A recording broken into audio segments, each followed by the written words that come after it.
Since I was born, but now I am getting youth. And for those of you whose pastors told you in January, the beginning of the year, that by the grace of God you will sing a new song, now learn the new national anthem.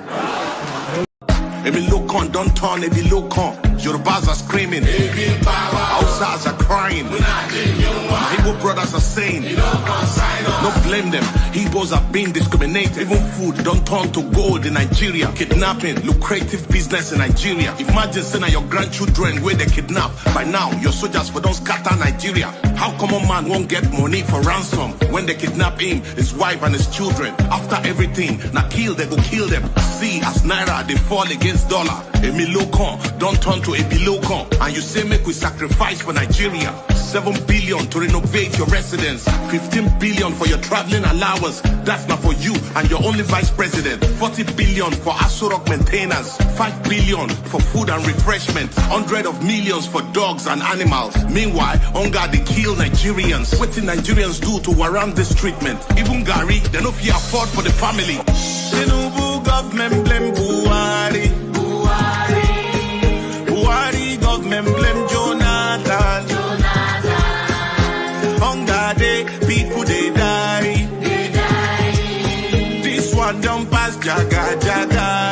Oh. Emilokon, OTB Emilokon, Baba Emilokon, Edaku Ebi power. Emilokon. Tí ó bá sí àwa èmi tí ń dúró wájú yìí tí ń lérí ogun ti ní òkè Buhari nìṣó ká máa bá lọ.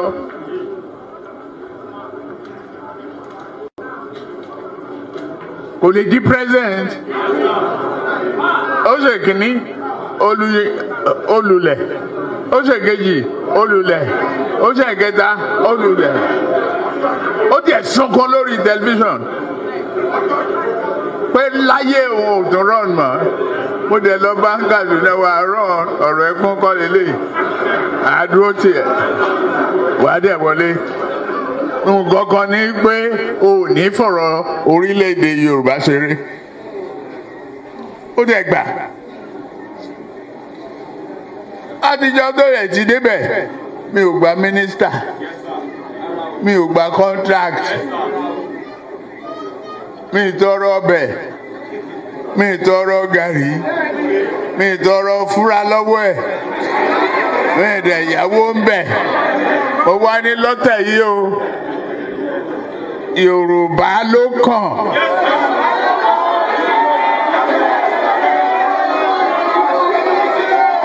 Tá a bá dẹ̀ sa Yorùbá náà, èmi ló kàn.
Okay now. Okay.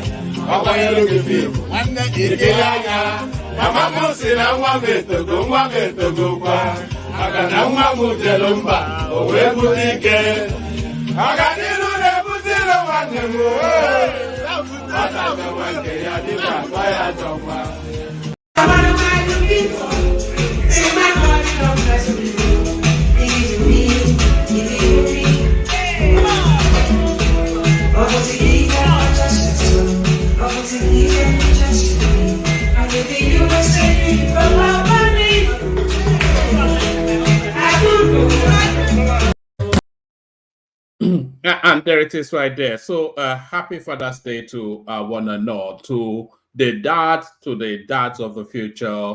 Hopefully the day went, so many of these days, Father's Day, Mother's Day, just day. I wonder when we're going to have a day, just a day, just named after itself. So there it is.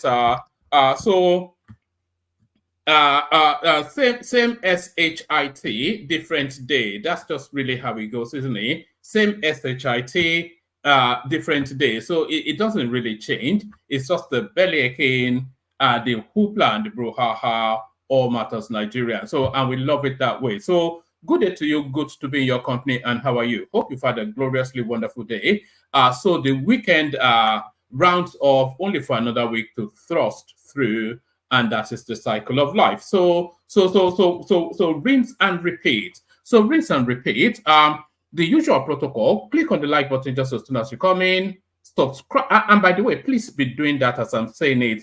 Sometimes I say it, and it sounds as though it's just some opening sing along that I do. It's actually a call to action. I'm inviting you to do something. So when I'm saying these things, I'm inviting you to take an action. So click on the like button just as soon as you come in. And if you're not already subscribed, do that as well. If you want to be an active combatant, if you want to be part of the thrust and parry, that is the one man went to more experience. If you want to duke it out with the boys, click on the hyperlink that says StreamYard. Up that pops you, up that pops you to a studio space. Soon as I finished reading the body of the talking points, I'll let you onto the screen, invite your thoughts.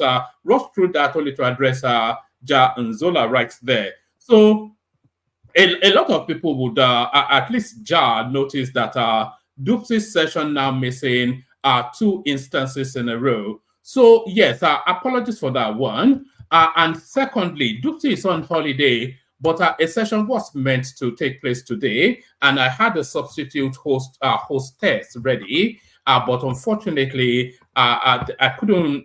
I had some time constraint. I was unavoidably unavailable. Let's put it that way. I was unavoidably unavailable. But as guaranteed can be, from next Sunday, Dupsie's session runs unbroken till the end of the year. So let's just hold to that. But the session we were meant to, the session that's been carried over 2 weeks now still carries over till the following Sunday. So we'll wrap that up and we'll come up with new, more exciting topics for you. So all that, click on like, click on subscribe, click on that hyperlink that says StreamYard, and the $ at the bottom of the screen. That's there for a purpose. It is inviting you to super chat towards the platform. So do that.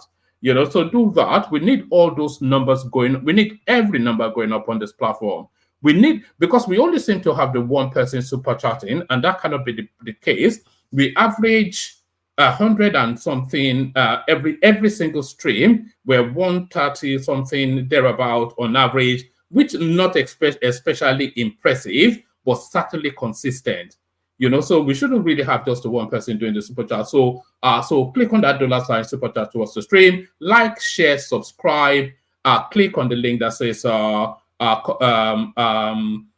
on the link that says StreamYard to come into the studio. So all of that. So all of that out of the way. I was in a different space earlier on, duking it out with some characters, which was a bit of fun. I don't know. Maybe there's some sort of maybe I have some sort of I call it sadistic, but you Americans probably have a different inflection on it. Maybe I'm somewhat sort of a sadist towards myself, but all of that and all to one side. So there is not that much going on within the news cycle. So I'm just going to open up the session, and then hopefully organically it will grow off its own speed, because there's not that much really. I've picked here and there, and there's a clip of Abiola's son that had an interaction with Seun Okibaloye, which we will probably will watch and then have conversations around. But there's not that much within the news cycle, but we open the session and then it takes on a life of its own.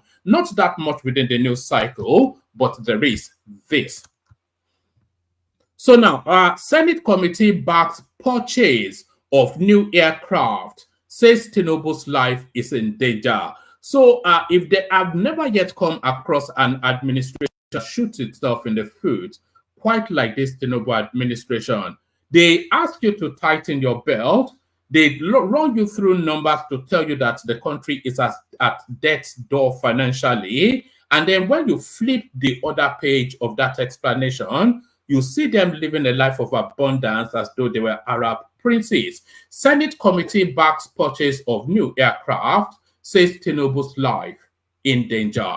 The Senate Committee on National Security and Intelligence has backed its House of Representatives counterpart on the call for a new aircraft for President Bola Tinubu and Vice President Kashim Shettima. And by the way, the presidential fleet is 16 aircraft deep.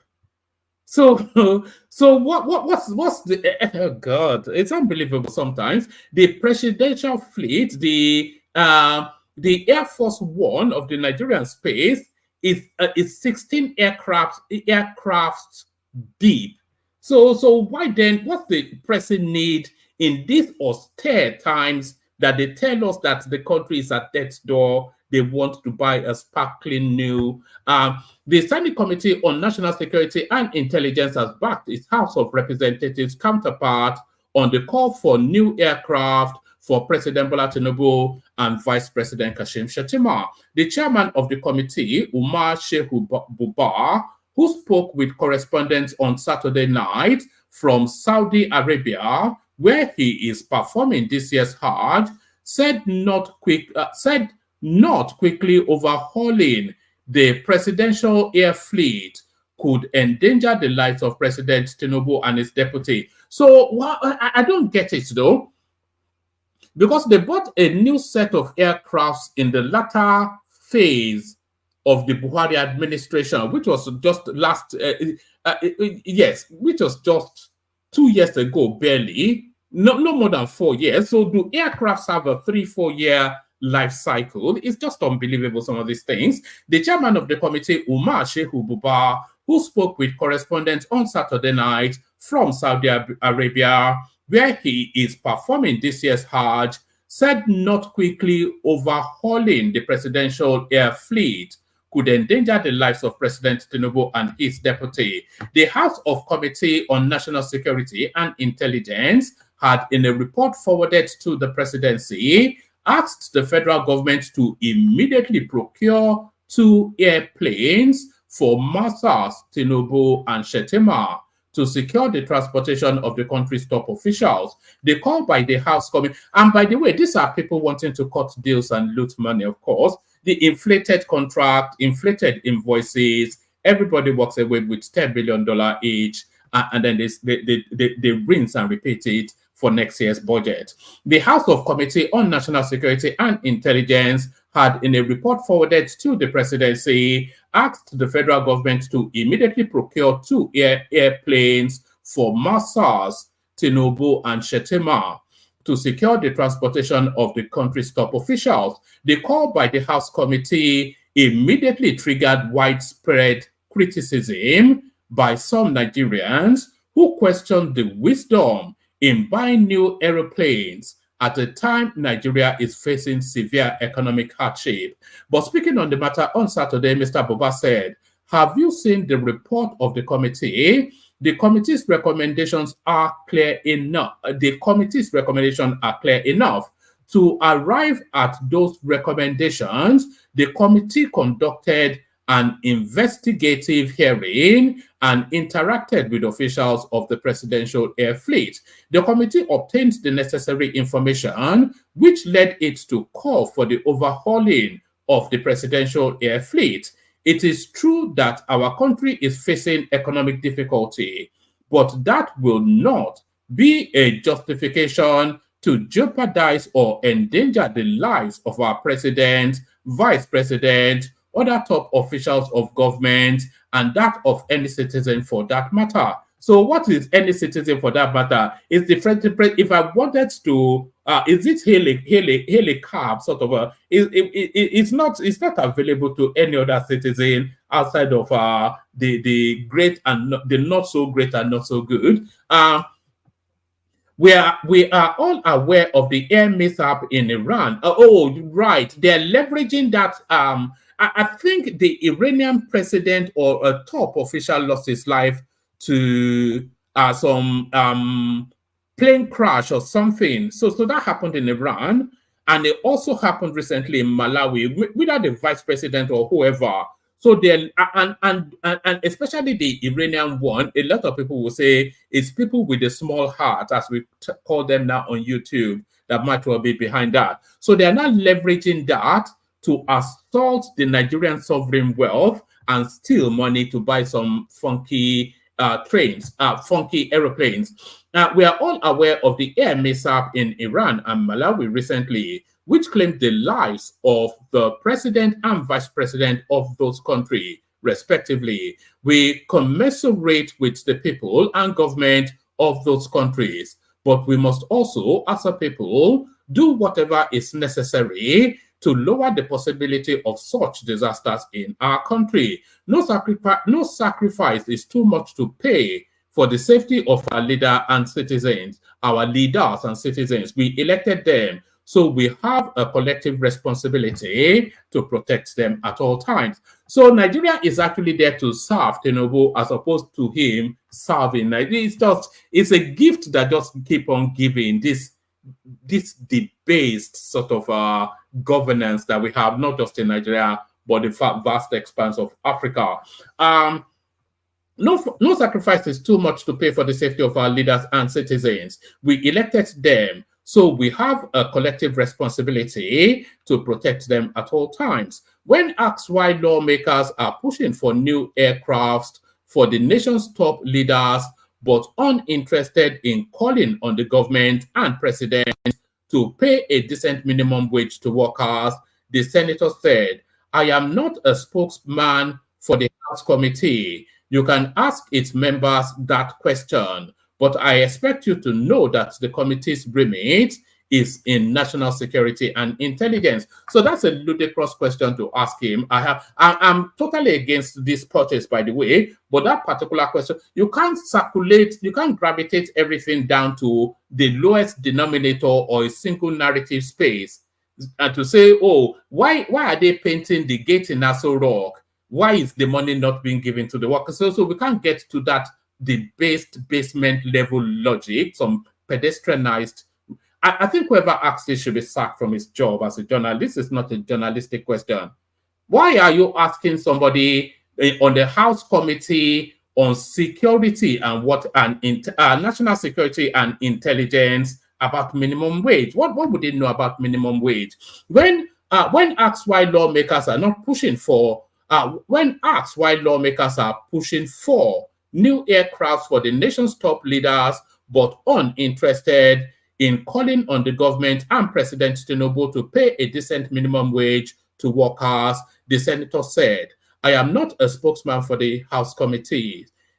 You can ask its members that question. But I expect you to know that the committee's remit is national security and intelligence. The recommendations they made are related to those matters. The safety of our leaders and the health of the presidential fleet are matters of national security concern. By raising those matters, it does not mean the committee members do not care about the issue of minimum wage, which is already being handled by the government and organized labor." So there it is right there. So it confounds logic.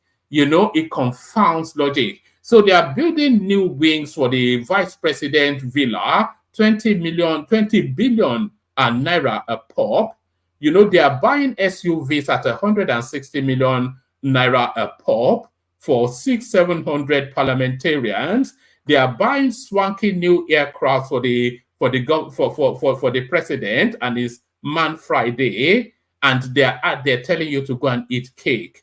Let them eat cake to the rest of them. The hoi pollois can starve. The hoi pollois can starve. But there it is. Let's go on. President Tinubu fires back at New York Times, says Tinubu inherited dead economy in need of urgent surgery. So I think there was an op-ed. I couldn't really find it, and if I found it, I wouldn't have been able to read it because New York Times is usually behind a paywall, and I'm not going to pay them any money just to read a lousy story. So we pick it up from the Nigerian Response. Pardon me.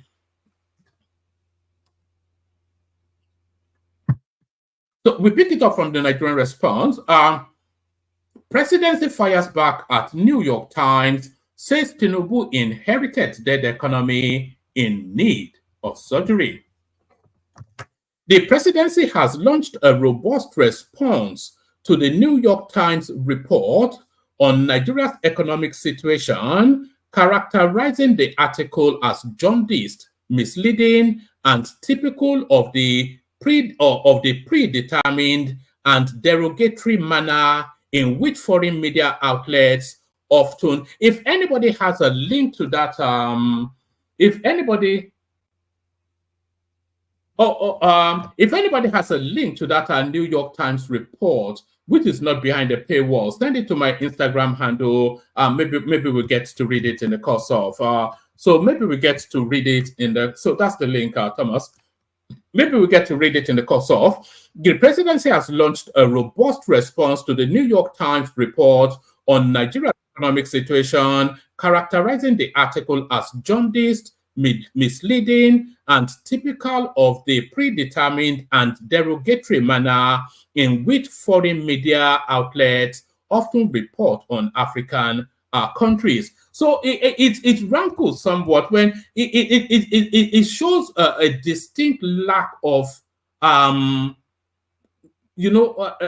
function or the counterweight of intellect for you, because of course they are now dog whistling racism already as a counter narrative to a critical article. So is it because I'm black? It's essentially what they're saying, or it is because I'm black? It's all embedded. The presidency has launched a robust response to the New York Times report on Nigeria's economic situation, characterizing the article as jaundiced, misleading, and typical of the predetermined and derogatory manner in which foreign media outlets often report on African countries. In a comprehensive statement, the special advisor to the president on information and strategy, Bayo Ononuga, let me send my Instagram handle in because we may well need that. We may well need that New York Times article in the course of. So let me send my Instagram and handle in. Anybody that has access to it, to the New York Times article, send it in. In a comprehensive statement, the special advisor to the president on information and strategy, Bayo Ononuga, on Sunday presented a detailed rebuttal emphasizing that President Bola Tinubu inherited an economy in shambles when he assumed office in May 2023. The presidency painted a stark picture of an economy bleeding from decades of mismanagement with a staggering infrastructural deficit, unsustainable fuel subsidy regime, and a currency in free fall. According to the presidency, the Tinubu administration had to perform urgent surgery to prevent the economy from collapsing,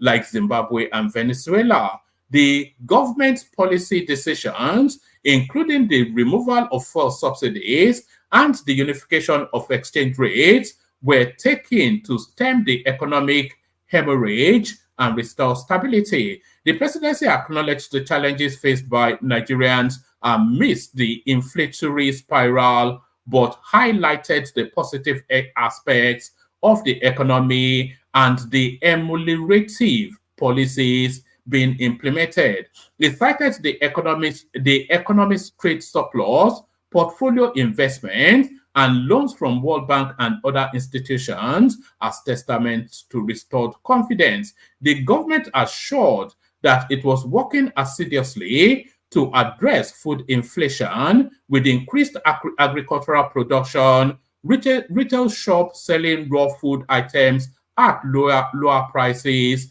and incentives for farmers. It noted that Nigeria was not alone in facing a cost-saving crisis, citing the United States and Europe as examples, and expressed optimism that the country will overcome its difficulties like it had done in the past. The report, based on several interviews, is just at best jaundiced, a gloom and the report, based on several interviews, is at best jaundiced, all gloom and doom, as it never mentioned the positive aspects in the same economy, as well as the ameliorative policies being implemented by the central and state governments. To be sure, President Tinubu did not create the economic problems Nigeria faces today. He inherited them. As a respected economist in our country once put it, Tinubu inherited a dead economy. The economy was bleeding and needed quick surgery to avoid being I'm reading it in full, by the way, because is essentially the title piece. So I'll go through it fairly quickly, and then we'll move on.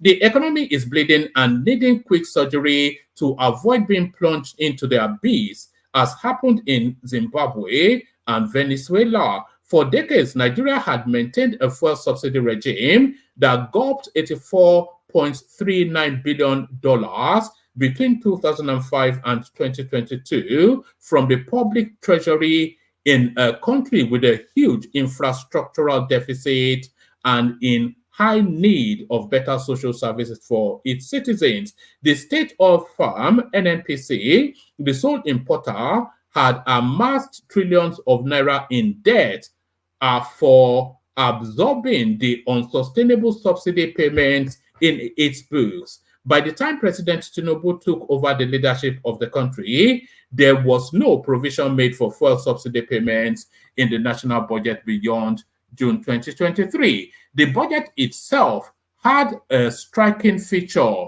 It planned to spend 97% of revenue servicing debt, with little left for recurrent or capital expenditure. The previous government had resorted to massive borrowing to cover such costs. Like oil, the exchange rate was also being subsidized by. So this is the space that a lot of people they are confused somewhat about the arbitrage in that foreign currency space. Like oil, the exchange rate was also being subsidized by the government with an estimated $1.5 billion.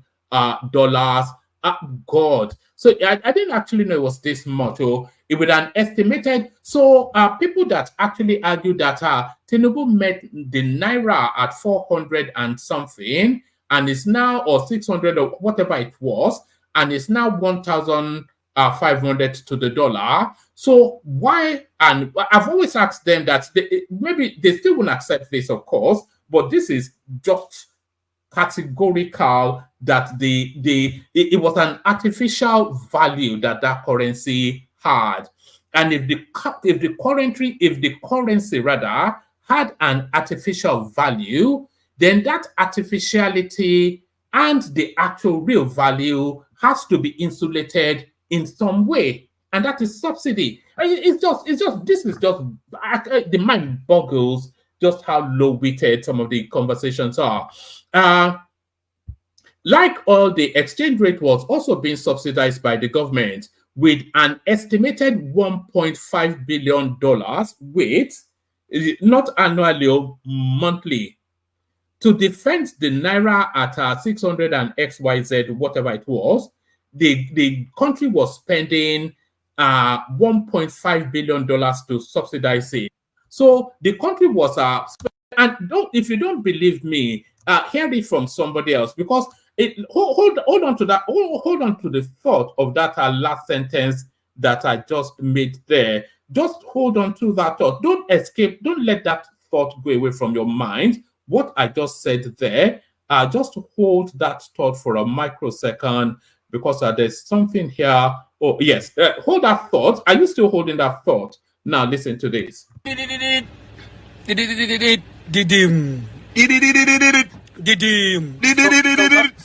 is the sign of landing of big money. When MFL give you Jala in official rank. So that's Honorable Kazuari. For those of you that could not penetrate his heavy accent, let me translate and then I'll read that paragraph. I'll play it again and then read that paragraph again. So you listen, so you'll hear it then when I play it next. So this is what he said, is that joshing around with whoever he is joshing around. He said, did, and then the other one said, did. And then he said, did, and then he said, did. And then he said, that is the sound of big money when Emefiele, who was the governor of the central bank then, gives you dollars at the official rate. Did you hear that? So I'll say it again. So the other one says, did, he says, did him. And then the other one says again, did him. And then he says, did him. And then he says, that is the sound of big money when Emefiele, the governor of the central bank, gives you dollars at the official rate. So that's what he said. So now listen to him say it. Very important. I'm not being pedantic or silly. Very important. So listen to this, and then I'll read that paragraph again, and then you see how they marry together. That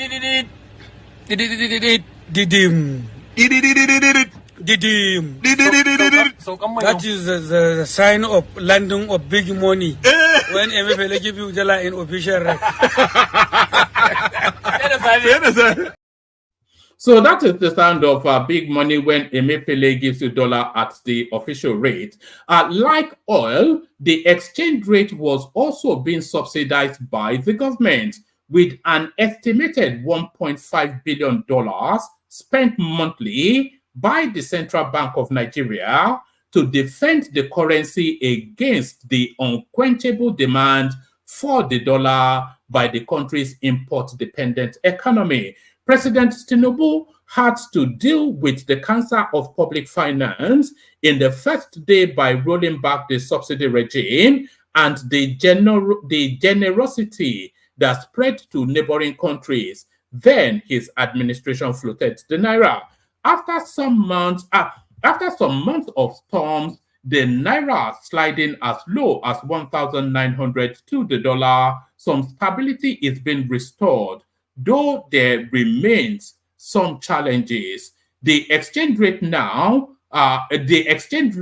is now below 1,400 to the dollar, and there are prospects that the naira could regain its muscles and appreciate to between 1,000 to 1,200 to the dollar by the end of the year. So that's the government speculation right there. So if you're a financial sort of a person, then you already should know how to play those margins. So is the naira now at 1,400? And by the way, that's a conservative estimate. I've often said, and I hold firm to that space, that no longer than the first quarter, at a push, the second quarter of next year, the naira will be in the hundreds to the dollar. So there's a double your money opportunity for those who know how to read the tea leaves.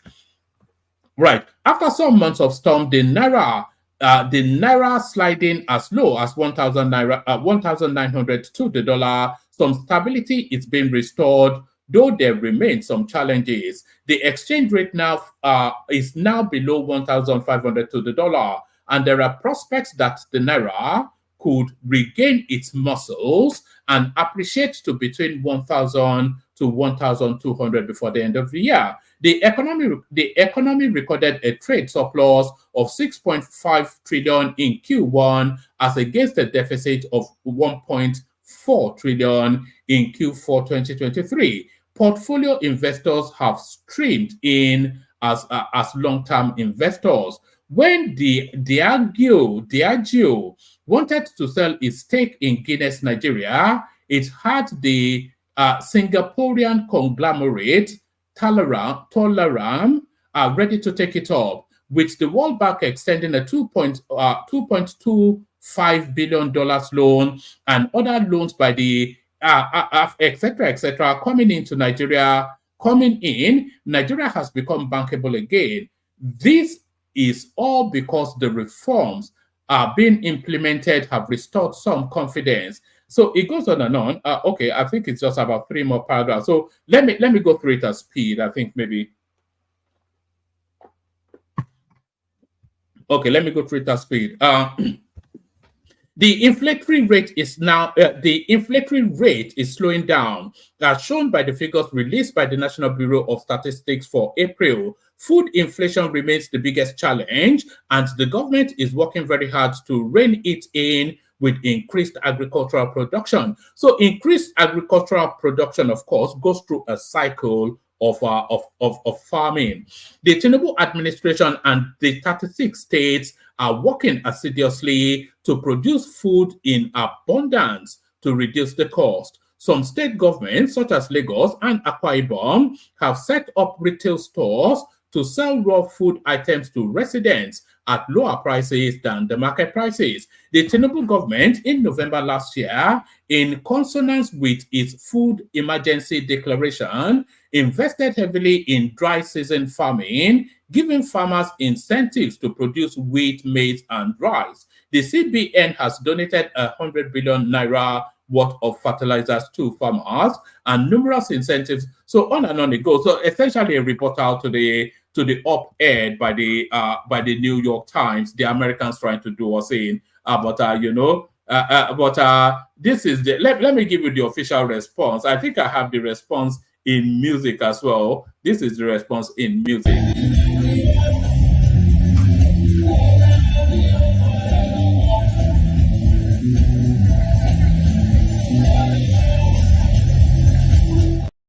So there it is right there. So essentially put that in your pipe and smoke it, New York Times. So put that in your pipe and smoke it, New York Times. Let's go on to what else have we got? Yes, this one now is just clearing up matters. Police dismisses. That should be it shouldn't actually be dismissed. So it should be because it's anyway. Let's not get into the minutiae of police dismiss Shehu Sani's claim, says no NSAS protester in detention. So this is Shehu Sani always playing politics of optics, of course, inviting Tinubu then to release NSAS protesters. When was NSAS? 2020. We're in 2024 now. But when did we last hear that any of them were still in jail? He just said that really to capture a moment and resonate within the news cycle. Police dismiss Shehu Sani's claim, says no NSAS protester in detention. So they should make him actually account for what he said. The Nigerian police force has said that no NSAS protesters arrested following the 2020 mass protest against police brutality is still in detention. It stated that the call by Senator Shehu Sani, a human rights activist, on President Bola Tinubu during the Democracy Day celebration on June 12 to release calls of NSAS protesters still in detention is misleading. This was contained in a statement by the Force Public Relations Officer, ACP Adejobi, titled Democracy Day, Police Clarifies, Refutes Senator Sani's misleading claims. No NSAS protesters still in detention. I wonder if we should read it beyond that. I think it will only go on to tell us that no NSAS protesters are still in detention. So let's leave that, move on to this. PDP reacts as Nigerian governor implements new minimum wage. Some are still paying 30,000. So that's okay. Let's see what this has to offer. If it doesn't offer anything, I'll just abandon it. Dare not Dario. I thought it was a South name. That's why I'm reading it. Dare Akiniyi, spokesperson of the People's Democratic Party National Youth Group, has urged the state governors in Nigeria to pay whatever amount the federal government is offering as minimum wage. Recall that Joe Ajero, the president of the Nigeria Labour Congress NLC, berated state governors under the umbrella body of the Nigeria Governors Forum for rejecting the 62,000 naira minimum wage proposal of the Bola Tinubu administration.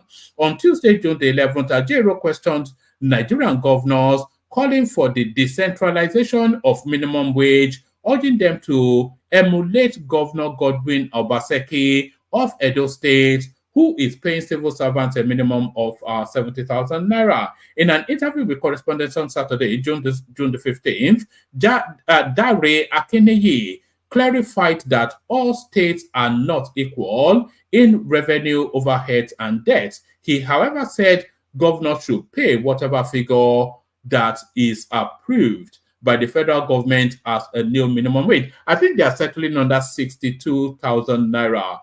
Speaking for that, Akiniyi commended Obaseki of Edo State for implementing a 70,000 naira minimum wage in the state. They can all afford to pay their workers 100,000 naira. And that wouldn't even make a dent on still how much they can loot. It's just, they just like to keep the people down. That's just what it is. You know, don't keep them hungry so that they don't get ideas above their station. That's essentially what it is. Speaking for that, Akineye commended Obaseki of Edo State for implementing 70,000 naira minimum wage in his state, adding that some governors are still struggling to pay the old minimum wage. So yes, I cannot imagine. Although there are certain states like Yobe, Gombe, and all those far-flung spaces that's just dusty. Sahara sort of, they have no economy outside of government stipends. So you might well see how they will struggle to pay the minimum wage. Going by the report from the Debt Management Office, DMO, recently, the total external debt stock of the 36 states and the Federal Capital Territory reached $4.6 billion by December 31st, 2023, from $4.46 billion recorded the previous year. For sure, all states are not equal in revenue, overheads, and debt, and we shouldn't expect the same output in terms of infrastructures and dividend of democracy. However, they must pay whatever is approved by the federal government as minimum wage. It is their duty. I wonder how they strike that balance. So they cannot go with the affordability of the least wealthy state in the country, because that will set the minimum wage too low.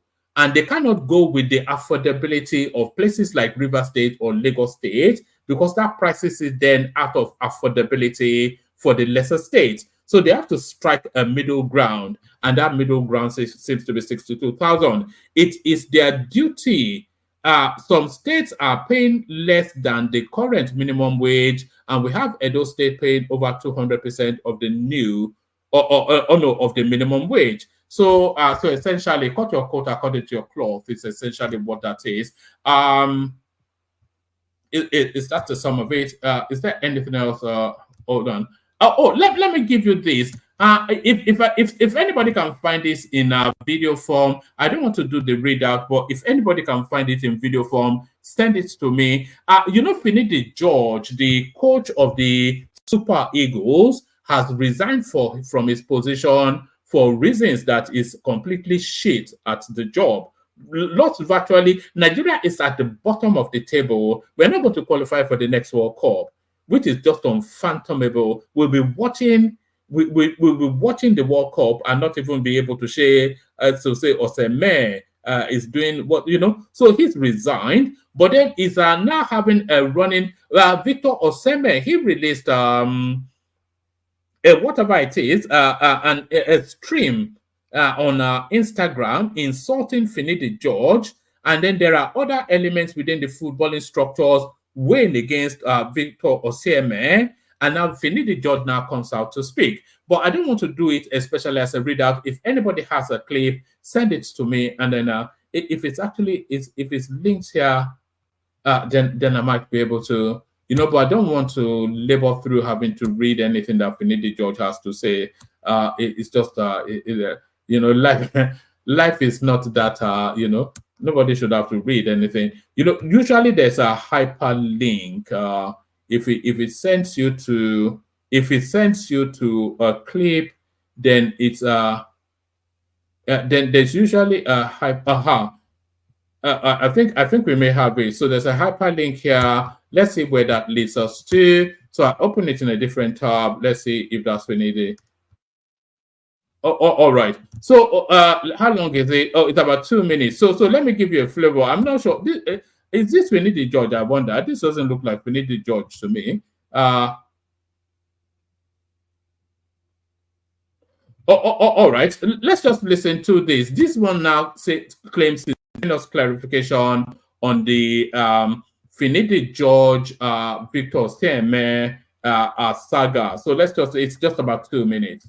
Osimhen should have reached out to him first to find out if he did say what he was alleged to have said, rather than going public and with such disrespect. So I guess that issue is going to be handled on a more private level, and hopefully we'll come to a resolution that suits all parties. In some ways, while the reaction is what it was. I think I don't see how it can be said to be right. And I've got to say credit to Odioni Gallo for getting through to Osimhen to stop that live and get away from his phone. You can never take action when you're angry. You have to take a step back, cool down before you address issues. Now, the second thing is Finidi resigning. And I think I've seen people say some different things, but Finidi confirmed to me that yes, he did resign his position, but the reason was that he held a meeting with the NFF on Thursday. They had a very good conversation. They talked about the things and what to do going forward, and he asked them if they were going to back him. Now, at no point during that meeting did anybody tell him that they were going to appoint a technical advisor.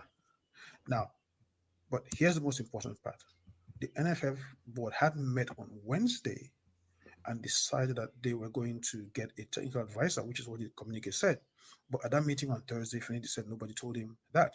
And so it was when he landed in Port Harcourt after that meeting with the NFF that somebody called him and told him this is what was going on. And he had to park his car to actually read the link to see that, yes, this is what had happened.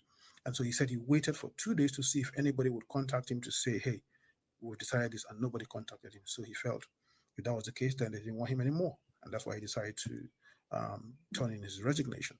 So I guess I just wanted to put some clarity on these two things for now. I'm having a Twitter live at 6 p.m. Nigeria time. So I guess I will take some questions and answers on this, and we can address all of these at that time. All right, so that's the goings on within the football space. You know, I've not been following the football. I didn't even check if England won. If somebody can tell me if England won, I'll check it just as the guys are playing. We are not even seeing supporters, but I'm not going to even label that. If you don't want to support that, I can't press you too. So let's leave all that, play the guys, bring the panelists on, and then kick off the conversation. Water, only water, where they see ma. Water, only water, where they see ma.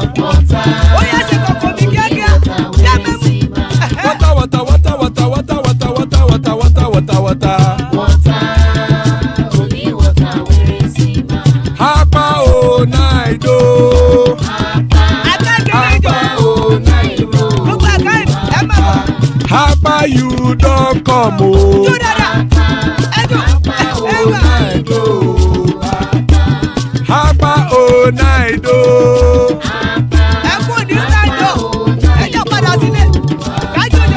Oro kẹ̀kẹ́ ẹlẹ́mù yé o. Ilé sọ́dí àkẹ́kẹ́ rẹ̀ ẹlẹ́mù rẹ̀ o. Bobby master kẹ̀kẹ́ rẹ̀ ẹlẹ́mù rẹ̀ o. Chifu Wáìlà tí kẹ̀kẹ́ rẹ̀ ẹlẹ́mù rẹ̀ o. Eruku lẹ̀lẹ̀ ẹlẹ́mù dé. Eruku lẹ̀lẹ̀ ẹgbẹ́ ẹlẹ́mù dòde ojàre o. Eruku lẹ̀lẹ̀ Ghana ti dé ẹgbẹ́ bọ́ọ̀dì o. Ọmọ ẹlẹ́yẹ ẹyẹ o ó dìlé o. Odúyẹ̀lá ẹyẹ o ó dìlé o. Petrosonama ẹyẹ o ó dìlé o. Petrosodúnkẹ́ ẹyẹ rẹ̀ ó dìlé o. Ẹlẹ́kọ̀ọ́ ọ̀run mú ìní o.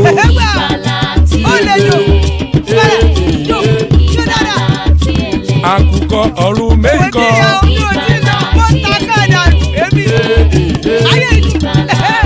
Ikú kò ní ríwà gbéṣe o.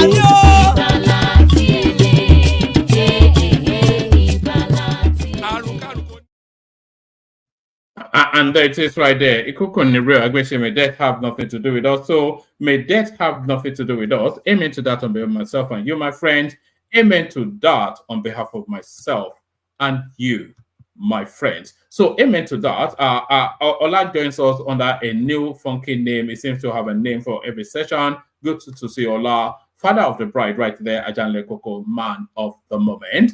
Ekene joins us to put a kibosh on everything. Bah, humbug, as always the case with rational mind. And Sodi who has given up smoking weed. So good to have you, gentlemen. Good to be in your company. Like I said, I was actually going to, even the news cycle was so slow, I was going to play the Abiola clip, which we may well play in the course of actually let me take a quick sound. Do you want us to play the Abiola clip? It's about 7 minutes. Very explosive stuff. You guys tell me in the. Should we play it? Go on, woman. Huh? Oh, all right, brilliant. Oh, all right, brilliant. It's only about 7 minutes. I think it's quite gripping stuff. It's a call out from that's CULL. For those of you who can climb over the hump of my heavy or your accent, it's a call out from a longer, detailed. But let's have it. Are you in a good relationship with Kola? Well, I don't think we're really in that. The last time I saw him, he said, and I'll quote his words: "Do I want to do fire for fire?" And I asked him. We can't hear, woman. It sounds low. All right. All right. What I will do then is I will download it and then play it because I think it's quite gripping stuff. But let me see. It's just let me just grab that. Just give me 1 microsecond. But let's kick off the conversation. You are already unmuted, Rational Mind. Of course, meet and bring for you the first headline. Presidential, sparkling new 2 aircraft for your president and his vice. So, judicious use of public funds, would you say, Rational Mind? Yeah, woman. Thank you, woman. And thank you, everybody, our listeners across the world. We please implore you to like and share and subscribe. We appreciate everybody here, as always. Woman, for me, you see, talking about this, there's this thing with the Tinubu administration, the administration of that country. It's we said it. I've said it before that you people, you don't know what you're creating. You're creating a monster. The person of Tinubu. You see, there's something about these people. We don't know. Sorry, carry on with your thoughts. But this is for the presidential fleet, by the way. I know. It's not the country gifting him an airplane, but you see, we know what I'm saying is this. There's this method of Tinubu when if he wants to do things like the national anthem of the thing, it came from the Senate. But hereby we've seen when this guy said in an interview prior before that we never knew about, that came to light later, that he had an interview with somebody where he said he would have loved for the whole national anthem to come back. And then somebody come here and was telling us that no, it was Bamidele from Haiti that sponsored the bill. Who does not know how these people they operate? Now, the other day he went to Holland and we went to the Netherlands, and then the next thing he could not come back. Whether he went to France secretly to go and see them, and then we had that they sent the second presidential jet to go and pick him up. That one to Yamutu. Who does not know that you see, so there's this trend. There's this pattern with Tinubu and his criminals. Now we're hearing that some committee within is it the Committee on Intelligence or whatever crap they call themselves? He said, "Oh, the federal government. Tinubu, it's a matter of national security. If the federal president cannot get a new plane, the whole plane now. We know that they were trying to. They one more we know that they just that's what they do. That's what these guys they do. They know how to start a narrative, start a story around some things, and then. But if you can link the dots, if you can link prior events to the other events, you can know what is going on here. That is how Tinubu operates. It's how they operate. You get it? So you just need to look at the pattern and you see that pattern and you can tell where these people are going with this their governance of that country, the administration of that country. It's so pathetic, woman. I don't just know. You see, at the time when you're saying Nigerian people should be taking baby steps. You know, I don't often agree with you, but I somewhat halfway agree with you now, and not necessarily that they're buying additional aircrafts to add to the presidential fleet, but it's just the timing of it. You know, people are shouting they being power all over the country, and you are buying president. It's just silly. They seem to be. So now you know people are shouting they being power all over the country. And then you were showing us a video, a propaganda video the other day here, telling us that it was Nigerian people that are jacking up the price of the food. No, it's not propaganda now. It's all mixed in. If there was an abundance of food, that wouldn't even be that window wouldn't open. It's scarcity that creates a. But no, the timing of it is just these are the sort of things. What is not wrong with this government, with this administration of that country by Tinubu? What is not wrong with everything the way they're going about it? What is not wrong about it? To be honest with you, rational mind, I think most things are right with the Tinubu administration, but they too often score own goals. You heard the readout about the breakdown of the economy, $1.5 billion per month to insulate the naira from Babangida till up to Buhari, so that's unsustainable. You even heard Honorable Kazuari saying exactly the same thing, that they are just scamming the country. So he had to do that, did he not? Woman, you see, we come here, we promote mediocrity sometimes. You see, Nigeria with a population of about 200 million. Let's just say 180 million. Do you know what 1 million? Do you know what $1 billion is a month? That kind of economy. It's chicken change to some states here in America.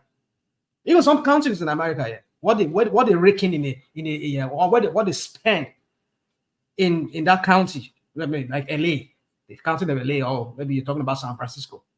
The kind of money they spend per month, whatever they subsidize or maybe paying, whatever. It's more than $1 billion a month. Yet they still have homeless people running around, stealing from shops in daylight and not going to track me with that your comment. I don't want to entertain that. But my point is this: is that Nigeria is too big to say for us to be saying $1 billion is just a big of a money for a population of about 200, almost 180 million or 200 million people. That's what I'm saying. It's nothing. Here in America, they subsidize heavily, actually everything here in America. Especially agriculture. Yeah, you mean they should continue? One thing Nigerians are benefiting from that government. Hold on. Are you arguing that they should have continued subsidizing the naira 1.5 billion? Yeah. Okay. Let's take that. If they continue subsidizing it, $1.5 billion as opposed to the real value of the naira. What do you then make of that comment by Honorable Kazuari? What did you think he was saying? Woman. You see, sometimes. No.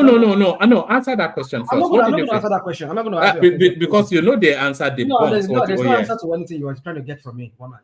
All I'm just trying to say is that you're trying to box me into a corner with that's something, because there are certain things I don't like. Even when you were saying this, I was like, is this necessary, woman? Come on, woman, is this necessary? I mean, like, we know that there's corruption. That's what we're saying here. Paying $1.5 billion $1.5 billion for a population size of about 120 million. It's. I mean, some states here that are not even up. I mean, some counties that are not even up to like 5 million in the county, even not 4 million. They spend more than even $2 billion a monthly expenses they have. Talking about a country of 180 million or 200 million. You're talking about the richest country in the world, are you? Come on. I mean, we're not talking about the totality of a country. We're talking about just one county, a county in here in America. You know what a county is? Just like saying a Papa local government. Compare the Papa local government to the whole of Nigeria. That's how it is. We're not talking about the whole of Nigeria and the whole of the United States. So what are we talking about? So what man, you see, I mean, tell me one thing that the Nigerian people are benefiting from that country. No pipe-borne water. You don't have electricity. And you wonder why energy, the cost of energy skyrocket or it goes off the roof in that country. The only one thing Nigerians should be benefiting, which is, okay, since there's no electricity, I pass my neighbor. People who have to start their pass my neighbor. They have to go and get. What do you expect? there will be heavy demand for petrol or for gas. When I mean gas, I mean petrol or diesel, because everybody rely on that to either power their machine for their factories or for their own personal use for home. But I did mean we've done what we're supposed to do. Electricity is working. I tell you, we will slash at least half of our dependence on oil, on petrol. The bulk of people who are buying petrol, at least, if not at least half of it, are people who are using it to run either their private business or to run their homes.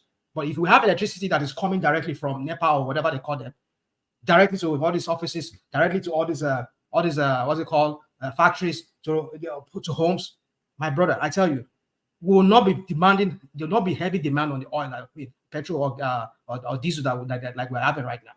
I tell you, is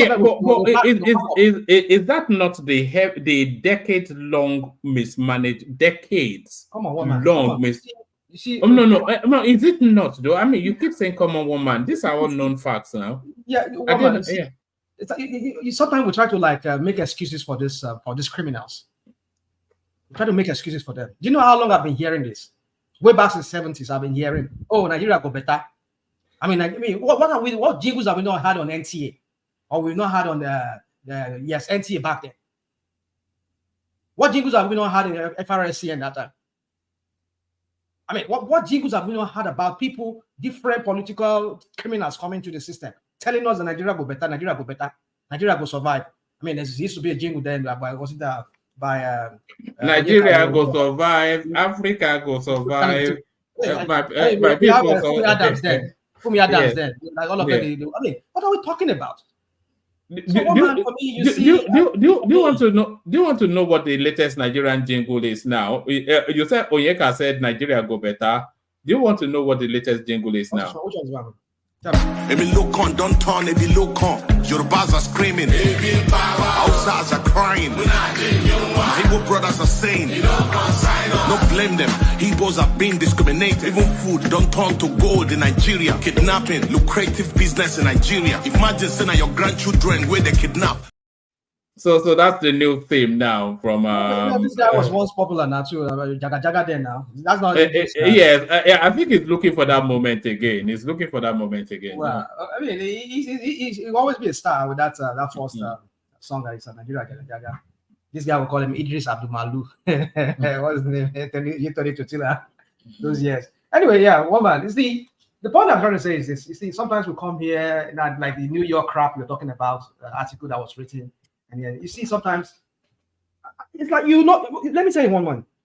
You guys don't understand who Tinubu is. I was appalled, or should I say appalled? I think we've all known him just as long as you have.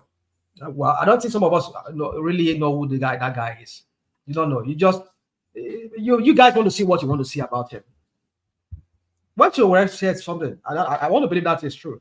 That Tinubu has 6 radio stations. That's beside even other media groups that he has. 6.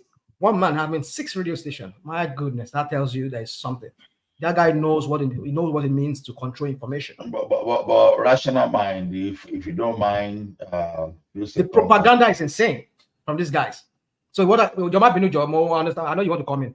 But because I really want to redirect you, because okay, go on, please. On this issue of aircraft, I really want you to speak on it, not the general things you don't like about Tinubu. Now, see, this thing may sound very insensitive though, but then at the same time, I just want us to troubleshoot if really the Nigerian president really need a new aircraft, because I know that if you maintain your aircraft very well, I know that engineering, sometimes you can even use things for 40 years, 50 years, and will still be useful. So, but sometimes too, we have to dig deep and see what are the criteria, what's the main reason we want to change this aircraft. There could be justification irrespective of what is happening in the country. So I like to balance the situation. How old are the aircraft we are talking about? They gave justification, Ola. They said, given the spate of aircraft falling off, crashing, and presidents dying, citing Iran and Malawi. They said to err on the side of caution, maybe just add an additional 2. Okay, but with someone that at least have education in engineering, that is not enough for me to just say just because aircraft. See, aircraft can be commissioned today, a brand new one, well certified one. I can see 4. It doesn't matter. I just want to know, what are the things they say? Is it that because the aircraft regularly break down, or is it that the one that the president is using is more than 20 years that they need to replace? Or is it that anytime they are flying, that all of a sudden the air conditioning system and some other thing just break down? So those are the factors we need to talk about, not just, oh no, Tinubu want to buy aircraft without trying to even look at the merits. I don't even think it's Tinubu. I think it's this subcommittee that they've seen. They're using the window of those crashes in Iran and Malawi to of course, when they go and do it, they'll invoice three times the amount and pocket the rest. So they're using that window to try and just lose. That's just. It's not. I'm not sure that it's Tinubu picking up the phone to say he's got a fleet of. So okay, but I just want us to be empirical about the way we approach it. So rational mind, because we can't just be saying, no, Tinubu is opening radio, all this stuff. No, I don't want us. Personally, I don't want my argument to go. Warfare Jali. It's very obvious. Warfare Jali. I think all of us can agree on that. Okay. Maybe. Yeah, you see, for me, guys, what I'm saying is this guy controls information.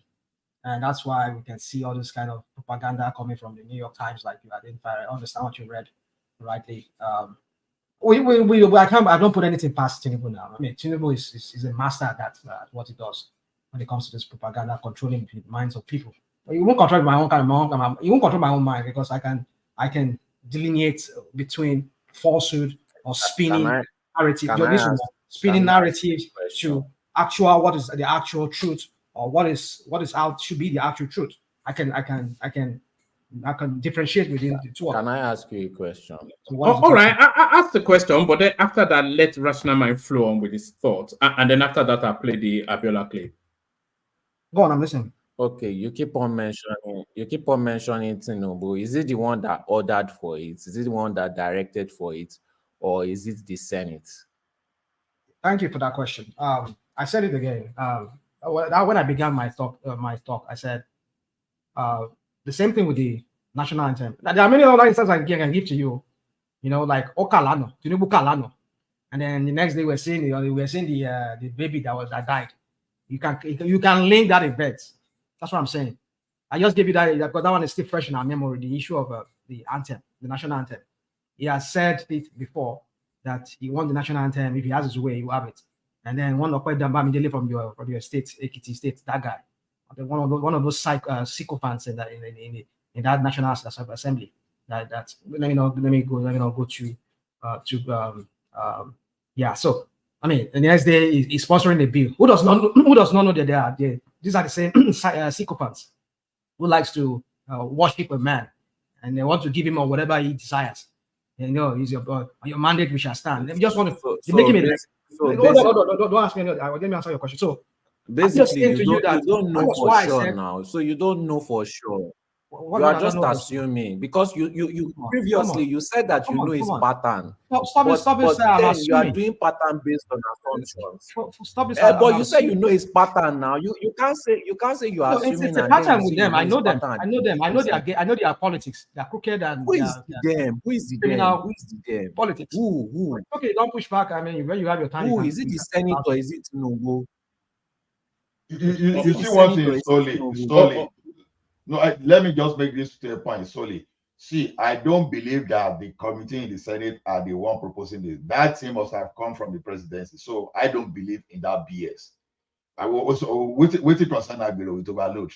All of a sudden, though the institutions that are supposed to be doing balance and check, they will be the one now to know what the presidency needs. I don't believe that, to be honest with you.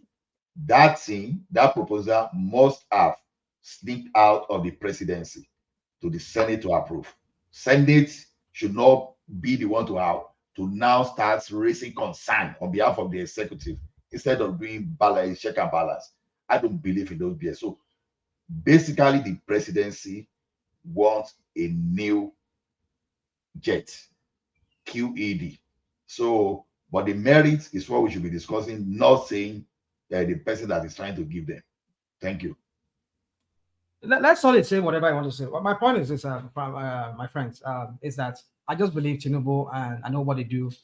They're very good at what they do. So let me just go. So, but then, do I think that thing is needed? Maybe it's needed, not at this time, because right now the country cannot afford to be the kind of, you see, boy, man, I mean, it's he doesn't look at how much he spent on just hash. Just hash alone, no, they spent over $70 billion. We are just hearing billions, and you wonder why there's hyperinflation in that country. Do you know how many money is going out of the maybe it's going out, maybe they just cooking up those figures, but I want to believe it's because since they've said it to the public at 70 billion, 21 billion, this billion, that billion is going out. Yeah, but where is it going to? You asked the question, woman. Ask them. No. Is it going out of the country or into the economy? Oh, come on. The people that will steal this money, they will use it to mop the dollars that are in the system. What's the point of having naira? No, just hold on for him, sorry. Yeah, what's the point of having naira with you? When the naira, when you have it, we know what the Nigerian politicians do, and you wonder why there's scarcity of the greenback in Nigeria. They will go and mop, go and ask any whatever British has. But when the money comes out, it comes out for a purpose. Now they don't just release money and say we're releasing 70 billion to put in our pocket. So it goes towards a project. Yes, granted, that project will be inflated, but that money goes into the economy. Well, it's just so tiring, exhausting trying to debate with you guys. I understand everybody has that view. I do same people should view with anybody.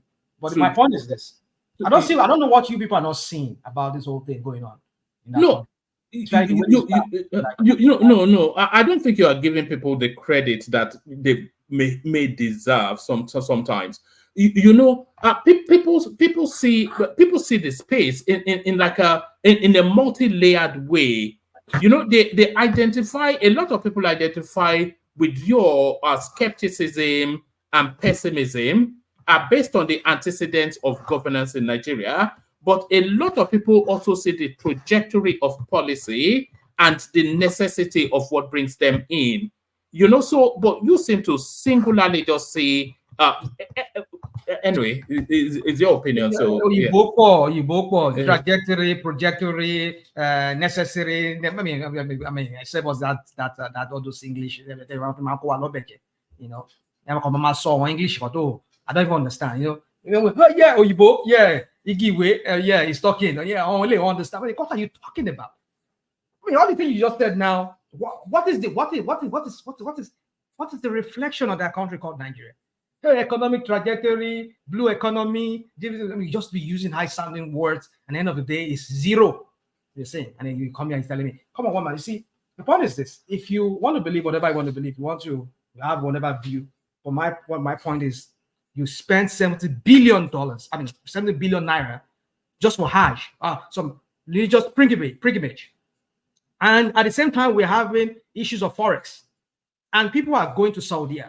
What do you think? How do you think? Are they going to spend naira in Saudi? They will mop up whatever they can mop. But that doesn't correlate. That doesn't correlate. What does Hajj have to do with dollars? Dude, just take your time and listen. They are not going to spend dollars there now, and they are buying their tickets in naira. Oh, come on. They are paying for. What don't you understand? I don't understand why you do. I don't know. Maybe you understand. No, they take dollars now. Sorry, what are they? They are not taking naira to spend in Saudi Arabia, are they? But they can't spend the dollars in Saudi Arabia. Oh, come on. But they'll change it to the local currency. The currency of travel is the dollar. That costs. Let me ask a question. You will lose more money doing it that way. Forget dollars. Foreign exchange. Just call it foreign exchange. Irrespective, it's capital out of the country. dollar, riyadh, whatever it is capital out of the country. I think that's the point Rashnaman is making. I don't know. So that's what I said. It's so tiring trying to have a conversation with the Agbado people like Solly and a new woman. Don't get me wrong, I'm just kidding. Yeah, but woman. So my point is this: you see, they try to corner me as an Agbado on Rudolph's face today. I don't know. We know where you stand, woman. Those people, they are just made of. I don't know what they are made of, but it's not something of this earth. Yeah. So, woman, for me, do I think it's necessary? If really there is a problem with the jet, and going by what you see, that's what they always cite examples. They always cross these criminals. They always look for some parallels. Oh, yeah, Iran president died recently in a helicopter. Malawi, they always cite this example. You see, that's it. But the point is, at this point in time, okay, let me give you an example of Argentina. Do you know the Argentine president flies on a local airline? He flies on a local airline. And now Argentine's inflation has dropped by 4.something%. That guy, he has to bring in some kind of austerity measures. He cut down on so many expenses within his cabinet. And that was why he was able to bring it down. Those are leaders who wants to serve, not to be served. Tinubu wants to be served. He's not there to serve. That's why he's doling out all this money, all this naira, billions. Where are this money going? I mean, it's going through the Nigerian system. And then you wonder why there's inflation. Or not even inflation, high inflation. I don't know what we don't get about this economic thing here. The way this boy should know just but we know what he's doing just to make his cronies happy. Rational mind, please, Emma, let me challenge you on one thing. Did I just hear you that Argentina president fly? Yeah, it flies there. As far as there was. Okay. So what happened with the viral video of that 757 flight that people were criticizing him for? So I don't know. I just want you to throw more light, because what you just said now might be stretching the truth too far. Because if it's flying local, then how come they have many aircraft in the presidential fleet? Mind you, too, presidential fleet too belong to the Air Force, if you know about that. You said at the time they have a presidential plane. Is that what you're saying? Yeah, they have presidential fleet. Well, I won't want to say much about the Argentine for now, because I don't know much about it. All I know is that. So let's not go there, because what you just said now, you just straight the truth. So no. I know he flies local airlines. Do you know how much Nigeria pay? Hold on. Do you know how much Nigeria pay? I fact check you immediately. That's what I'm saying. Fact check me. No problem. Do that. I've already fact checked you immediately. So that's why I want you to bring one man display for us. Let's see. No, I've not sent to one man, but if you have to give it to one man, that's what I want you. Wait now. I want you to show me your own evidence. Then I can counter you. I'm talking at the same time. I cannot be doing that. Instead, you want me to be talking and then looking for. I'll wait for you to bring it. I have my So it's okay. Maybe I'll look for it. So let me just go, because this fact checking you just want to use So we shouldn't be factual. No. It's good to be factual. Don't get me wrong. Okay. You're saying when you do that, you want me to do that at the same time as I'm talking. I cannot do two things. I'm not. All right, carry on. So I think. Sorry. Have you surrendered multitasking to the female gender? You say you're not a woman. I'm not good at it. That's what I'm saying. I'm not good at it. I think women are very good at it. I'm very good at multitasking. They could be mama, and then they could be at the same time feeding the baby, and then at the same time they will be on their working from home, as the case may be. And do that. And they say by cooking. Women are very good at multitasking, but not me. I need to concentrate on one thing. So anyway, yes, so let's just leave that. So for me, what I'm trying to say is that it could be necessary. I mean, it could be that we needed that presidential plane, because if those ones are faulty, yes, it could be a matter of national security. But you see, the thing is that sometimes you plan ahead of time, because I see that all this money that these guys are just spending, I mean, this money can be channeled into could be channeled into production, into making things work, infrastructure, real infrastructure, not the kind of elephant size. Look at the coastal road now; it's almost abandoning it now. They said there's no money to even do the coastal road. In fact, I'm hearing that they are 80 lanes or how many lanes now. They're going to make it.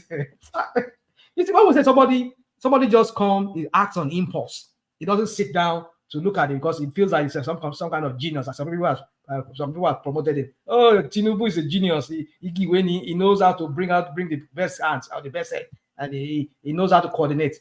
And look at how all the policies flop that he has been embarking on ever since. Now the coastal road, now we're hearing now stories about it. So do you have any facts to back up these claims and accusations you are making? Go. Just verify. Hold on. Just type in David Umahi latest on the coastal road and see what comes up, and bring it up if you have anything contrary to what I've just said.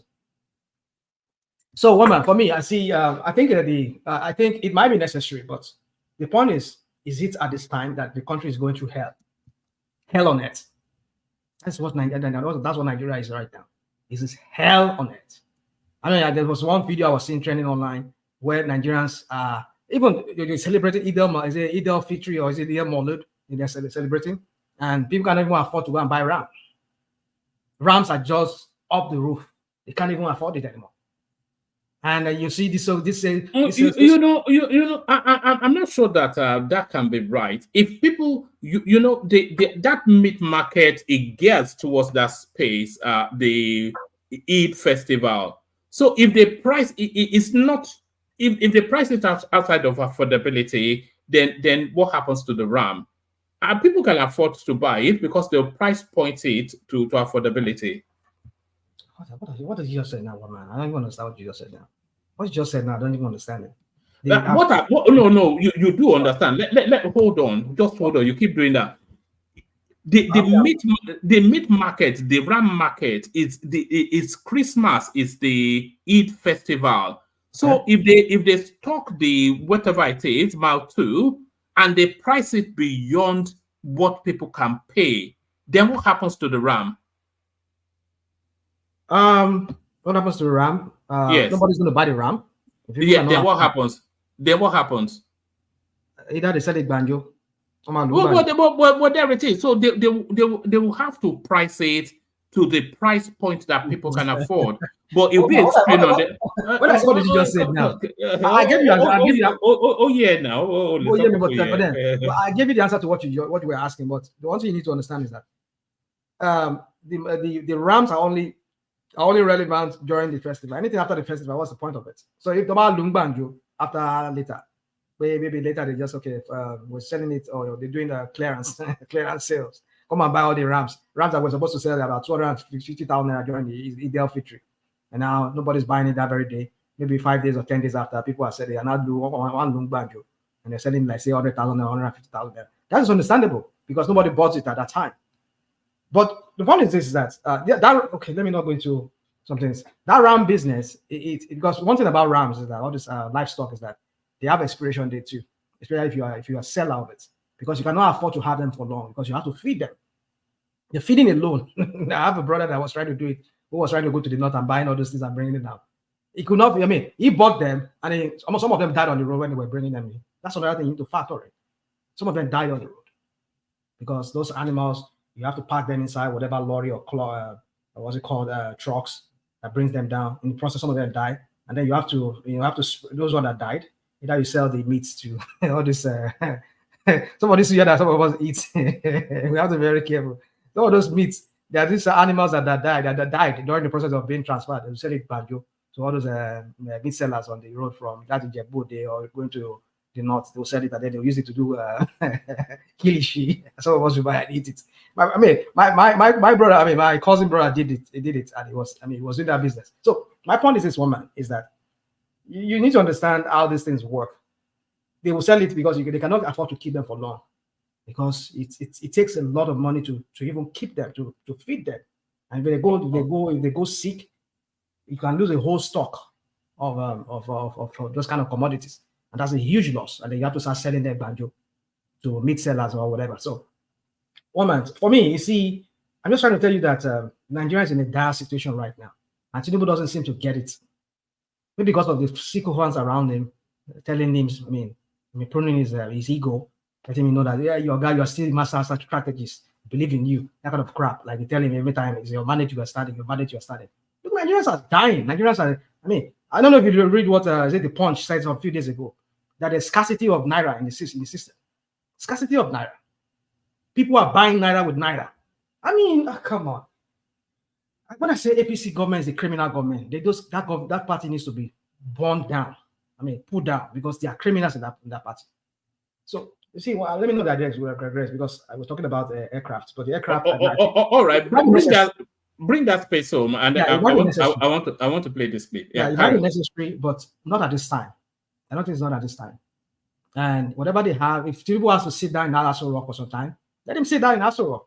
I mean, to park that aircraft in any airport, any major airport across the world, it costs you at least, according to what I had, we say that like $1 million. I don't know how true that is, but I know it's at least hundreds of thousands of dollars to have that aircraft parked in the hangar in any major airport across the world. So imagine when you're paying $100,000 every month, maybe every day or every month. You know how much that is going to tell on our taxpayers' money. And these are the hard currencies that we need to give to our manufacturers to go and buy machine parts or buy raw materials to do local production. And when they can't find it because somebody has taken it, the one they're supposed to take, and taken it out to go and buy, to go and pay, what's it called, parking just our jets. So you see, we need to see how we need to sit down and see how we can cut down on expenses. This is a kind of a government that is running. It won't help Nigeria. I'll leave it at that, woman. Are you there, woman? No, sorry, I was muted. I said, all right, brilliant, thank you. So I'm going to play this clip, and then we pick up the conversation with Solly off the back of it. Read the comment on the screen, Rational Man. Are you in a good relationship with Kola? Well, I don't think we're really in that. The last time I saw him, he said, and I'll quote his words, "Do I want to do fire for fire?" And I asked him, "Tabashi fire for fire, Shama John," because that was all that. Because the idea is not about the whole Nigeria is in fire. He asked me if I want to do fire for fire. If the idea is that I'm already in fire, so let's do it as long as there will be something proceeds to come out that I will be able to take care of my family and people who just need help in general. So yeah, we're not in good terms, and it's sad for me to say that. You know, I don't want to have an issue with my older brother. He's my older brother. I love him. You know, I hope he loves me, but I have no ill will. I'm just saying that this is our collective responsibility, and if you're not doing your part, then you should just step aside. It's very simple. I mean, do you blame him for the manner in which things have gone? Do you think that the legacy of the MKO Abiola would have been properly sustained?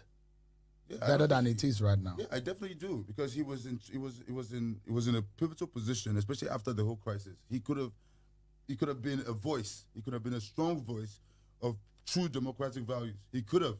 He chose not to. Apparently, at the time, my father was still in jail. He was having relations with Babangida daughter for Christ. I don't want to.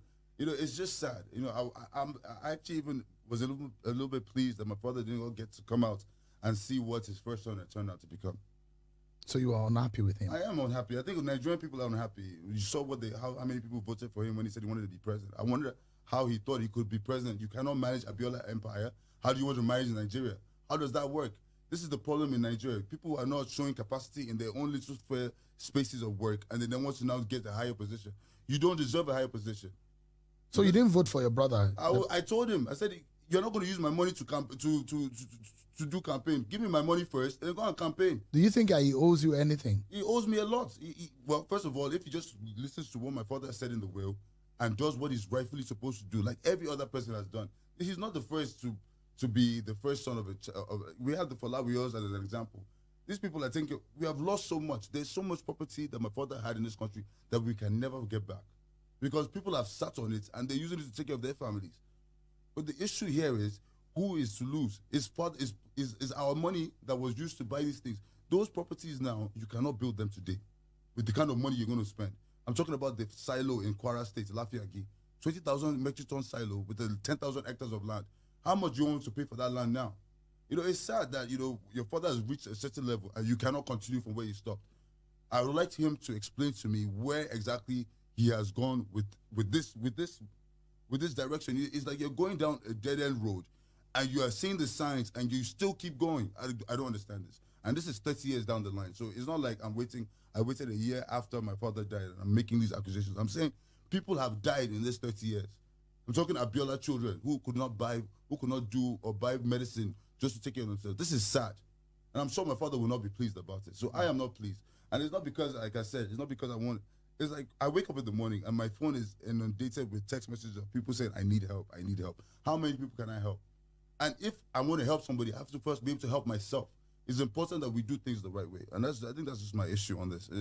Have you been able to speak to Kola Abiola about some of these grievances that you have, especially when, because there are those who believe that MK Abiola's wealth would have been a generational wealth because he had so much wealth and spread across the country such that there are those who believe that no Abiola blood should ever be poor based on what Abiola had. You're totally right. And you have to understand that what I'm talking about are just the properties in Nigeria. This is not where Abiola had his real wealth. Abiola had those companies in Nigeria just to help Nigerian people. They were losing money. They were bleeding money, but he did this because he understood that Nigerian people needed something to do. Give somebody nothing to do and they'll pick up a gun. You need something to do. So he understood that. What I'm just telling you right now is very simple. You see, Abiola's wealth was from outside this country.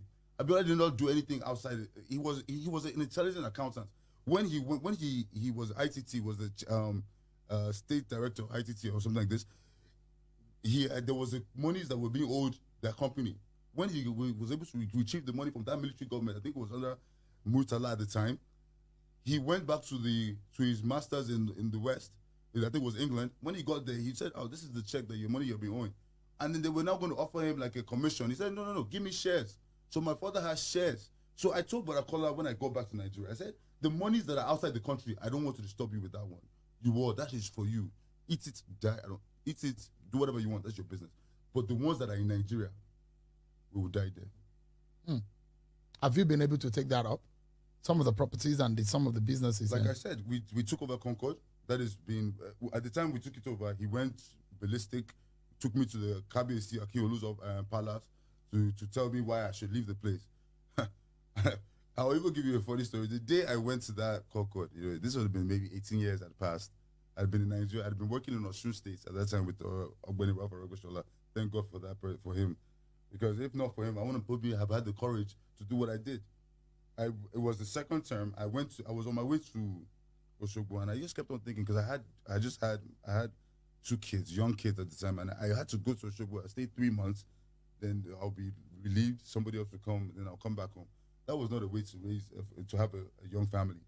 But anyway, I was doing it. And on the way there, I was just thinking that if anything happened to me on this road, now what would I say? But we had properties in Ikeja, right by the airport. We had properties in Oshodi. We have properties, and these properties are not just properties. These are billions of naira, today's money. So I am maybe... Are they still there now? Concord is still there. These properties were put under Abiola's name. You can't sell something that is not your name. So the idea for Adadi, and I think that was his idea, was that if we all don't come together and decide to sell something, nothing can be done. But what Bakola, I think, was doing he was doing things in our absence. And now that we're all old enough, and if I enter the property, those that he had maybe done these shady deals with will now be attacking it, will be going to meet him. He's now attacking me. I wasn't there when you made those agreements, and I'm not in any way... But you had... Jamiu is your brother. Yeah. Afsat is your sister. Yeah. They are older and they're perhaps closer in age to Kola. All of these grievances, have they taken it up with him? Well, I realized something once I grew older. I told you I was real young when this happened. Apparently, maybe there was some kind of politics happening within the family that I wasn't aware of, or maybe I was too young to understand what was happening. Because me and going to America is a kind of place where you speak your mind, and it's a freedom of speech kind of thing. So I learned to be open. So I understand. I think for them, they're just a little bit still traumatized by the whole event. You have to understand that. Me, I lost my father when I was only about like 11 or 10. They saw my dad throughout, so they had a more intense relationship with him. It was a little bit harder for them to like come to terms with his loss. Me, younger, you know how we say kids are Brazilian, they can just they move on really quick. So I guess I was lucky in that sense. But I know that they're also not pleased with the situation, and they're also working with me towards getting us back on track.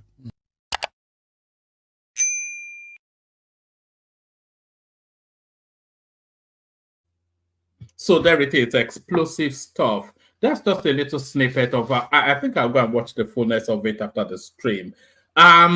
I don't know if you know anything about the Abiola family. Still completely, but that was Abiola, by the way. That family is completely decimated, fighting over money. No proper will. All the money, a lot of the money not recoverable. The guy at loggerheads with the Kola Abiola. What did you make of that? Sorry, do you know that space? The Abiola space. Yes, what we just saw. Did you do? No. At least I don't push propaganda. What is propaganda about Abiola? I mean, except no, your own narrative, majority of it is propaganda. The only thing no, just leave him alone. Go to Abiola. Yeah. Let him say it's a free platform. No, I want to move on to Go on. Yeah, no, it's too late. We've already moved on from those topics. I cannot remember what you were saying because you've already spun it, and I don't listen to when you are spinning narratives. All right. What did you want to speak? You want to speak on Osime and versus Finidi George? Okay, go there. Yes, and some other topics, because I also saw a video on one of these blogs in Nigeria where somebody was rushing a car and saying he's hungry, that they should give him money. And people were saying, "Oh, no!" I saw that clip as well. I think it's a skit being put out by the Obedient Space. There's a lot of mischief making in all of it. Come on! What do you call Obedient Space? But if George one man. No. There's a clip going round. It wasn't even one person. It was running up to a car, doing a being power and all that. Yeah. Send it to me. I tried to find it to bring it. Send it to me. But I thought it was just the Obedience doing the mischief making. A lot of these kids, all those Eben Power clips, they're essentially Obedient clips. A good, in fact, all of them, not even 80% of them, they're just Obedient clips. One man, I just sent it to you on WhatsApp. So all those clips, I don't think they are fake because, or like, what did you call it? You called it what's the words that Nigerians use again? Acting. Sorry, you called it something. Skit. Yeah, because when I was growing up in Nigeria, I saw these kind of things. It was very regular. What always surprises me is when Nigerians put it on social media and act like it's something brand new. Since when I had consciousness in Nigeria, I've been seeing things like this happen all the time. Maybe because they've just started posting things that have been happening regularly in Nigeria on social media. But for somebody to come online and act like this is brand new or this is the first time this is happening, it's quite ludicrous, and they are just using it to push their propaganda. All these things is not brand new. People have not been shouting it being power for the first time. Is when Tinubu became president. People have not been rushing. Is it Agbero? Agberos have been in Lagos for years, for decades, disturbing people's car, begging for money, behaving like this. It is not brand new. It is not new to this regime, But Nigerians, they pretend to be dull when they want to use it for narrative. They pretend to be stupid when they want to use it for narrative. They pretend to be brand new when they want to use it for narrative. And if you look at the motive, where their narrative is leading to, it never has any direction. Never really has any direction. Now, what do you gain from this propaganda video? You claim that all of a sudden people are hungry. So what is your solution? Vote Peter Obi in. That is their solution from that kind of... Let me insert the clip you're talking about so people know what... thank you, Ayo. Let me remove this so that this is what... I'm saying this is mischief making by the Obedience. What the fuck? Well, in a crash. What the fuck, man?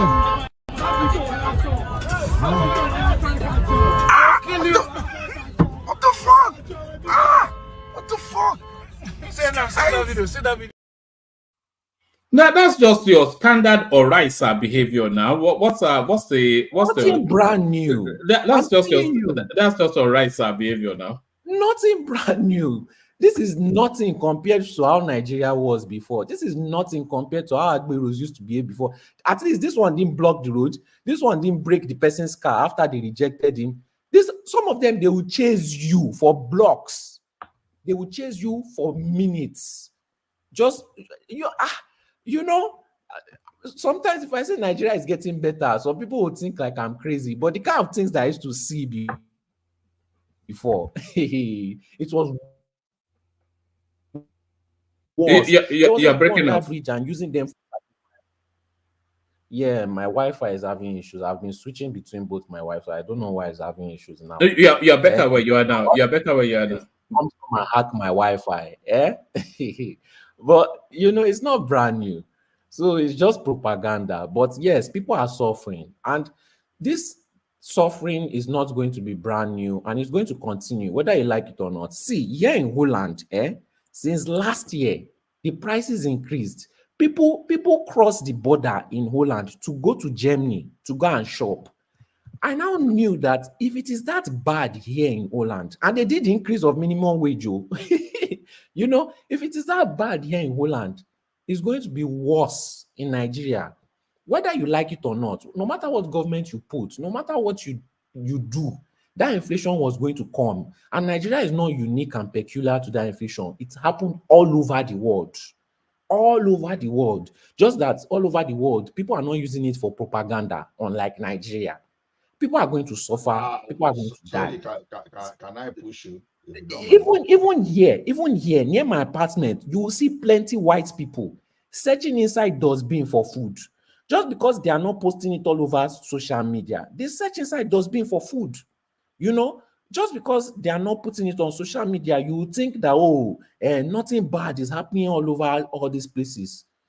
They are white people. I don't even think I've seen a black person searching for food in dustbin.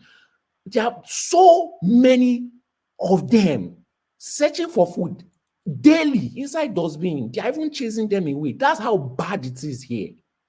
You know, you want to see it. Why you know, I was in the supermarket earlier on, and there was this charity sweeping up all these confectionaries because they were going to bring fresh one out, and I was wondering what they were doing. But what they do is they just pack them off and then take it to their charity space and give it to people who need it. So why don't you have that system? Why are you throwing food in the bin in Holland? What's all that? One man, Dutch people are quite different. They are very self-centered, you know, but they cover it up with nice words like, we're being Dutch, we're being conservative, we're with our funds, our finance, this one, you know, but they are very, very self-centered people, you know. It's rare you see a Dutch person that is not self-centered. So they don't believe in all those it's a socialist community, but the only people that are good with other people is the government. I'll just put it like that. If you leave it to the people, there will be no difference between this place and Nigeria. Well, they treat each other bad, you know. So that's just how it is. It's only their government that enforces all this kind of socialism, sharing, all this kind of enforcement of charity. That one no concern them. They don't even take care of their own father and mother. I'm telling you, you know. So it's just how you view it from the outside. But when you live here, you see it for yourself, you know. But anyways, so they are not using it for propaganda. But yet you're still living there, right? Yes, why am I begging them for anything? No, but yet you're still living. You might be I'm not having any Yes, issue. you're still living there. Why don't you go back to Nigeria and go and live there? I plan to go back. Oh, you plan to go back and live? Yes. You live there finally. Come on, this Yes.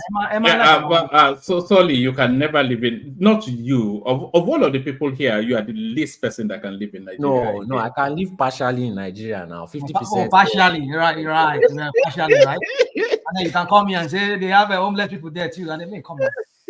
Do this first. I mean, where do you see cows roaming the street of Holland? Where do you see? Where do you see? I mean, where do you see that any building does not have lights in your Holland? No, so sometimes Are there's no light. Not tired? That's because they are managing the roads. Some of these roads are from 100 years ago. And can that be said of Nigeria that you're talking about, that you're trying to compare here? Because they show are they not fixing things in Nigeria? Oh, come on. No, now be honest with yourself. What are they fixing in Nigeria? What are they fixing in Nigeria? Be honest with yourself. Are they creating? No, what are they fixing in Nigeria? Give me an example. Yes or no, rational mind. Are they making new roads? You're throwing back the question on me. I'm asking you a question. You're throwing the back to me. Okay, what is the question? Tell me, what are they fixing in Nigeria? Tell me. For the benefit of the people. They are making new roads, are they not?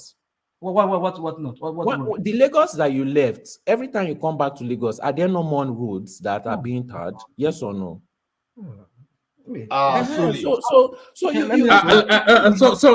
Sorry. Let me answer your question now, rational mind.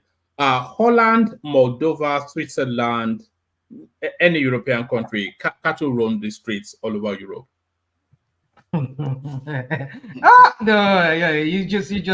just. I mean, listen. Cattle don't roam the streets or roads like you're talking about. It doesn't. I've been to Europe many times. I've lived there before myself. So you can't tell me that they roam the streets the way you saw it in Nigeria. They enter people's farm and go and eat people's farm. You see this. I mean, this is it's insane. The way you people try to compare Nigeria in some ways with some of these countries. I mean, yeah, they might have cattle because they got a free range. Even here in America, we have what they call free range animals, or it's really like cattle. They allow them to roam, but it's usually within the property of the owner who owns those cows. They roam around, and they don't go destroy other people's farm. What are you talking about? And then you want to make it say because they are you are not looking at your screen or rational mind. What is it? Maybe not in Holland, but most of Europe they do roam around. You know. Come on. Look at it now. You are looking at the proof. Yeah. From where to where? Are they walking from Sokoto to Lagos? Are you changing the parameters? Are you changing the parameters now? You see what we're saying here? You see what we're saying here? Hold on. Let's go to Switzerland. Do you want to go to Switzerland? Let's go to Switzerland. Okay. And so they walk from Zurich to Basel. Is that what they do? You don't know that cattle. You said that cattle roaming the streets in Europe. They are. Okay, fine. You see. Let's go to France. Let's go to France. One man. Do you want to go to France? You stop this propaganda. No. This is France. This is France. So were they roaming from Paris to Lyon? You said cattle roaming the streets. You said that cattle roaming the streets in Europe. Did you see somebody? They are roaming the streets now. This is France streets. Unless you change the One man. Rational mind. Rational mind. You don't like facts. You only like. So you cannot argue with facts. I like to respond to you. Yes. You see, one thing is this: why we may like the candidate or the president of the country, but sometimes we have to look at our own problem in isolation to others. You see, when you ask America, when you ask Canada why they have food inflation in Canada and America, the next thing you are going to hear is that about the interest rates, the supply chain that are broke, all this stuff. So they have unusual situation, and that is post-COVID. I just want to know that. But our own problem of food inflation predates COVID. That's different now. And we know, and when the problems were on, our elders were saying, all these activities now, if you don't stop it, will lead to food inflation and famine. So they started this thing ahead of time. So this one has nothing. What is happening in Nigeria has nothing to do with that of Nigeria. We know that those people that are farming in the north central, that the elders displace these people. We know. So then maybe probably we were importing food before, smuggling, and those people that were bringing those food now, they now stop pushing food to us. Yeah, you can say that. But our own problem is locally made. And that's why I say, okay, we are not doing anything about the insecurity. People are not willing to return to their farm. That's one of the reasons we are having food inflation in Nigeria. So it has nothing to do with all those stories of France. No. It has nothing to do. Solve our local problem, then we can now come back. Okay, maybe the rate of inflation we have today maybe 70%. Maybe what we should have, you complaining about, should be like 20% food inflation, but that is not what we're having now. So we can't always be absorbing the president as if he has not done anything wrong. No, he still promised he knew the problem. And that was why I say, what do we do? Recruit. Well, we pay the eating, cassava, again, agbado. I so much believe in that cassava and again agbado to the day that I'm still disappointed that I've not even seen all those things. So someone that suggested that identified a problem and recommended and told us about the solution it's going to implement, and it's not implementing. So you can't say, so no excuse. So let's just forget about that. There's no way we can absorb this guy from that food, whatever grammar we blow from now to tomorrow. Our man has failed on that aspect. Let him sit up and do the right thing. Well, all right. I do not disagree. Respond to that and then take us to Finidi George after that. Yeah. I do not disagree with you. I do not absolve him. You know, I only said that they are using it for propaganda. I also agreed with Rational Mind when he was talking about subsidy. Actually, that's the only thing I agreed with him on still. I went back and I looked at the situation, because before I was arguing about increase of minimum wage. But then again, you know, that will only increase inflation. You were right, you know. So subsidy is the only solution to Nigeria's problem. That's just it. Removing all this subsidy is not a good plan, and I think it's Western influence because of what they hold over Tinubu. You know, that subsidy needs to be put back. It needs to be put for agriculture. It needs to be put back for fuel. Those two key things is very important. We cannot solve. We cannot be living in a country where we have so much resources and we are not enjoying subsidy. I don't care if they say we cannot afford it. Reduce the salary of the politicians, but you've increased the salary of politicians by 200, 300%. You know, and then you remove subsidy. Where's the subsidy money going to? You already have so many plans, so many ways. With Dangote, they are saying they are going to take over steel. They are moving into football. They are moving into petroleum. They are telling us they are going to be producing this, producing that locally and exchanging it. So that means you are expecting more money, but you have removed subsidy. You know, that subsidy is needed. Forget about the increase of minimum wage. That subsidy is needed, or else people are going to die. And that one is a fact. People are going to die in millions, and nobody is going to know because we don't have proper tracking system. We have 200 million people. I doubt we can even track up to 50 million people, you know, and people will just be dying and we will not know about it. You know, that subsidy is needed. That's the only thing I don't agree with in this regime. You know, the person that brought that advice for a removal of subsidy is against Nigerians. It's against the well-being of the average Nigerian. You know, but let's move on to Finidi. People are going to suffer because of that subsidy. People are going to die, not even suffer. People are going to die in millions, and we'll figure that out later, maybe years later, not now, because Nigerians don't know how to concentrate. You know, but with this Finidi case, it was quite unprofessional for Osimhen. You know, some people are saying, "Oh, if he's his Napoli coach, will he shout at him like that?" Yes, he does. When they have issues like that, he does shout at the Napoli coach like that. And it was very unprofessional for Finidi to take all his blame and try to put it on another person. You know, when you're lying on somebody, especially young Nigerians like me, if you're lying on me, I'll vex. So, you see the way sometimes here, I even vex. That's just how we behave. Is he unprofessional? Yes, but he had to clear the air on his name. So, I don't know. It's 50-50.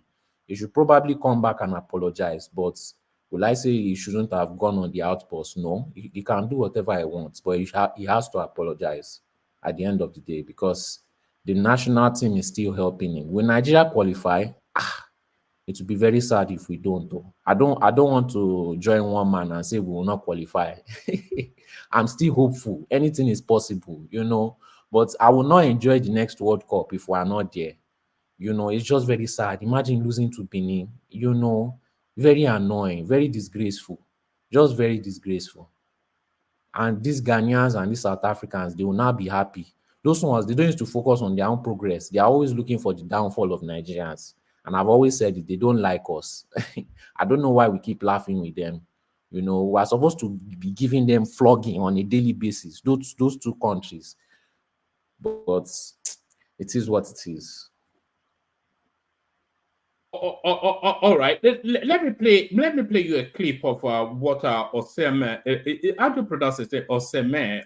Let me just play it. I go lose them too. Now so I did. So if this waiting that they do, no go make me come back Super Eagles, so be it. Super Eagles, no be my father get them. No be Baba Andrew get them. You understand? No be my papa that ain't get Super Eagles. Now there I come there, meet Igalo, they do great things for there. Igalo meet the Martins, they do great things for there. Igalo leave him. I take him. Super Eagles, no be my papa house. Everybody go come, go do their bit, and they go their way. But I no go allow one person. I no go allow one person. They tell me, say, you know they beg now, you know, you can't beg Osime to come and play this. You can't beg waiting. What did we say you can't beg waiting? You can't beg waiting. Make I show you the message where I sent you our doctor. Why they ask and say, if I did 10 days, shall I be okay to play the match, even if I go miss the first match? Shall I be okay? When I come here, you come. Well, another thing I would like to say, optics matter. When Nigeria was playing football, this guy was going to club. He was clubbing up and down, popping bottles, dancing up and down with girls, showing off jewelry. The night that Nigeria lost to Benin, he was doing the same thing. Like, what is wrong with this guy? You know, very unprofessional all through. Must you party? Even if you want to party, must you show everybody? Nigeria is losing. You are partying. Do you have any evidence that he was partying? Yes, he posted it. He posted it himself. Okay. The Mumu posted it himself. And other people he was partying with too, they posted it. They were smoking shisha. So see somebody that says he wants to go to Chelsea. See what he's posting. Does he think they are stupid? You know, is this what Drogba would have done? I think that guy is mismanaging his career. Yes. Oseme. He's mismanaging it. Because it should be in, it's not even been mentioned. It was heavily linked with Arsenal. It was heavily linked with Chelsea. Now we're not hearing his name in this transfer cycle because they are watching. One man, when I was it seems so, and for him to come out against nobody likes Finidi George. It's now gaining sympathy for Finidi George, you know, just from this outburst. You know, I actually sorry, I saw somebody actually do a chart of Finidi George's career, African Nations Cup, European Champions Club. Several did he play in your country? Leagues there about 3-4 times. I think they even won Champions League. He won Champions League with Ajax. Champions League, Super Cup, you know, runners up Nations Cup, third place Nations Cup, winner Nations Cup, and this guy just won one Italian league, and now is the biggest thing that's ever happened to Nigeria. You know, one man, when I was in university, I used to survive based on sports betting. You know, I never used to put my emotions in it. I used to use logic. No matter how good a player was, even if it was Messi, when I see them in club, even if they don't smoke or drink, I immediately put that team to lose because I know that player is going to not perform because he's going to have fatigue. Even if you don't drink, you are surrounded by people that are drinking, who are making you dance. Even if you don't smoke, people are blowing cigarettes, they are blowing shisha in, and it's entering your lungs. It's going to cause fatigue. When you go to practice, you are already tired. When you now go to play the football, you are already now stressed plus tired. So you are not going to perform well. It was one of the criteria of me choosing whether a team will win or lose. This guy has been partying.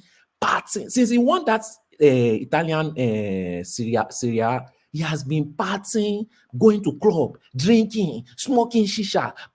And we've all seen his performance. We can't lie. This guy didn't even score Did he score more than one? He did score more than one goal in African Cup of Nations. And when clubs are looking for you, especially big clubs, your national representation matters. It matters because it shows that you can play in different environments, in different fields, and still be a winner. This guy didn't perform at all in African Cup of Nations. What did he do? He went back to partying. Would Cristiano Ronaldo have done that? Would Drogba have done that? And he wants to go and play where those people, where those people were reigning. He wants to go and reign there. It is a joke. It is a joke. Look at Erling Haaland. That guy is a small boy. You won't catch that boy doing that. You won't catch him doing that. And those are the people you are going to compete against. When you have put yourself on that kind of high status, you can't be behaving like Yakubu, Aigbeni. So he doesn't know what level people see him at.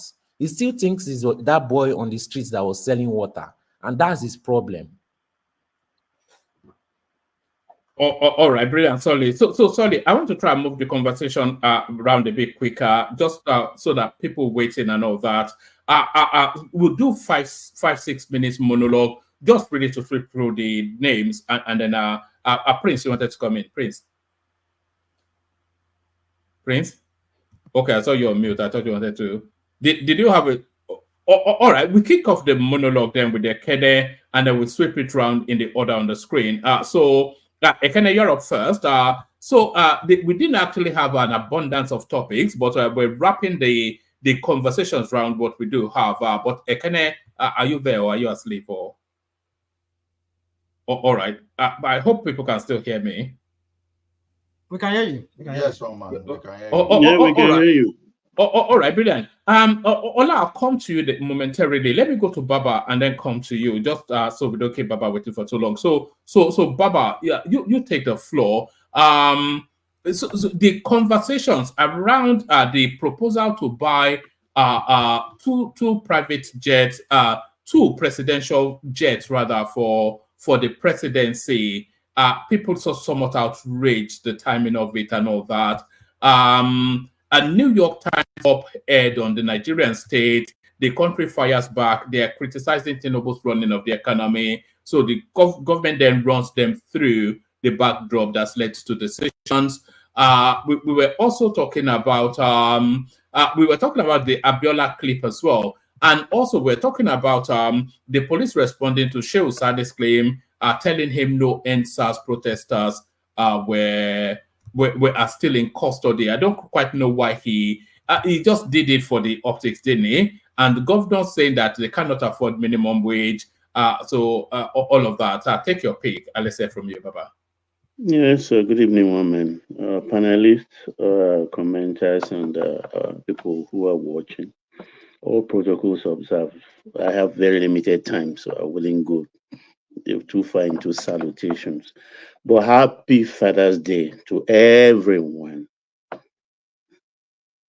I think I came to discuss something you are missing, but the Abiola issue, family affair, even though they are public people, I will not say anything about that. I have watched full clip of that, and the other one, I think Sheon cut it into two. One is full, and one other 14 minutes, mainly for Mumuni's talk about what is happening between them and their eldest brother.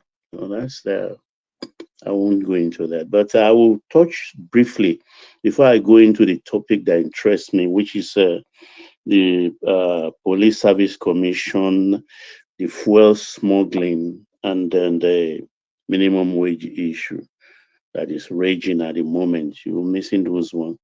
For the president, I mean, I can understand because he has, I think, 2 or 3 assigned to him.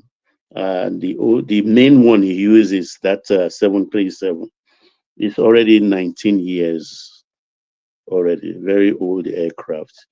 And he has the other smaller one, that's about 23 years old. So they have to face it out. But for the VP, I think he's okay. with the Gulf Stream, and he also has a Challenger. Both are just 13 years and 12 years. But I want to tell the president that, look, there is time and place for everything. You understand? And no matter what, I think he shouldn't bring this purchase of aircraft. This is not the time. It's not the place. If he needs one, if he wants to smell tear rubber, I think he has the money. Let him buy from his pocket. Use it. And when he's going, can take it back and go along with it. Not now, Mr. President. Please respect Nigerians and the mood we are at the moment. Quickly, let me go to this police corruption service commission thing. You remember some time ago when those recruitment was taking place in Lagos, where those northern folks came and claimed Lagos indigenship with some fake papers, and they were caught out. Do you know all those people were still included in the 10,000 recruited, one way or the other? And some of them spent as much as 700,000, 1 million naira to bribe, to go into the list against all those photo ops they were showing us. And mostly they are all from the north. And you know who actually lift the lead on this nonsense that is going on? The IG himself. Yeah, he said they are untrainable. Did he say they are untrainable? Yeah. No, I mean, it's just that these are the people that are not most, and JAM did exam for them. Most of them fail, but most of these people are being sponsored by their emirs, village head, cattle head, all this head from the north. That's how they pack. But I wonder what a policeman who spent 700,000 or who got the loan from their village loan shark, when he graduates and is put on the street, why wouldn't he start to rip people off at this checkpoint? So we have fundamental issues in our country. I think we should all be of sober reflection and level-headed, cool heads must reign in our country to, interrogate so many dirty things that we've been living with that has come to be a cloak we wear every time. It has come to be the norm. And that is why we are here, where we are today. So I give kudos to the IG for taking the lead off that kind of thing that is going on. So they've cancelled it, and even the president sacked Arase, who is the head of the police commission. He has been sacked, booted out. And I think Arase was a former IG, if my memory serves me correctly. How could you do that? I don't understand Nigerians. We are our own problems. We are the problem of the country. I don't know why we don't look in the mirror and tell ourselves the truth. Because why would one part of the country always want to be in a certain position where they wear uniform all the time?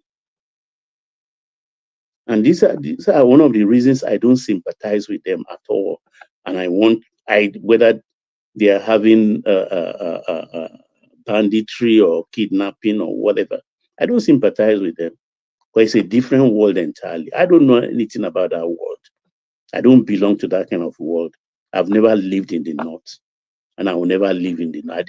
Not even Abuja, how much more core north. So I don't understand these people. That's the only thing they understand. Their people are not being employed. They put their people in poverty. When I come to the minimum wage, you will know what exactly is going on in that north. And they tar all of us with the same brush all the time. I don't know, but I'm happy with what the IGP did. So for the fuel smuggling, I think we are in trouble again. In trouble in the sense that a lot of smuggling is going on. But I think when last I was on the panel, I talked about the price per liter of fuel around nation neighbors.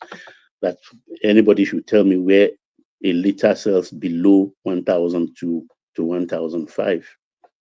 That's when we're comparing wages and stuff like that. So the difference now, about 500 naira, that's 700 in our country, and about, if we take 1,200 as a benchmark, that is what now they are using. They just saw maybe they could make 200 at least per liter.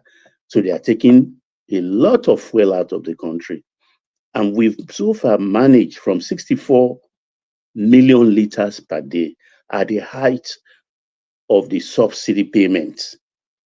We've cut it down by half to, I think, about 33 million liters a day. That 33 million liters, out of which once in Blue Moon, we do have fuel shortages in our fuel stations. Now they are smuggling them out. So there is going to be a problem. So what does the president do? Do we aggregate it a little bit and make ours a little bit higher so that it will be unattractive to the smugglers? Or do we ask our customs immigration to up their game? Or the 6,000 recruits that just left the army training depot, some of them should be posted to our border posts? I don't know. Because we're confronted, it's a problem that is ingrained in Nigerians. Maybe it's in our DNA. Any opportunity we take, we tap into it. At the end of the day, we end up blaming government. Can I just interject? It is not a Nigerian thing, or it is a human thing. It's just that we don't have the facilities to stop it and control it. The same thing, they will do it in Europe too. So please, don't stigmatize us. It's a human thing, not a Nigerian thing. But the Nigerians are peculiar. Maybe because it's a Nigeria. See, the only reason why these other people don't do it is because their government have found ways to restrict it. I promise you, give them chance, they will do worse. Well, that's yet to be to unravel. I see it with my two. I know a lot of smuggling is going. I know for sure smuggling goes on, particularly when there is disparity between nations that are not in the EU tariff system and the what's it called now, the road haulers. I know a lot of smuggling, but that's a different thing from what I'm saying about this fuel thing. It's got to do with the price disparity, and Nigerians are well involved, including the grains and a lot of things. And our borders are porous, not because we cannot man them adequately, but the people, our brothers in the north, at least it's like a cap on top their head. Mali, Niger, Chad, and not Burkina Faso, one other country here. It's like a cap on the head. And the borders are like seamless. Seamless in the sense that they see themselves as one. A lot of them don't even recognize the border. It's just like some of them even live in the Nigerian village and go to school in the other country's village. They don't know the difference, but they have cousins and things like that. So it's a difficult situation for us, and the government have to find a solution to this. If not, it's going to get worse.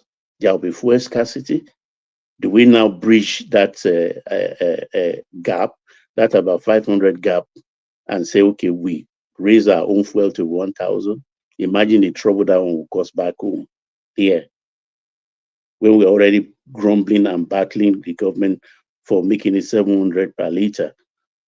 So it's a problem. And for the wage bill, I spoke here too about the northern governors paying $12. I mean, I said 12,000 naira a month, and a lot of you were surprised. But the Zamfara governor himself even surprised me the more and said from his mouth that they pay 7,000 naira. 7,000 naira. For the life of me, I don't know why a man will look at his own citizen and give them 7,000 a month when the national wage is 30,000. Now he's pledging that he's going to pay 30,000. Is this the same man that will be able to even pay 62 all these years? And to further surprise you all, as I was surprised when I heard, even the wage award, which is 35, the government gave money to the states to pay. Do you know states like Delta, Bayelsa, Rivers, and a host of others are still paying just 30,000? They pocket the 35,000 federal government gave them as wage award for their people. And here we are, Delta, and nobody is saying anything. Nobody is complaining. NLC is not harassing those governors. I don't know why. Fubara will come here and all those old people will be collecting money from him and he will be huffing and puffing.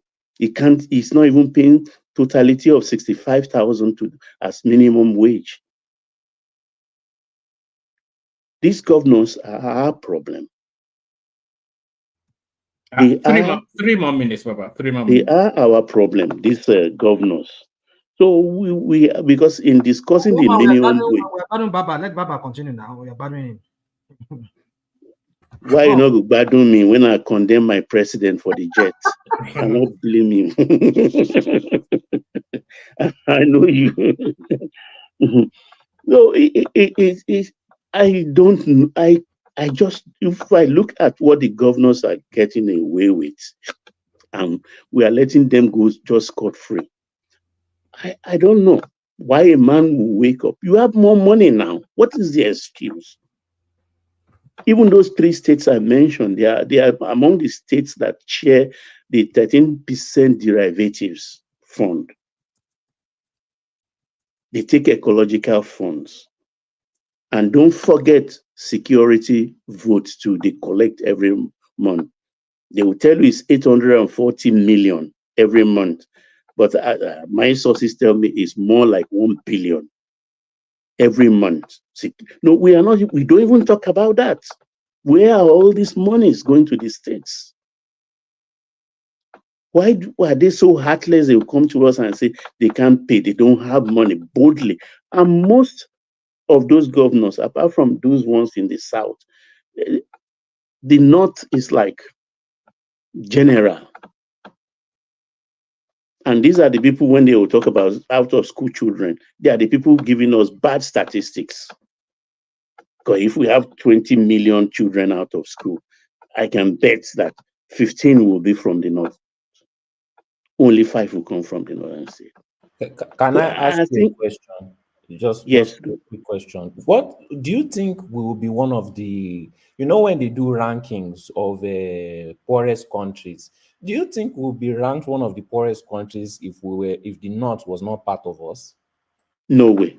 I believe we'll be like, if not like South Africa, something near that, or the Arab countries up north, like Egypt, Algeria, and Tunisia, and Morocco. We will be more like that, absent them in our map. Honestly, that's my belief. Once they don't want to grow, and they are dragging us, they are pulling us down with them. Sorry, yes, sir. I know you're about, sorry to interrupt your thoughts, your train of thought. So what do you think, this whole thing about, I beg your indulgence. Let's add more minutes to what Baba is about to say.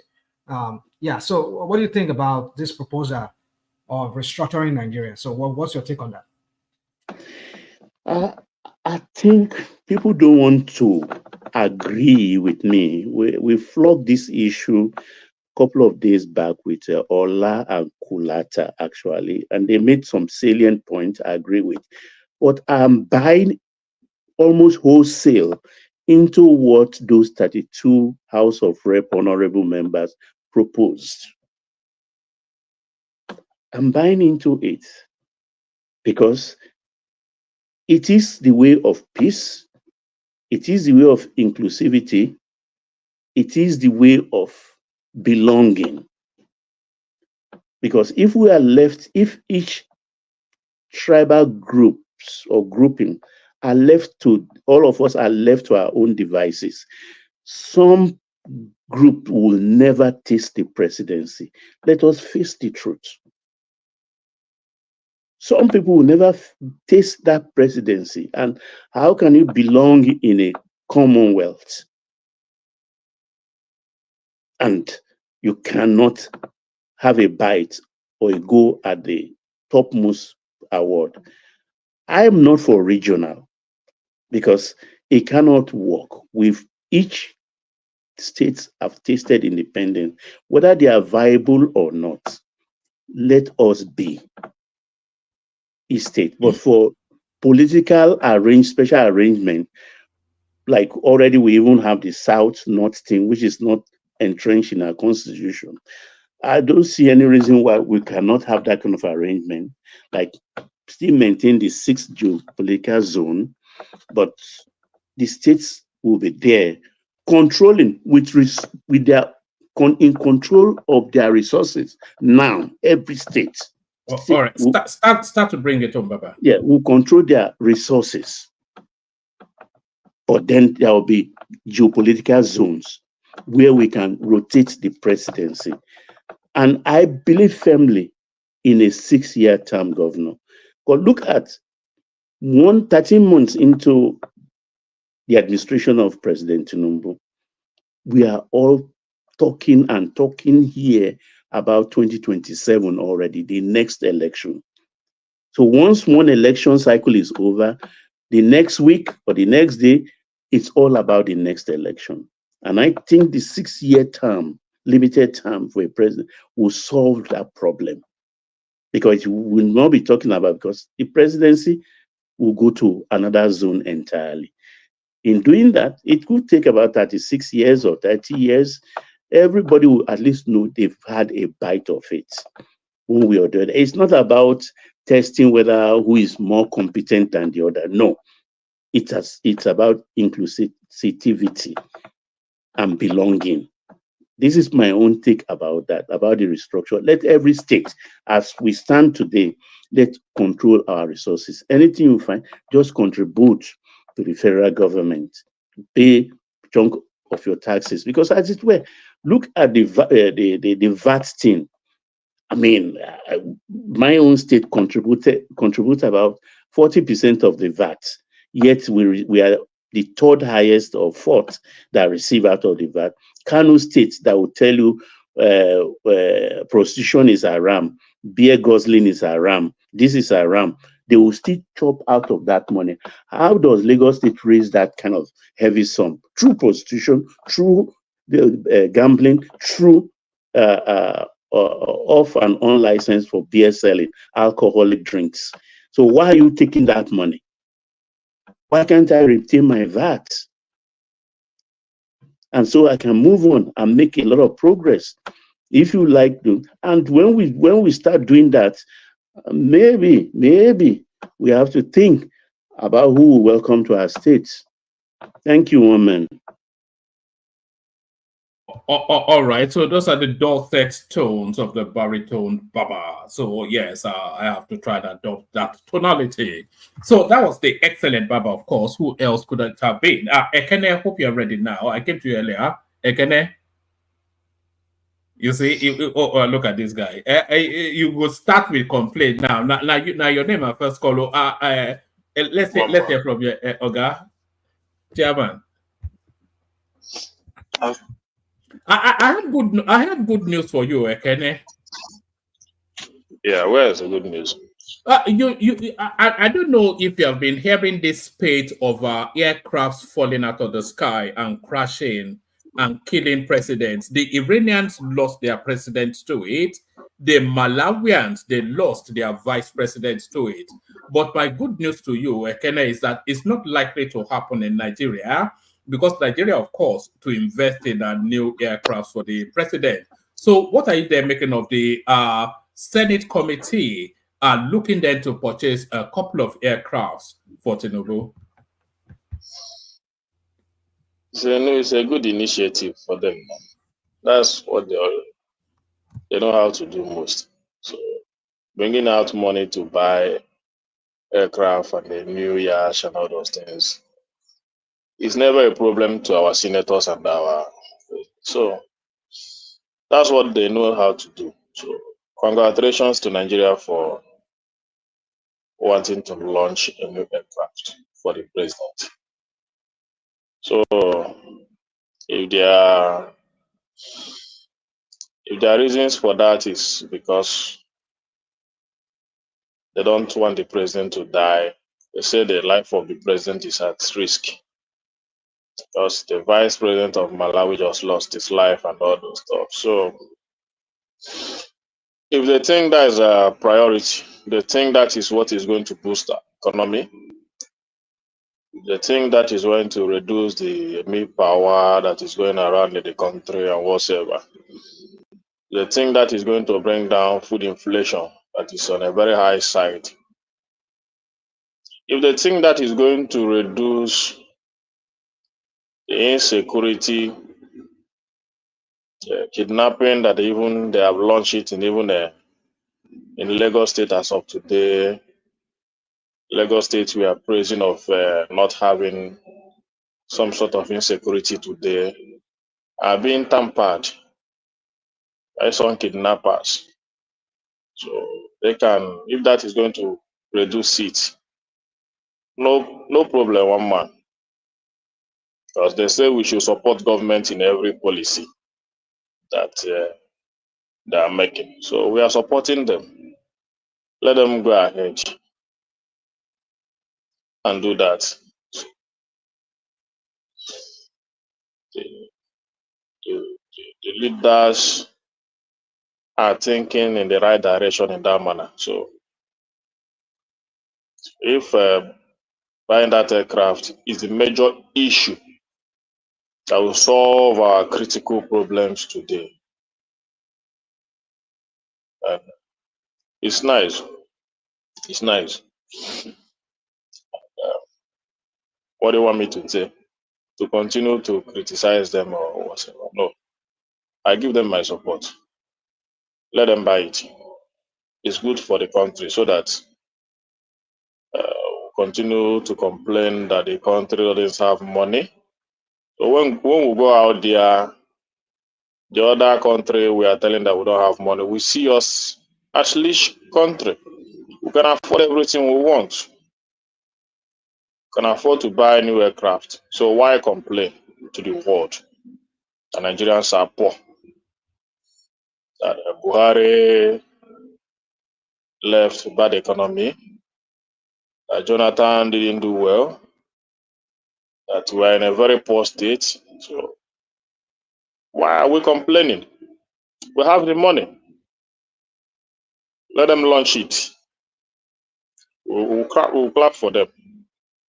They want me to stop them when I know that even if I say that they should stop, they'll still go ahead and do what they want. They don't listen to the citizens. So, and they know better than the citizens. They know that buying aircraft is good for the country.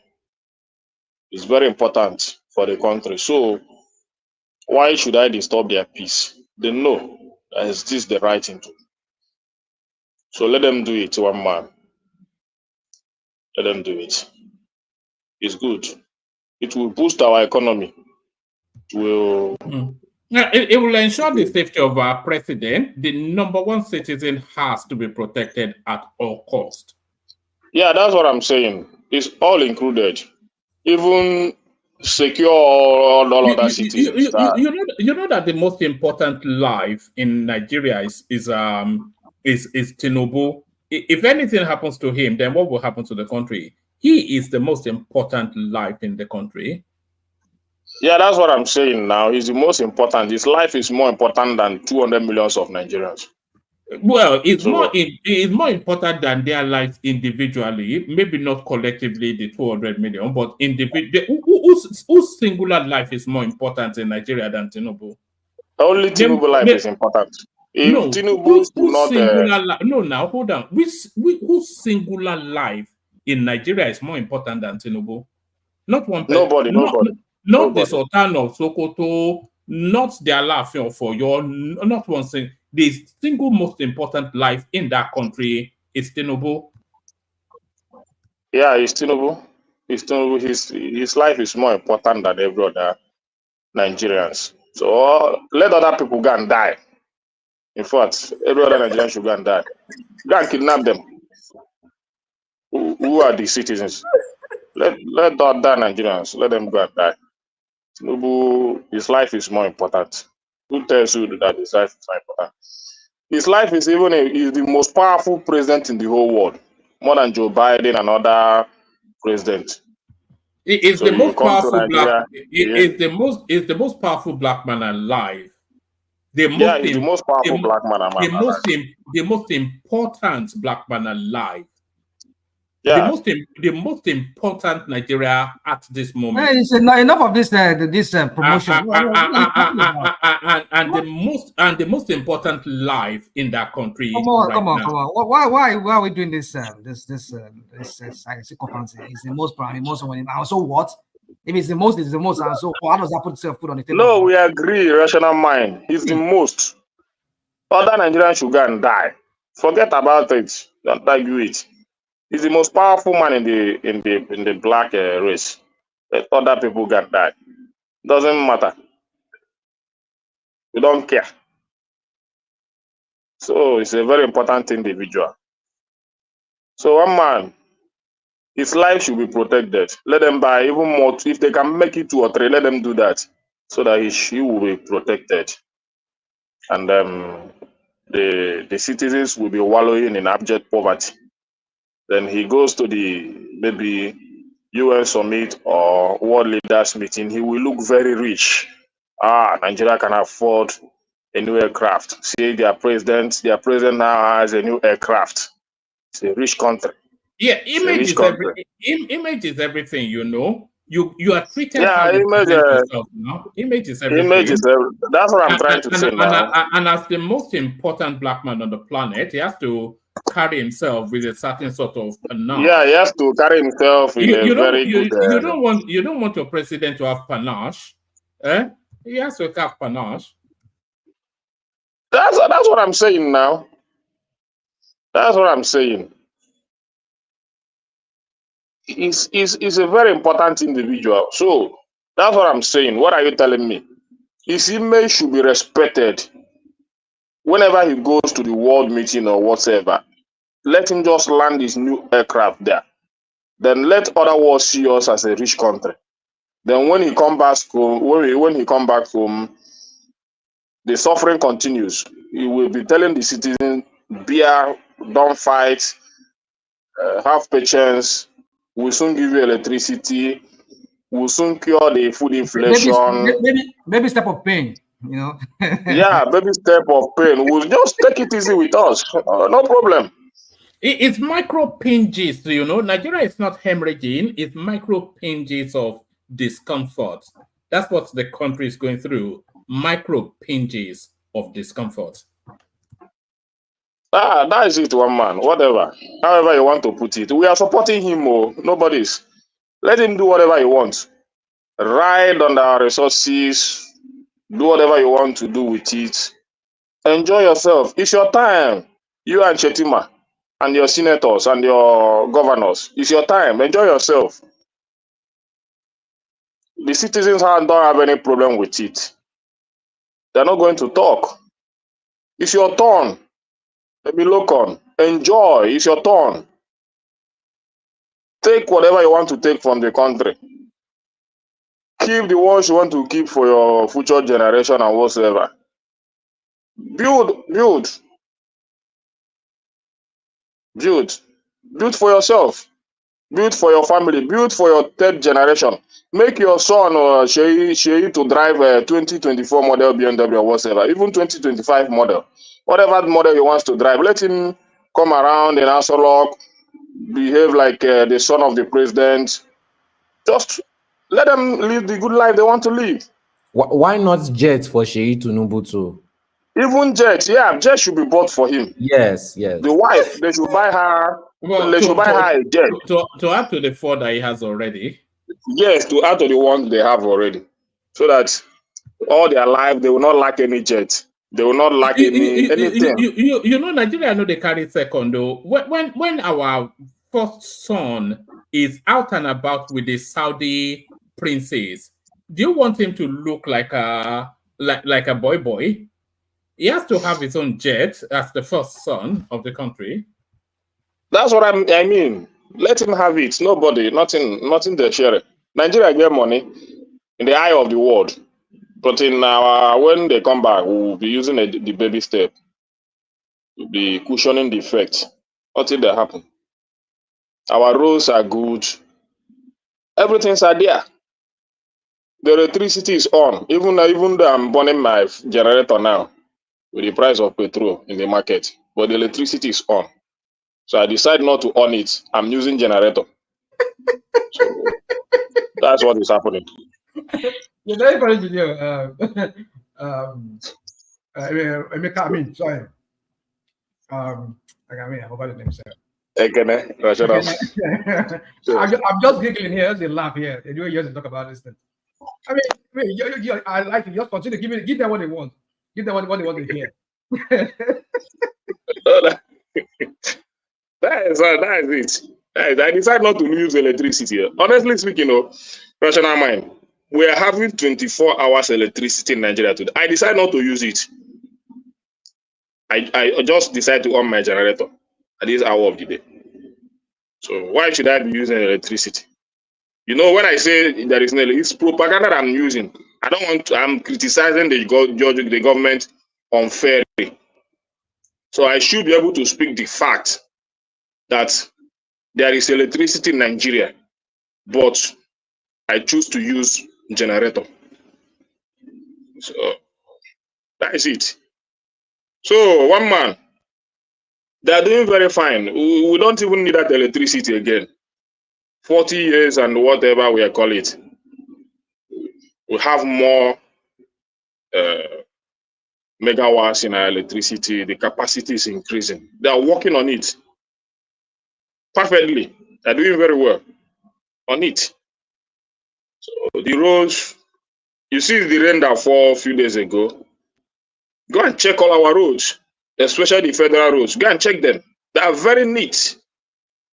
No flood, nothing. The travelers are traveling smoothly. So they should continue with even the coastal highway, because I know that in maybe next year now they will complete it. And the ones we have is in good shape now. So let them continue with the coastal highway. You just make your videos around our federal roads now. Everything is in order. The Minister of Work has finished maintaining it. So we have enough money. After doing all that, there is enough money to spend. So let them buy the aircraft. They have been able to do much. They have been able to secure food inflation. The prices of things are very cheap in the market now. The price of tomato, that 5 pieces is now about 150 in the market. But I choose to buy my own 1,500. Well, that's about 150. I choose to buy my own 1,500. So that I will criticize the government. So that whenever I come to the platform, I will tell you that things are costly. A pint of it is about 10,000 that I buy. But others are buying about 500 naira. I buy my own 10,000. You know we can price check the markets here online, which we have done severally. and they don't mirror your numbers. Anytime we price check everyday goods, they don't mirror your numbers. Yeah, that's what I'm saying now. So my numbers are not.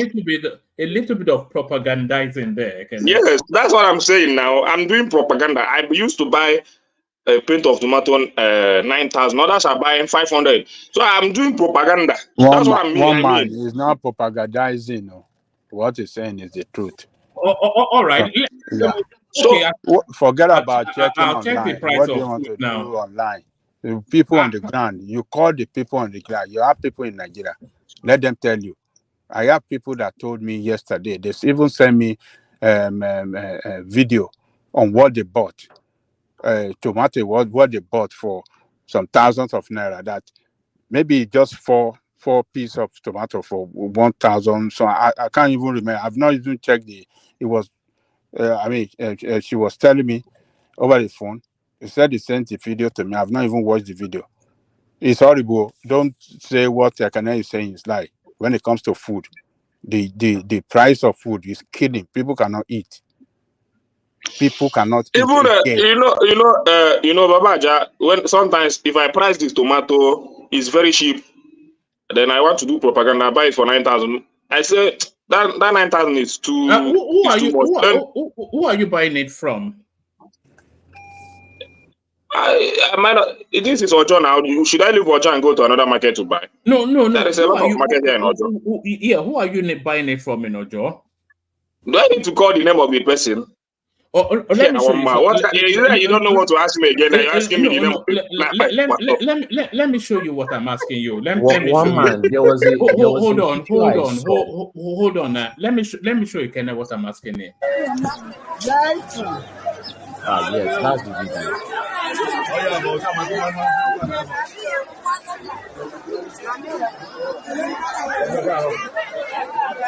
video. Yeah.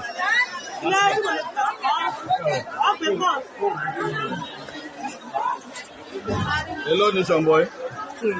200 naira. Ìdí tí a fi wá lẹ́lẹ́kejì ni pé ṣọ̀mbọ̀tẹ́ lé ní òní 200 naira. Ó jẹ́ ẹyọ márùn-ún báyìí.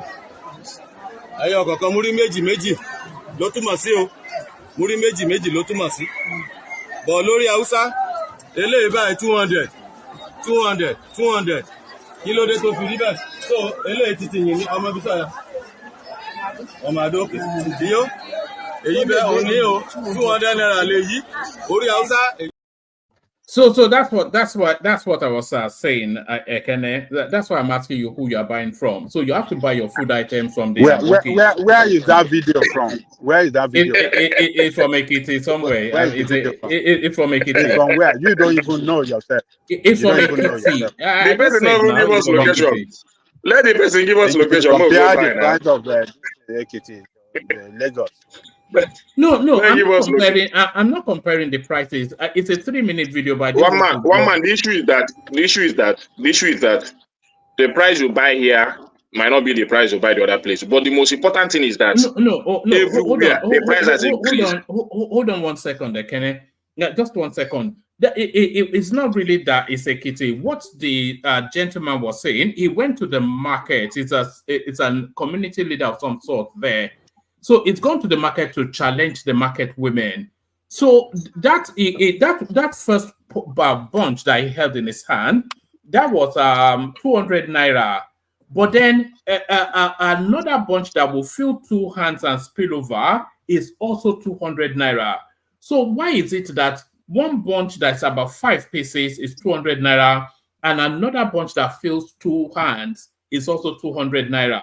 So what they are saying is they priced it with the northerners just about 2-3 stores away, and they are selling it at the price that it came into the market. So these people are now buying it from the northerners, chopping it into smaller chunks, and just gouging the people. So buy your food items. No, they will just buy your food items from the northerners. They will just go and buy it. They will just go and buy it. Let me finish. Hold on. You know our food, most of all these things come from the north. I beg, hold on. Make I just say this to woman. that video you're saying, where is the Hausa there? The Hausa guy that was selling 200 naira. Where's the No, they priced it. These are price checkers now. Do you want me to play it the full? Do you want me to play the full video? Yes, then you know the context. You know, there's no context there. You see, this is what we say. This is just a propaganda. You people don't do a critical analysis of what you watch. This guy is telling us that somewhere, I don't know where he has found it. He said they are selling 200 naira. This is the same market women that are there. Are you saying he's lying? He's lying. Yeah. Why would? And he didn't say that those women sell to him. Did those women sell to him? He was just comparing price. Hold on, Ekene. How is he lying? What? I mean, he said Hausa. If you go to the Hausa people, they sell. He said this bunch is 200 naira, but this bunch here they sell it here for 200 naira. This small pieces. So where is the Hausa guy that was selling for 200? The bunch that he saw that he was trying to use as a comparison. Where's the Hausa? What was the Hausa guy? At the tail end of the video, they were about to go and accost the Hausa man. So why did they show it? Show us then. Rational mind, man. You are stretching it a little bit. No. Why didn't he show us the Hausa guy that was selling? You know that's not the first instance. There was another video that we played of an Iliyaoloja that went to the market. I think this was actually from Adewale's community that went to the market and had the same challenge. I think it was the Gari market then, and it wants them that look. You are gouging the system too much. One man. This is just if they are the one gouging the system, then Sabi. I'm telling you what let me tell you how I know it's true. If you look at those videos and you check the comments, you know what Nigerians are saying. Nigerians are even defending it, saying that the Northerners are not sending their children to school. So that's why they are not gouging the price. So the Southerners must gouge it because we have bills to pay. That's the comments. Everybody was commenting that. So Nigerians are in support of that. Where did you see that comment? Check every blog where they posted it. Every single blog. That was how Nigerians replied. Nigerians supported it. But they will still come online to one man, let me continue, please. Let me continue. I want to the issue is that just like I was saying, I'm doing propaganda, so most of them are buying it for 500 naira for a penta, and I'm buying for 9,000, 10,000. So my own is propaganda. So whatever video you want to show, just go and show it. I'm buying a tuber of yam for 6,500. Others are buying for 1,000 naira, 1,005. So my own is propaganda.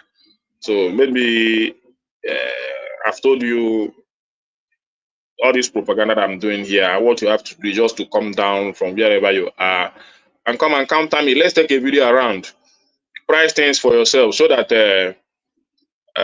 we know who is doing propaganda. So that is the challenge I've given to you, and that challenge is up there. I will do everything humanly possible to make sure that I give you all the support so that we travel all the markets in Nigeria, especially in Lagos. Then let's measure the propaganda and know whose propaganda is better. So, but Nigeria is a progressing country under APC. That's what I mean in everything, in every context. It's a progressing country. They have really done well. They have changed everything from where they met it. Everything. They change it. But I don't know whether the change is from good to worst, but maybe that Idris song will tell you whether it is good to worst. So, but a new song was released for Emilokon today. So that would tell you whether the change APC has brought upon Nigeria, whether it's from good to worst. Emilokon, don't turn Emilokon. Yorubas are screaming. Hausas are crying. My Igbo brothers are saying. Don't blame them. I suppose that would be your new anthem for the obedience. This is our new national anthem. It was just released. Yes, that's it. When he announced it that he was going to release it, we thought he was playing. But eventually he released it, and it's raining everywhere. So it's a good, you know, you people say that the Obedient don't like anything good about the country. This is a very good one for them. Since the music was released, the Abadorians on Twitter were not able to counter it. At least this is not an Igbo agenda, because if they would have said that it's an Igbo agenda, is from one section of the country that always want to talk bad about the country. No, Just like doing over there. It's only trying to cut its own slice out of the obedience space now. So that's just that's a money grab right there, isn't it? It's just that's just whatever. That's a way of if nobody he didn't mention their name. He talked about David Adivayo, the Redeemed Church. You talked about Goodluck Jonathan. You said you stayed a 1 million march against Goodluck Jonathan, which you did. Now what is happening? Are your full soldiers no longer? What is happening to their leg? Can't you stage a 1 million march for Bola Ahmed Tinubu? And a lot of it. You mentioned them. Hausas are shouting. I don't know that language of Hausa, but Yorubas are shouting Emi Bawa. Igbos are shouting, you know, consign us. So they are marginalizing Igbos, this and this. You said everything that you needed to say. So whether you want to call the attention of the obedient or whatever you want to put it, the most important thing is that I thank God that it's not coming from particular section of the country that you guys will believe that some part of the country is saying negative things about the country. And I commend him. Hold on, it's his mom not from Anambra. I'm pretty sure that his mom is from Anambra.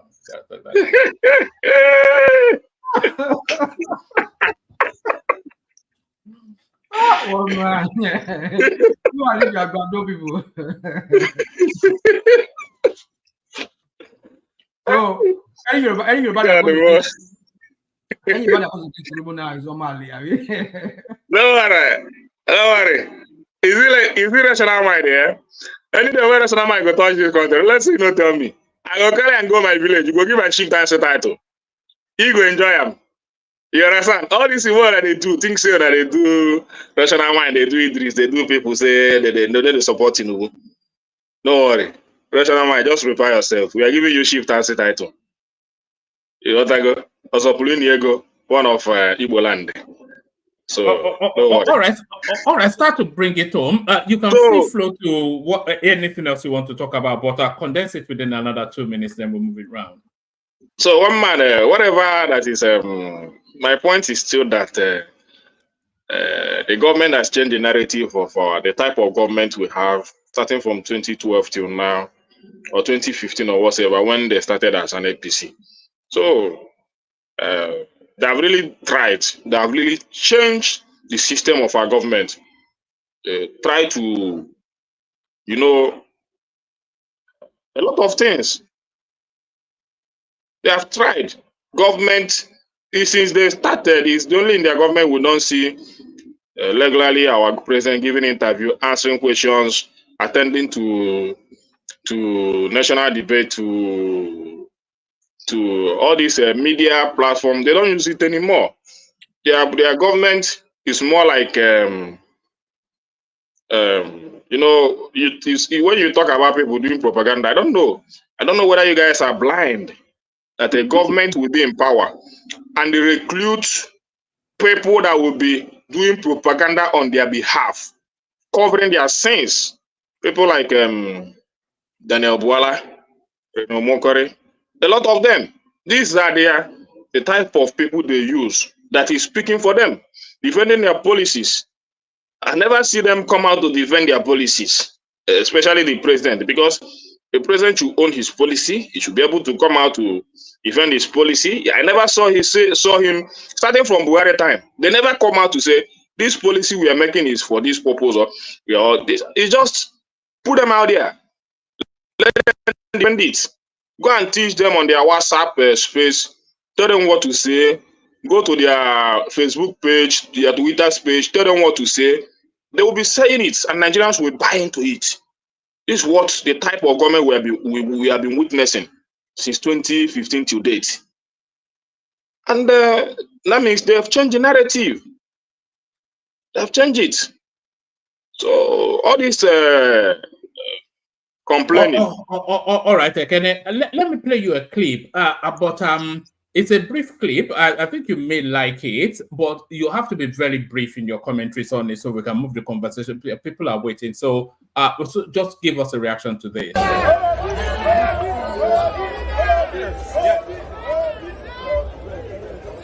So many people made them who they are today. He's a man who believed in molding characters, and that is why we have. So that's Peter Obi in Bayelsa State doing his ambulance chasing politics. My guy, in that them car for Bauchi now. You don't see the huge car he give them for Bauchi. Give them for Sokoto. You don't see those ones now. Na proper cow. Is she na proper cow? A big cow like that borehole we built. Now you sabi now. Go check them now. Can't get level now.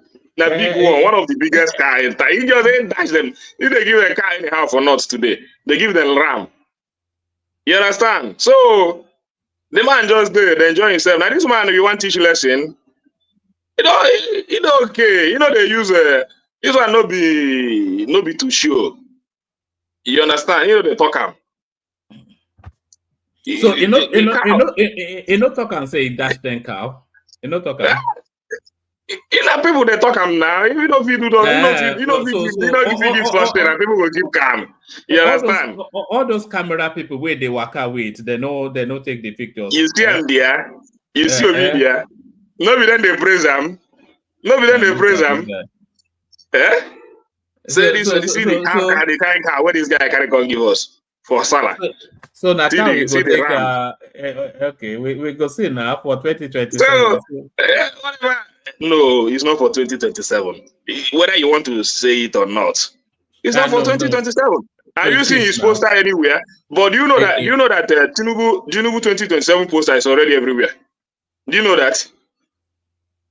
Oh, all right, take a snap and send it to me. So it's just to show you that these guys are just not ready to serve. The 2027 poster, a long one. I don't know who did it. I don't know all this hypocritical patriotic Nigerians now. Patriotic Nigerians. No, one man are obedient and then go do it. You're obedient. Blame it on the obedient. I mean, that's what people do now. You say everything is obedient, and then go to the poster so that they can keep the people with bad name. No, obedient to the poster. All right. So one man. The only thing is that the country is moving the direction of APC, not in my own direction, or the direction of APC, because I cannot be moving with them. They can move to wherever they want to move, and their supporters can be following them to wherever they want to follow them to. So it's moving in the direction of APC and their supporters, so they can continue to move. It's not for people like me. You understand? Whenever they're moving, I will try to divert myself to follow the better road that will lead me to the destination and the hope I have for this country. So you can other APC, Tinubu, and all that. You can follow your guy to any direction you want to follow. It's not for me. It's not for me. I have a clear vision for this country, which I know that whenever God willing, we get it right, that vision will be actualized. Not this is the Milocon government. And I have to leave it here that since the inception of democracy, this is the worst we have ever experienced as citizens of Nigeria. The worst. And anybody can go and argue. Government without direction, without any hope, without any focus, without any vision. The government was squandering and scattering. That's what we have. So whether you like me or not, follow them, put your head wherever you want to put your head. I go to dodge you now. When I no go see me, APC no go see me. I go to dodge you now. You understand? So let Tinubu lead his followers to wherever he's leading them to. And God willing, we're going to get it right. Thank you, one man. All right, excellent. So that's the majestic Ekene, elegant man. So thank you, Ekene. Of course, a fantastic contributor as always. So from Ekene, we're going to Ola. You're up next. just free flow as you will, Lola. All right, we don't seem to have Ola at the moment, so let's go to Ajale Koko before we go to the quickie. Let's see if Ajale Koko is ready. Ajale Koko.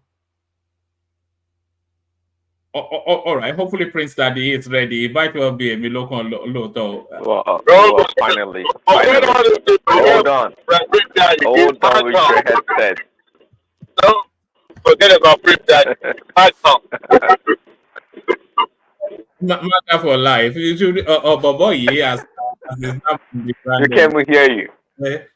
We can't hear you. Dewale and his funky Prince. Good to have you. Yes, I wasn't sure if you were there. You were so quiet, but you know, all this Happy Father's Day stuff. It's not really. Men shouldn't be saying it to men, really, should they? But good to be in your company. The conversation. Let's hear from you. Well, Happy Father's Day to everyone, all the fathers on the platform and on the chat, in the chat room. Welcome to the One Man Show. Like, share, subscribe, and love the show. One Man. Yeah, what's going on?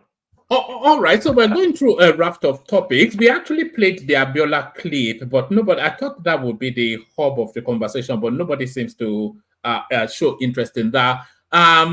We're talking about Tinubu. I have interest in that, but you didn't ask me. But it's okay. No. Yes, when we look around, then we'll open that, because I thought that would actually be the central theme of the session, because it was quite explosive, some of the things he said.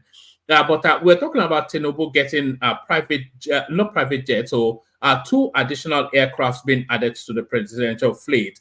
They presented somewhat of a tepid argument, trying to leverage what happened in Iran and Malawi. But these guys now, they don't seem to read the room or the mood of the country with this spendthrift sort of style that they have. So we were talking about that. And then the Americans did an op-ed. Oh, let me remove that from the screen. That Happy Father's Day thing. This was sent in. I won't say who sent it in, because but whoever sent it in can acknowledge that they did send it in. There's this op-ed by the Americans, your New York Times of all things, trying to play down somewhat the achievements of the administration, and the administration claps back, taking them through historical documentations of how we arrived where we are. And then Finidi George resigns, and the back and forth between Victor Seme, or whatever his name is, and the coach.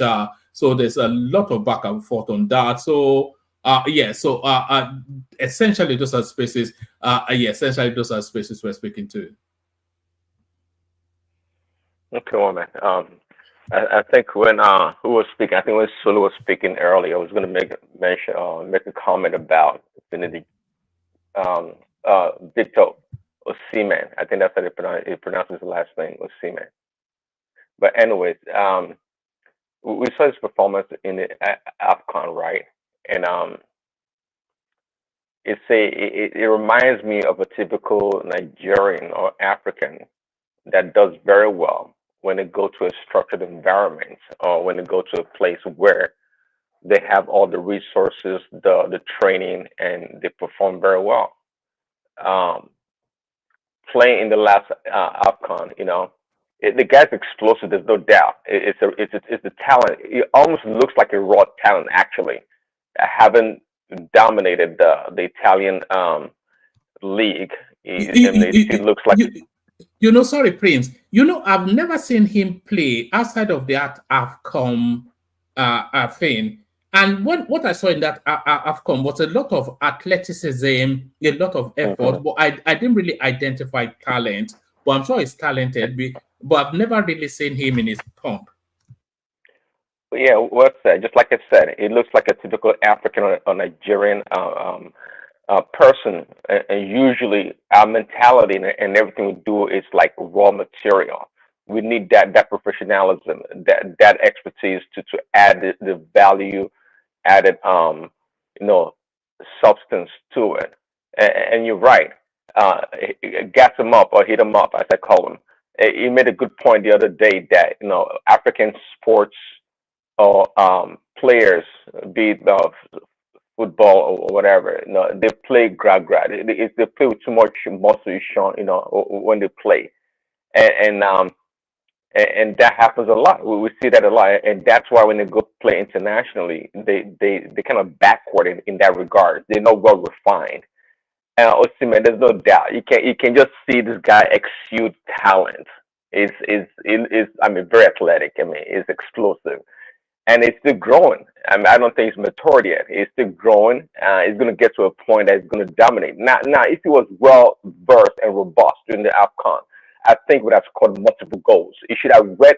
It shows like he couldn't read a lot of those things. They were calling some calls against him, some infractions, and he was not able to adjust. It just shows his level of understanding of the game and ability to change course. He wasn't able to do that. But in the Italian league, it was great. From the videos that I saw, and people give him a lot of credit because that's why in sports, the players are just part of it. The players' ownership and management / coaching. That's when you see a winning team. And if you're familiar with American basketball, if you look at the teams that won multiple championships in the NBA, those are the teams that the coach is usually superior over the players, even though the players are getting paid a lot of money. If you want to mention Popovich to Phil Jackson, and when you go to football, Belichick, these people, they control their team. There's no one damn single player that's superior over the coach. They call the shot. But we have that problem in Nigeria when the players make a whole bunch of money than the coach. Way more money than the coach can ever make. But at least in American sports, the coaches, they get paid a lot of good money too. There are some coaches that have contract of $100 million, believe it or not. So they don't make as much as the players, but they do very well. Prince Daddy, sorry, let me correct you. In America, the superstar players are always ahead above the coach. LeBron anytime can sit down, just go to the up office and say, I want the coach gone, and it's gone. What is my preamble to what I said? Hold on, what is the preamble what I said? No, you're saying no, I said the team that have won multiple championships. Tell me how successful LeBron has been. Tell me. Again? No, I'm telling you that I'm responding to the statement you made that in America the coach is just above all the players and this and that. He controls and does call all the shots. No, there's been occasion where they keep the main player on the team. Once the coach is gone, the coach is gone. Even you saw recently Milwaukee, Giannis. The moment he didn't like that coach, he just went upstairs and said, "Okay, get rid of him," and they got rid of him. So don't say he's anything. Osimhen. And let me say this, I've been listening to you guys all day talking about basketball. Now, that's not soccer. What are you talking about, Mike? Yeah? You say? That is basketball. That is not soccer. That is not soccer. Is it not sports? Is sport not sports? Does it have to be soccer? Soccer is sport, but it's not soccer. We were talking about soccer or football. That's different from basketball. There's no way a player will be bigger than the coach. Coach has everything that's got to do with the team. He can fire or dismiss any player. How can the player be superior to a coach? No, I didn't say superior. I didn't say a player should be superior to a coach. That's not my argument. I'm just responding to what Prince Daddy saying in America. Okay. And he say in America, and that's what I'm responding to. And I'm trying to correct him that no, in America, no, that's not the case. The superstar players, they often get rid of the coach. Okay. Yeah, that's what I'm responding to. Mike, you quoted me wrongly. So that's the problem. I said, if anybody heard me, I said, in America, teams that have won multiple championships, usually the coach is superior over the team. And I mentioned who? Popovich of San Antonio Spurs. Well, I mentioned Phil Jackson of the Lakers. They won multiple championships. Kobe and Shaq, though they were super players, they were not greater than Phil Jackson. We all know that. No, Kobe got rid of Phil Jackson. You know that, right? Huh? You know that Kobe was one that get rid of Phil Jackson. You know that, right? Oh, stop. What are you talking? He did not get rid of Phil Jackson. I'm telling you, man. His business, once the ownership look at, okay, who's more important? If that player is more important than the coach and they're not getting along, they get rid of one of them. You talk about influence. Some players have influence. Even in his former Super Eagles. Remember in the days of Jokeshi has much influence on who gets to the national team, than even the coach that was hired. You guys remember? today, the player can have influence, but again, the player is not superior than the coach. Kobe and Shaq. Kobe is my guy. They were not superior. Even when They were you not know, superior it was Kobe that got rid of Shaq. You know that, right? Jackson. Do you know that it was Kobe that got rid of Shaq? When Phil Jackson was in charge, he called the shots 100%. Even under Phil Jackson, Kobe got rid of Shaq. Huh? Under Phil Jackson, Kobe got rid of Shaq. That Shaq, you know, they have to make a decision between Kobe and Shaq. The moment Kobe and Shaq started fighting, the owner just looked down like, who do we need more? Kobe is still younger. Shaq is getting old. We gotta get rid of Shaq. But Shaq that's just the way it works. And I'm telling you, later on, he wasn't happy with Phil Jackson too, and they got rid of Phil Jackson.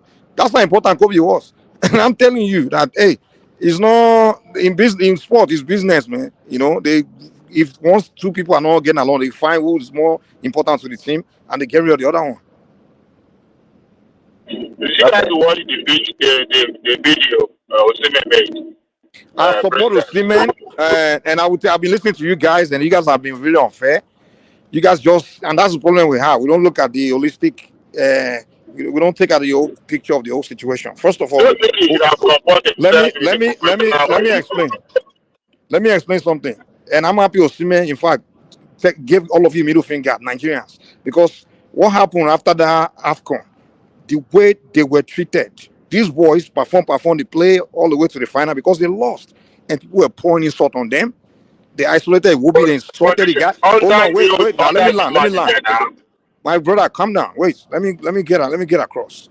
Now, Osimhen came back. The boys that came back at the airport, they were angry. They were clearly angry about what happened, and they expressed it. Even Musa said it, like what we Nigerian the way, and even the coach Posero. That's why he left. He left because of that. He will advise Nigerian like, you guys should praise the players, don't abuse them, stop abusing them.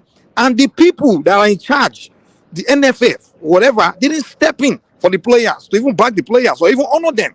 And we have this culture in Nigeria, where we don't honor our athletes. And it's getting to a point, and that's why God is punishing us in sport, why we keep losing. Every country always honor their, even Osimhen has received more recognition in Italy than he has received in Nigeria so far. In Napoli, even in Italy in general. And all the possible the great players, they never be honored. We don't honor. When they win, we start, hey, we celebrate. The moment they lose, we insult them. And even the NFF, they don't honor them. They don't care about them. And then after all that things those players went through, the abuse, there's never been the NFA, whatever they could ever address it, done anything. And now the comment you are making is that I'm not begging you to come. Are you kidding me? So you guys need to check ourselves, the way we behave in Nigeria, our attitude, we just need to check it. Can I interject you, Mike? Can I interject you, Mike? Any team, anywhere in any sport that you have a team going against the coach is always going to result in disaster. Even if the coach is the one that is wrong here, which to some extent he has some blames, the player involved should have composed themselves in a professional way. All this thing has been happening in the national team right from long time. You guys remember the 94 team, 96. First of all, Osimhen is superstar. He doesn't need to compose himself. You need Osimhen more than Osimhen needs you. Let me tell you. Forget that professional crap. First of all, listen to yourself. Listen. There's no. They want to listen to yourself. A organization that's not professional. You are telling the player to be professional. Wait, hold on. Look, in Brazil, what is his name? Neymar. Their captain. No, not Neymar. Even Neymar has his own issue. You remember when he was having issue with the coach? This is their captain. What is his name? The guy that played for Real Madrid. What is his name? I forgot his name. Vinicius Junior. No. I forgot his name now. He was benched. They didn't take him to World Cup at a particular time. Why? Because the coach has the final say. I'm not saying the coach would not. No one is disputing that. That's not my argument. I don't think you are paying attention to my argument at all. You are not paying attention to my argument at all. My argument is not that the coach should not have final say or not. What I'm telling you, my brother, I don't think you are listening to me. You are just arguing blindly, man. You are not listening to me. The argument. Okay, what is the argument? My argument is not whether coach have final say or what necessary between him and coach alone. I'm telling you that Osimhen outburst on that video is more of frustration to the whole Nigeria, the ONFF, and also the coach. That's where his frustration is coming from. And that's why I'm telling you guys are not looking at the picture holistically. You guys are focusing on between him and Finidi only. That is bigger than that. If it was the issue between him, like let's say everything was rosy, there's no other things in the picture, and it's just him and Finidi only. There will be a different I will have a different take on it. But what I'm telling you is it's bigger than that. The guy has been angry with the NFA and also the fans and everything. The way the whole thing went at the outcome, that last tournament we had when they bossed their house, made it all the way to the final, and because they didn't win, they abused everything, and then the way NFA treated them, didn't even recognize them, didn't even address the issue, didn't even. And this guy's level, it's almost like you don't give a shit about them. And they felt like, oh, we came and bust our ass. Look at all these guys from Europe. They came, all these things. So he's already been angry. You understand? So hold on. He's already had that. Calm down. A player that's already angry with that issue, and Finidi cannot say he doesn't know that Osimhen has been angry because Finidi was part of that team, that staff, the technical staff. He know that. Now, for you to now make a statement like that, right after in public, right after knowing how the player has been feeling about the whole situation, the guy has the right to outburst, go off like that. And in that video, it wasn't only going off at Osimhen, he's indirectly telling the rest of you, to hell with you. It only needs Super Eagle. I don't have to come and bust my ass for that country. They don't respect athletes that come to. I don't have to play for you. A country that doesn't respect, that doesn't acknowledge the athlete, that doesn't even give them any recognition. I mean, come on now. When has Nigeria, Osimhen is being known as big player all over the world? When has Nigeria even acknowledged that or even talk about that? When are NFF award him? Let us interject you. There's no football player, no matter how big they are and their various clubs. It is a pride of every player to play for their national team. As a matter of fact, every player dream of going to the World Cup. Okay? So no matter how big respond to my argument. Stop arguing about hold on. If you are a coach being appointed within months and you have to put him together and you are facing a lot of dilemma like this, you will understand the frustration Finidi also found himself. So it's not like he didn't know the condition, of which the players were subjected to. But you now have two people that are having their frustration on each other. But like I said, Osimhen is taking frustration on not only the coach, everybody, including you and I. That's what you need to understand. As a people, we need to start being responsible. Let me tell you, I understand. Look at your attitude, sir. Look at the way you are responding to the guy. Look at all of you. I mean, come on now. It's not the only player that Nigeria has. If he look at that, then that's the problem. That's the attitude. To hell with him. That's what we behave in Nigeria. After we abuse them, that's the problem. And the guy doesn't play for you guys again. To hell with you. We need Osimhen more than Osimhen need us. That's the fact. How much are we paying him? Hold on, Mike. Let him come back at you a bit. Open the window so that you can have that. Just want to let me hold on. But it's Prince that is flawed still. So I know. I think we already have your topic for the after hours. That's where the battle zone will be. But I'm just want to speak to this issue. I'm not absolving Finidi for anything. As a matter of fact, he is wrong, completely wrong. But you see, what is happening now is not new. It has always been happening at the national team or NFF. It has always been happening, and the players have always been, frustrated and one way or the other. But you see, in a way, even with whatever is your grievance, you find a way to channel it. Now you have a coach who was barely appointed a few months ago, now resigning, and you are saying, oh, you don't care about playing for the country and all that. Yes, other players who have gone through this in the past, you can use whatever you are going through now to correct the anomalies that is happening at the NFF. You don't just have to, you just have to learn from those who have gone through it. Finidi has gone through this before. He understood the frustration. Tell me which coach, indigenous coach, has not gone through, or any of our previous old player has not gone through this before. They've all gone through this, but he has to calm down and learn from them. Because bro, listen. You know, I always get frustrated having conversation with Yoruba man. You always expect everybody to be reason like you and have the same temperament as you. Dude, You know what? Osimhen is not Adewale. He doesn't have to be calm, okay? Hold on, gentlemen. Let's get back to Prince Daddy. They always tell everybody to be Omoluabi. I mean, Osimhen is not you. It's everybody handle things differently. Don't say it should be gentle. It should be this. Everybody includes you, Mike. Oseme, it looks as though he has some discipline problems. That's not true. Hold on. Guy, when I this is the first time Osimhen has ever had ball. First time. Okay, sorry. Go ahead. Yeah. No, I'm saying he has some discipline problems because let me play you this clip.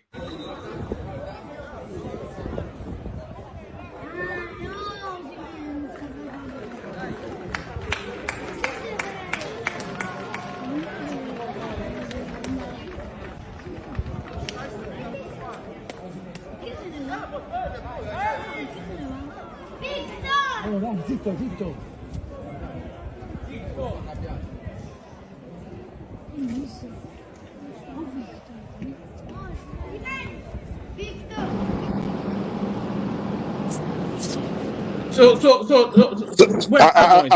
are you talking? Okay. Hold on. There he was being sent off at training, and then flouncing and flapping and peacocking like a superstar, throwing his vest on the floor, swanning hands, waving hands, almost certainly cussing and swearing.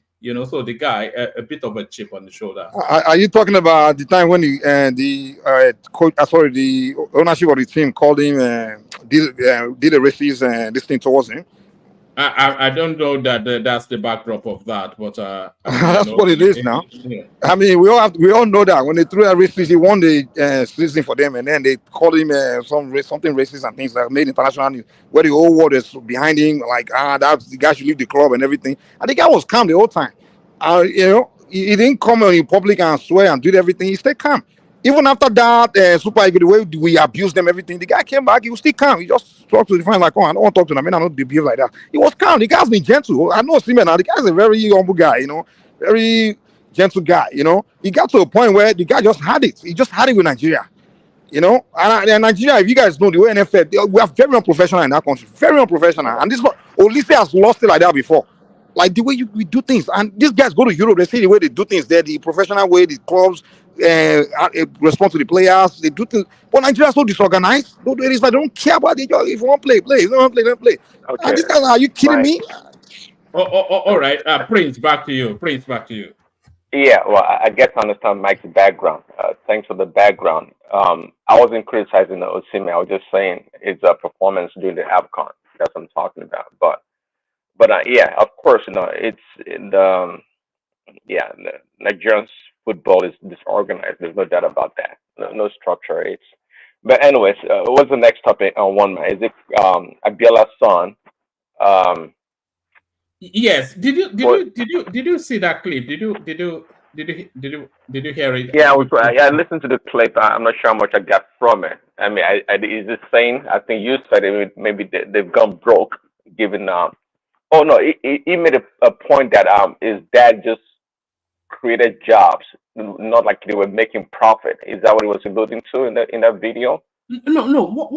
What is really coming across in that video is still the internal squabblings. That was Abdul MKO Abiola. They're still middle naming their father's initials. So he calls himself Abdul MKO Abiola. But what's coming through is still it must be 30 odd years, going on 40 years. That man passed away now. The internal squabbling still over assets and money. 31 years exactly.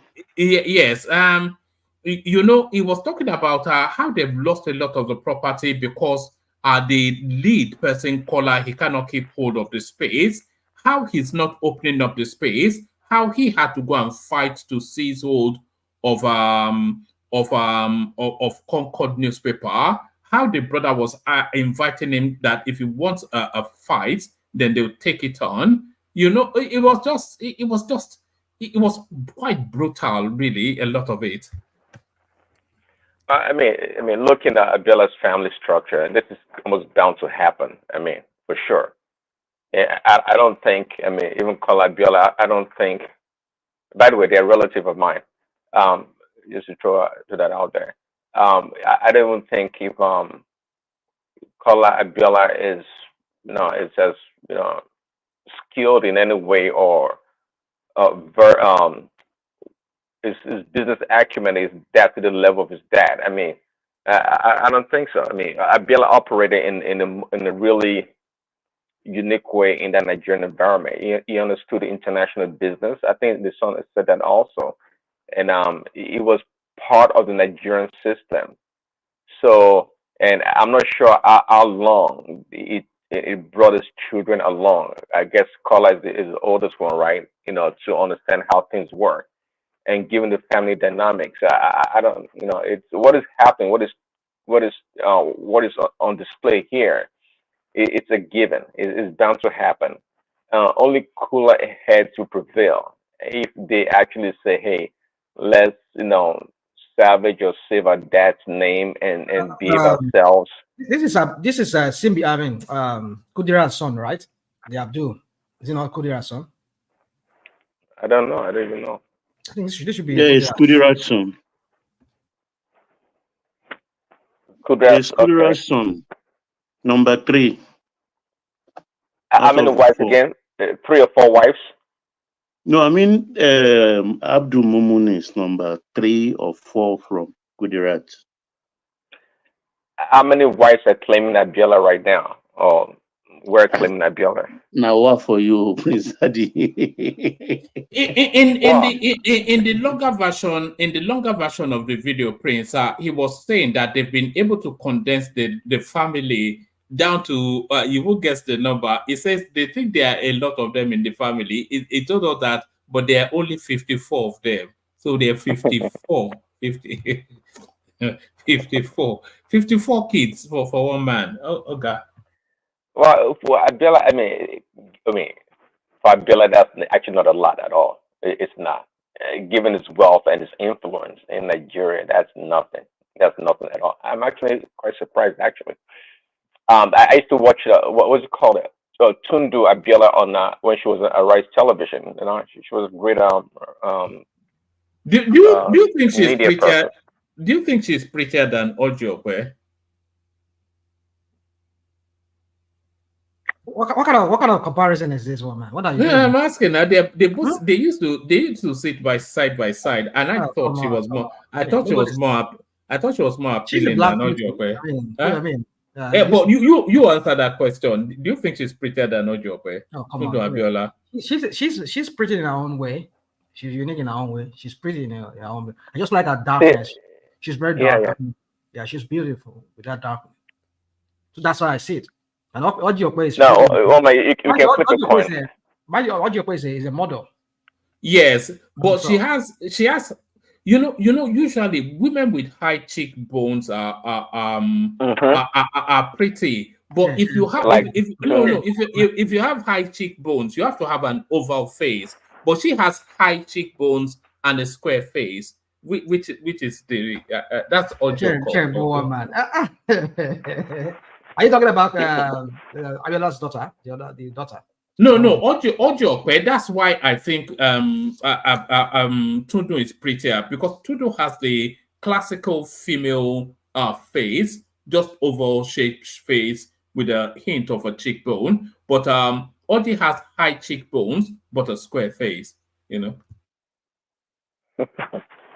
All right, one man.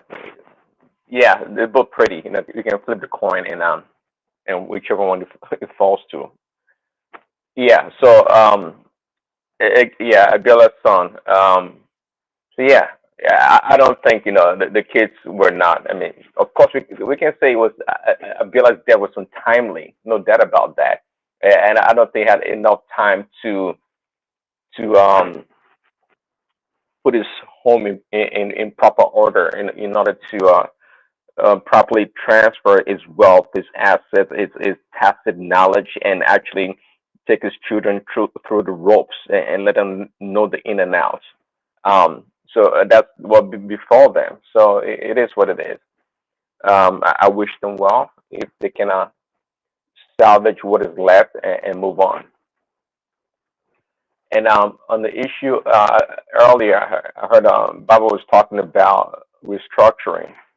At the end of the day, having each at this point in time, it's going to be each state. I don't think the regions, the states can come together and form kind of a confederacy as a region, to properly manage their resources and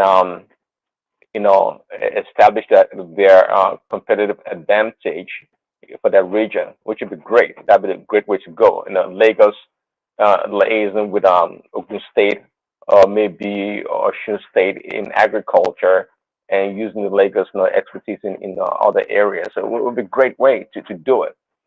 But I was thinking about it when Baba was talking. At the end of the day, this regional or devolution of what we call is it power or resources is going to be a problem because if some governors a region is doing very well managing their resources and human capital, investing in the people in education, health, and infrastructure, it's natural given our definition of a citizen in Nigeria that people would naturally migrate to those places that are doing very well.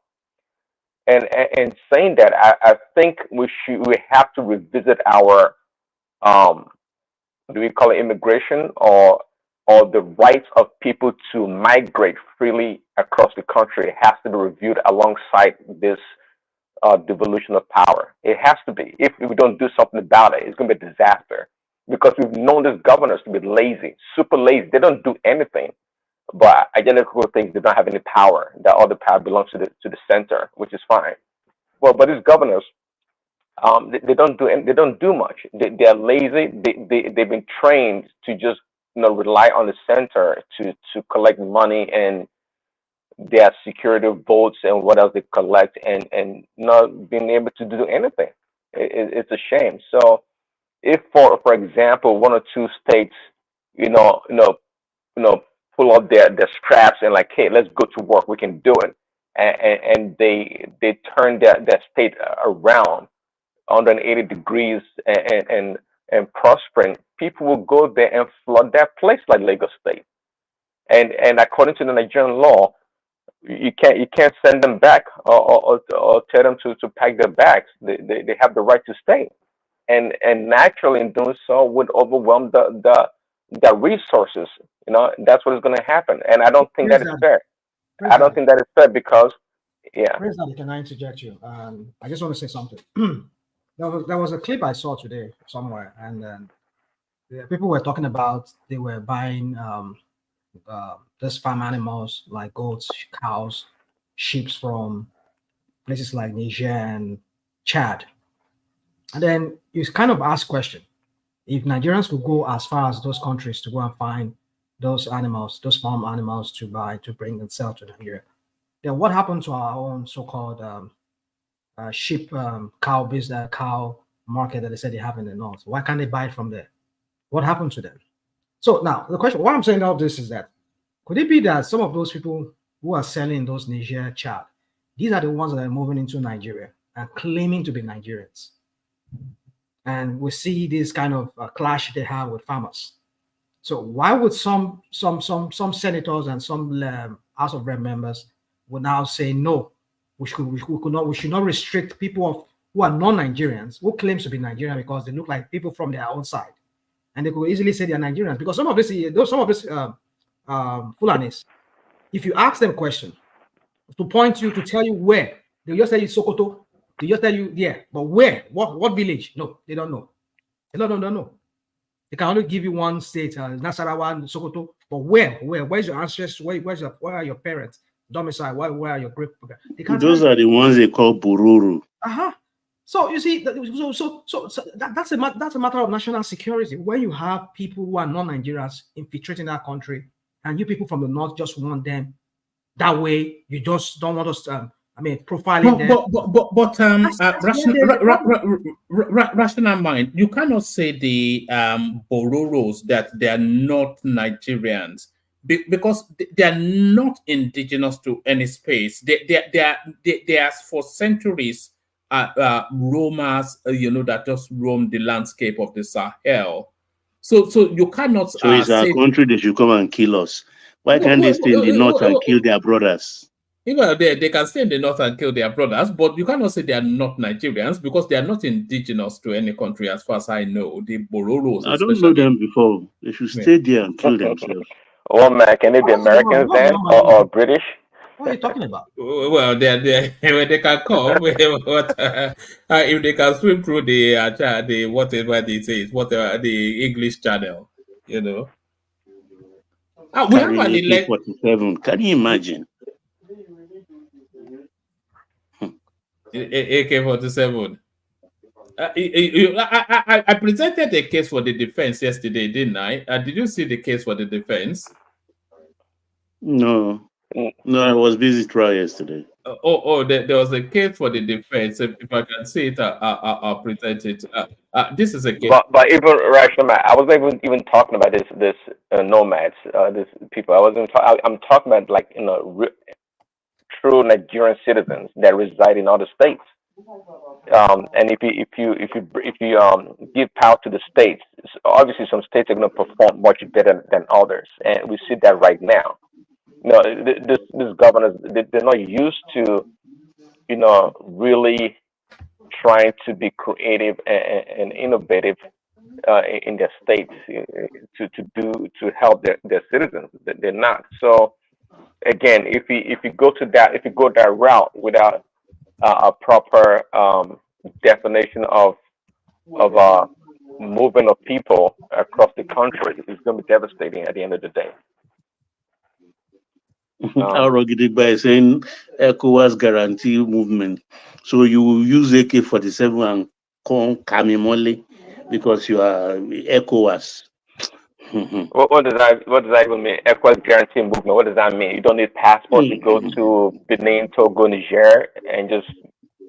It's even 90 days, actually. By the ECOWAS law, it's 90 days.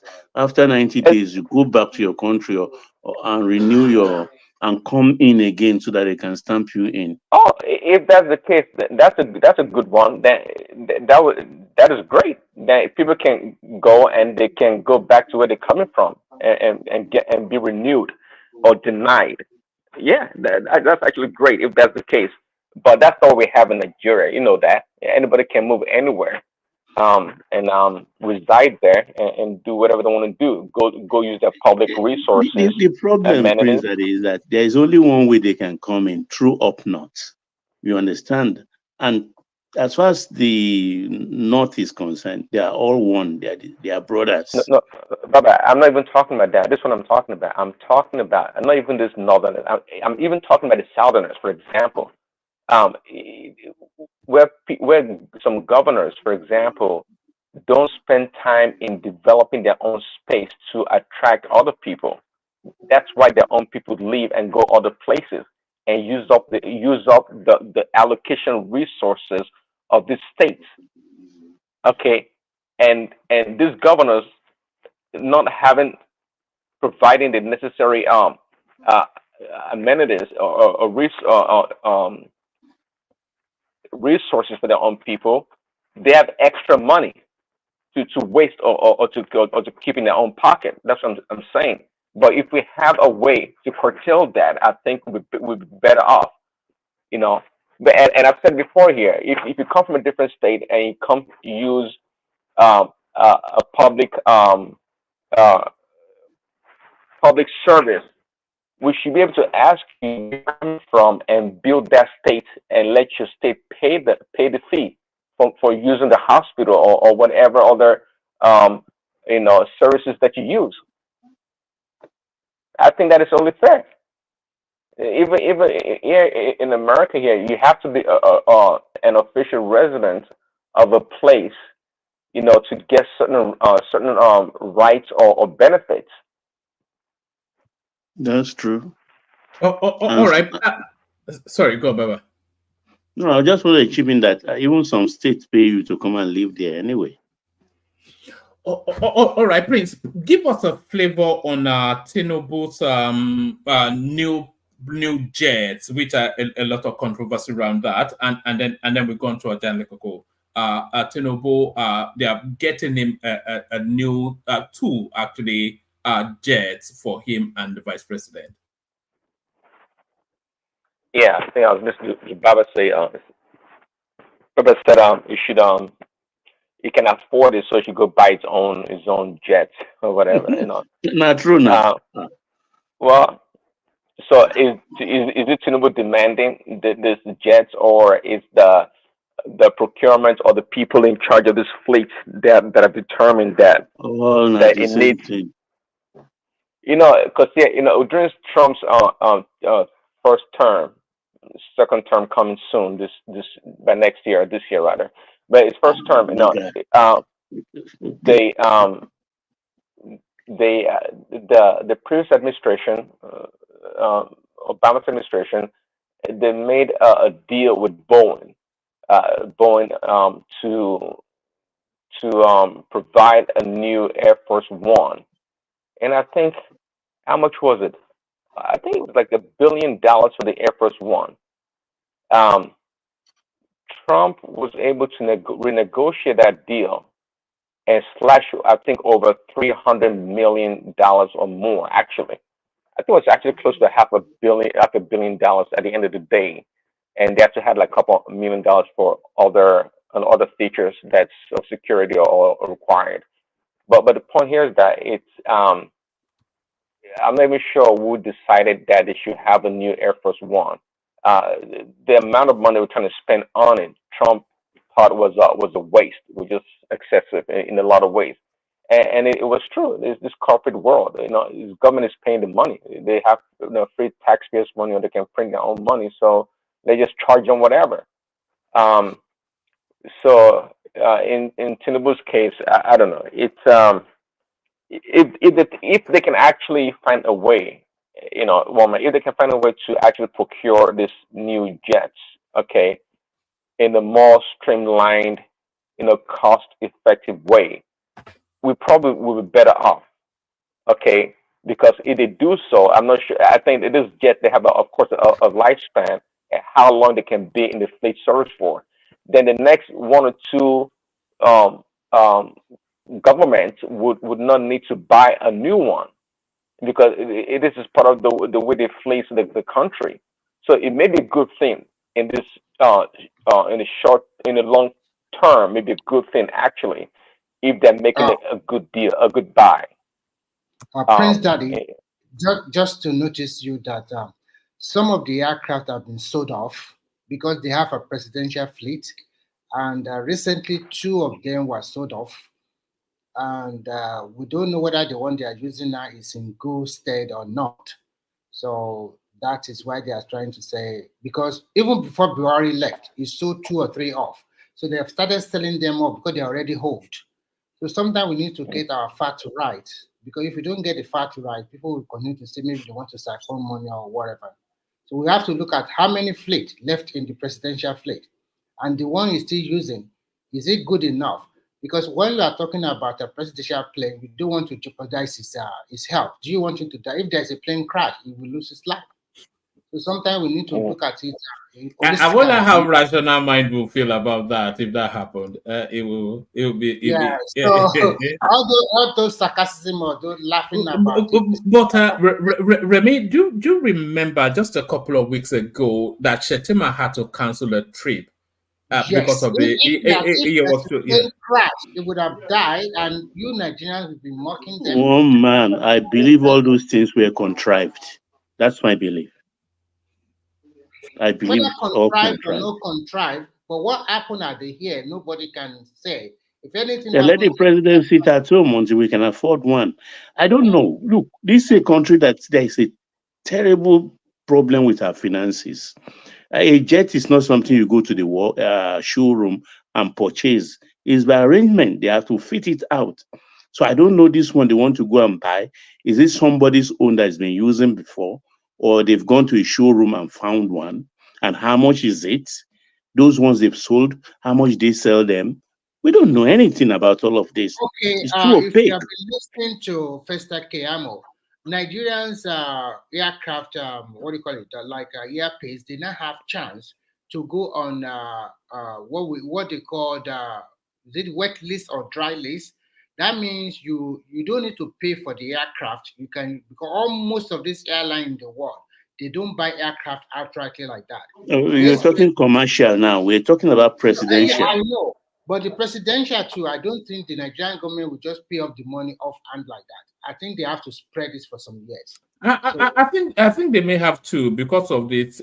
You may be right, actually, but I was going to say they may have to because of the security detailing that will be required for that sort of aircraft. But they can still do that and still put it on the list, can't they? Yes, that's exactly what I'm trying to. It's not going to be just an outright payment of paying $1 billion like that. Most times they normally spread it for some years. But for those one on the commercial, maybe for 20 or 30 years. So before Nigeria doesn't, most Nigerian people are Nigerian, what do you call it? Aircraft like airplanes, they don't have this, what do you call it? Opportunity to buy it on wet or dry. I forgot the one KM, but now they give Nigerian chance to now buy it on that kind of lease.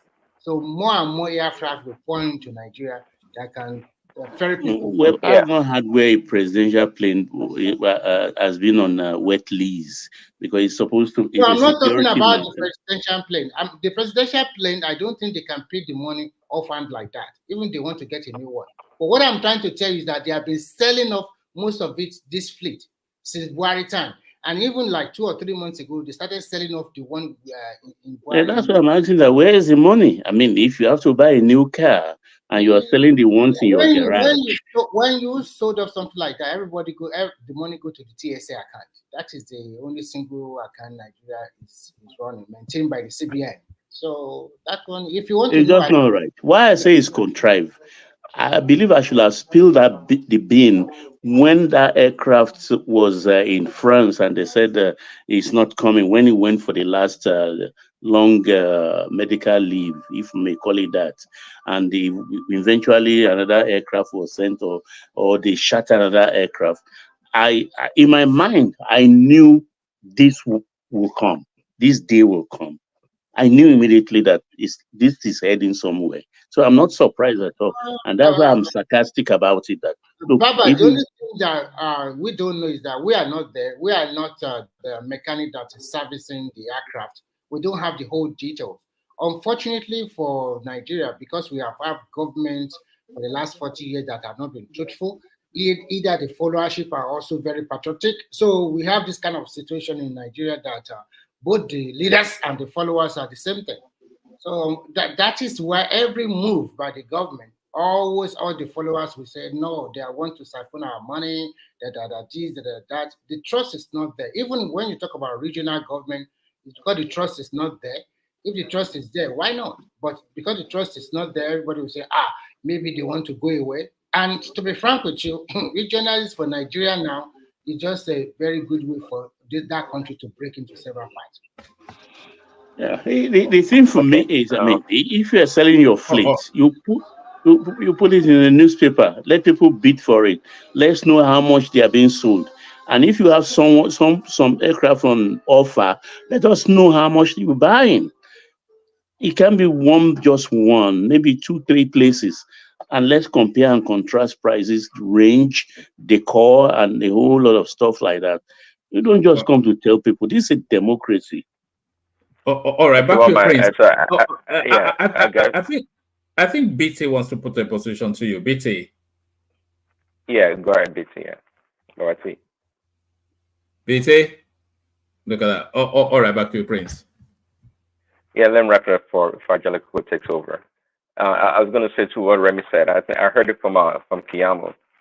It used to be, what if you call it, a dry lease or a wet lease? It used to be that we had that before, and the airlines or the manufacturer of these airlines had to cancel this provision or this service, because when these airlines lease the planes and they bring it to Nigeria and not making their payments, installment payments, they can't repatriate or repossess the planes anymore, because when they go to Nigerian courts, the courts would deny these international companies from being able to repo the aircraft, and that was the graduate this Nigerian airline business people were using.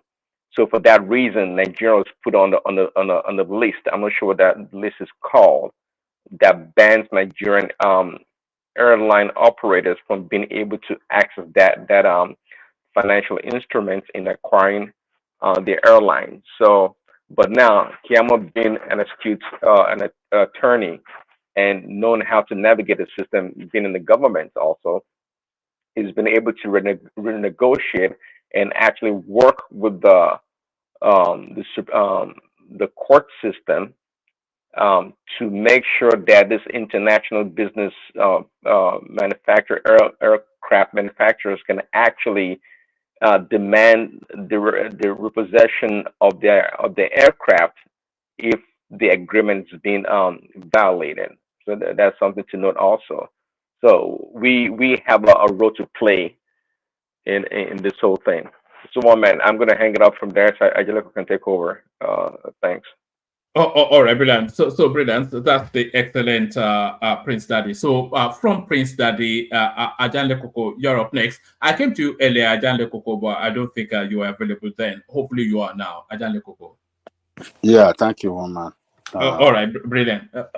So let's hear from you to the conversation. Do you want to speak a little bit about the Abiola something? I thought people would want to speak about that. The Abiola stuff? All right. Maybe I'll play it on my way out. I played a clip. So if you didn't see it, then it would be very difficult for me to condense it. But do you want to kick it off with the purchase of new aircraft for your president and mine? Well, let me say greetings. Let me first of all say Happy Father's Day to everyone that's in the position of father. God will continue to bless all of you that have fathers, and will strengthen you. Continue to be fathers for all the children and grandchildren. And other than that, let me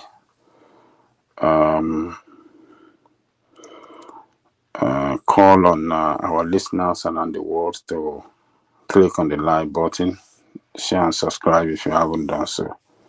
Adele Coco, you sound tired. Have you had a long day? No. My children, they've been Father's Day, something, have you? honoring me with Father's Day, this and that. All right, that's good. Oh, we thank God. So, look, I don't know if they explained to us in the article why they are buying it and how many they have in the fleet, and what is the reason responsible for the new buying of new aircraft for the president and the vice president. What is the reason they gave? Do you know, one man? Is it mentioned? They just say we are buying. No. They are saying off the back of what happened in Iran. Do you remember just within the last 2-3 weeks, the Iranian president lost his life to a plane crash, and just over the last few days, the Malawian vice president lost his life to a plane crash.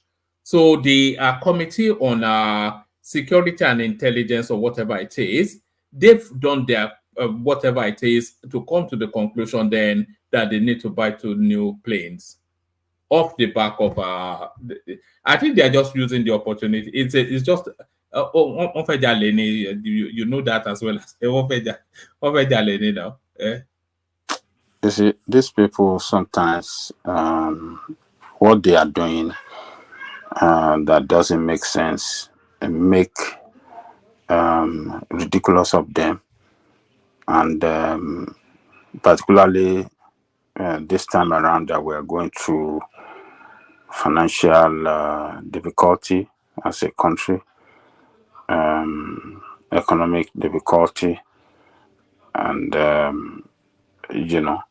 don't know, they're surely going to borrow money to buy this. they cannot use those two incidents that you mentioned to say, oh, for the reason of what do you call it? Iranian president and the Malawian deputy president at that. Oh, we don't want, let's go and buy new one. It doesn't work like that. Presidential aircraft are specially made aircraft. They are high. They are aircraft that are highly loaded. With everything, technically that can make it last long. Durable, reliable. The best of the best part that can, it's a special design aircraft to meet all weather challenges, and it's not just cheap aircraft like that. So what I'm trying to say here, even if we have to change it, it has to be the technical, I don't know how to call them this, that recommendation must come from the maintenance company that have been responsible for the maintenance of this aircraft. Aircraft can last years as long as the parts are available and are well maintained. Presidential aircraft, how many times does the presidential aircraft fly? How many times does it fly? Most of the time, in a year, maybe it doesn't fly more than 10 times. So maybe, let's even say 50 times. That is even underuse. If you look at the way it is, it's not a commercial distance. Commercial aircraft last years. So presidential aircraft are well maintained. It's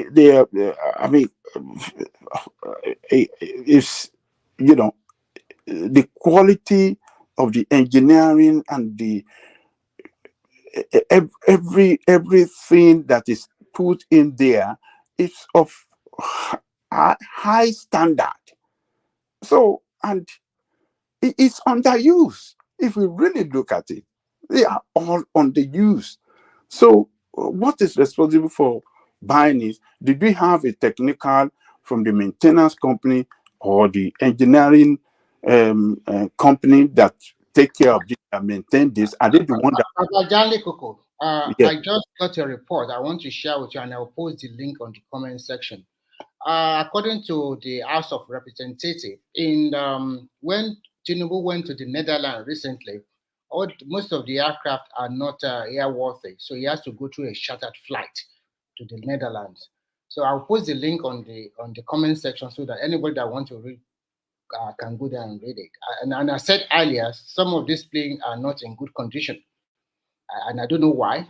Maybe they didn't service them very well, or I don't know what is the reason. So I'll post it there, so you can continue, sir. Yeah, Remy. Let me answer. Remy, look, when it comes to aviation and aircraft, it is a different world entirely. You don't just put your key like ignition and just fly it. There are things that will start to like this one you talk about Netherlands, that it's not airworthy to Netherlands. Didn't they know before they left Lagos? It's not so we are saying the same thing, sir. So I don't know whether at the end of the day they didn't do the necessary check or whatever. So this is the second, and you also mentioned that when he went to France, he came back to Nigeria to another flight, not through the Air Force One. No, he chartered flight. So that are two occasions. So everybody can say whatever they want, but if any mishap happened to him, that is for Nigerians to mourn. Look, Sometimes, Remy, I regret not saying anything when that thing started. 'Cause all my instinct told me this is where they are heading. I want to put another marker down. While we are at this, the president will want to go out. It has happened in another country before. They will start to shatter an aircraft with bathroom, and that will be costing millions per trip. I put this down so that we will remember when that happens. Aja, please carry on. So, well,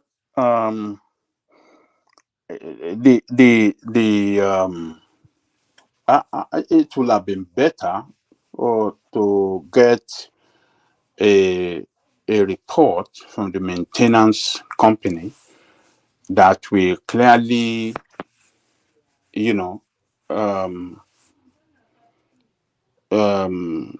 show that the aircraft is not worthy,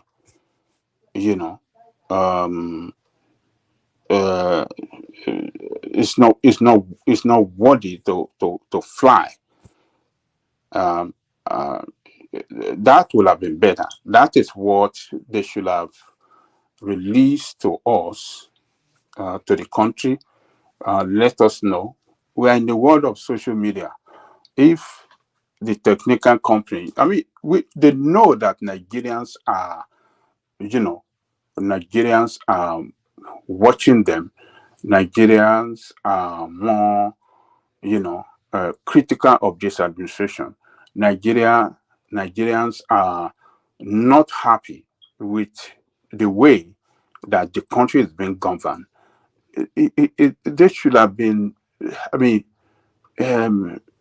show respect to Nigerian people, even if it's possible to have the technical team, have them sit down with maybe the aviation minister or whoever in charge of the maintenance, and let there be the camera around, and let them show the video when they can ask some question and answer session to convince Nigeria that, look, the president's safety is important.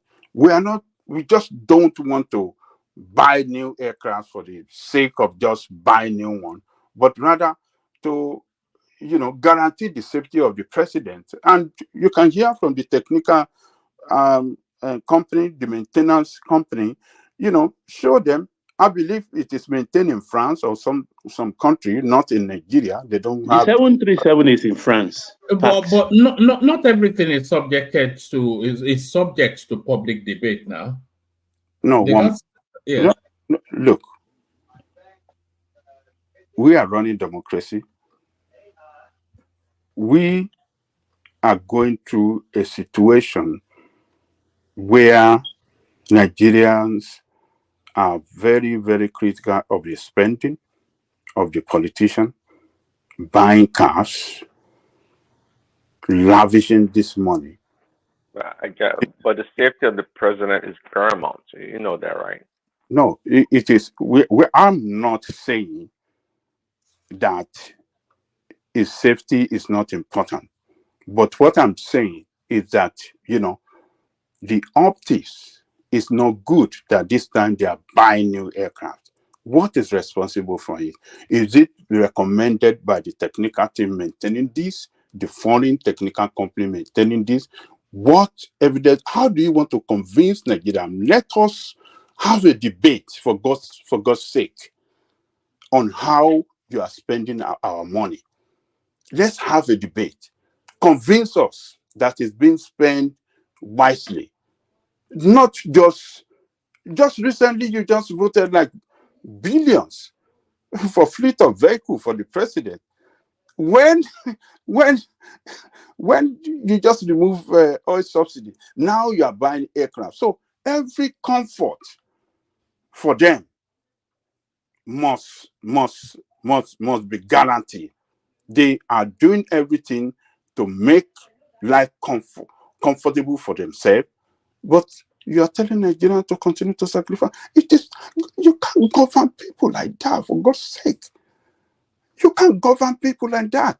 Look at, show to Nigerian people that they are very important people and let them know they have the responsibility to let us know why they are spending our money and convince us the importance attached to that spending. So they should have done something that can make every one of us, that can, to convince us that, yes, this is a money, they are committing into buying this thing for the safety of the president. And all of us, we said, look, we cannot argue this. These are the foreign partner, and these are the foreign companies, the maintenance people, saying that this aircraft is not worthy for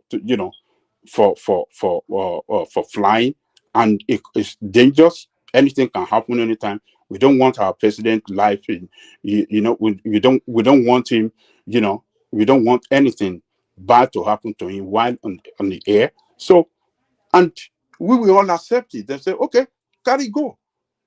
So, but for this thing, like one man just read, oh, because of the incident that happened to Iran, or another thing happened to this, and so let us buy. We don't want anything. That is not enough. That is not a way of,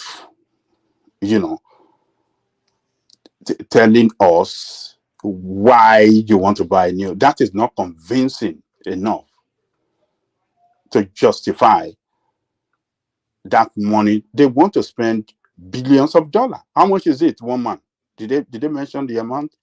They didn't give a figure, no. Okay. So this is going to run into billions of dollars. To buy a plane, there's not a billion. No, it's about $10 million, $10 million, $200 million.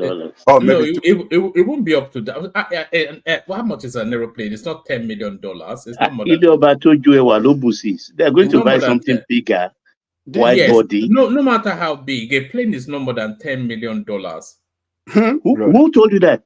Do you know the woman? Come on. The Challenger alone is more than that. We are talking of presidential aircraft. Woman, is it a Cessna? We are talking of presidential aircraft that be designed to last for so many years. How many years? Man, check out citation. All right. How many years have we had this presidential aircraft for US? I never heard that it's been changed.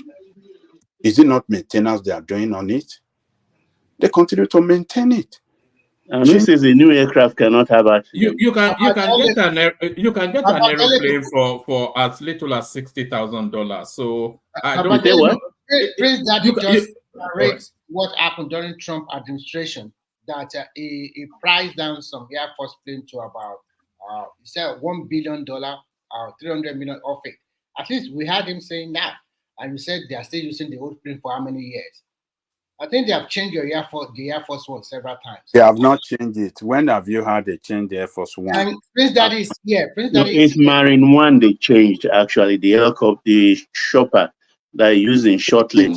But Air Force One also is in the works, but I've not had anything of late.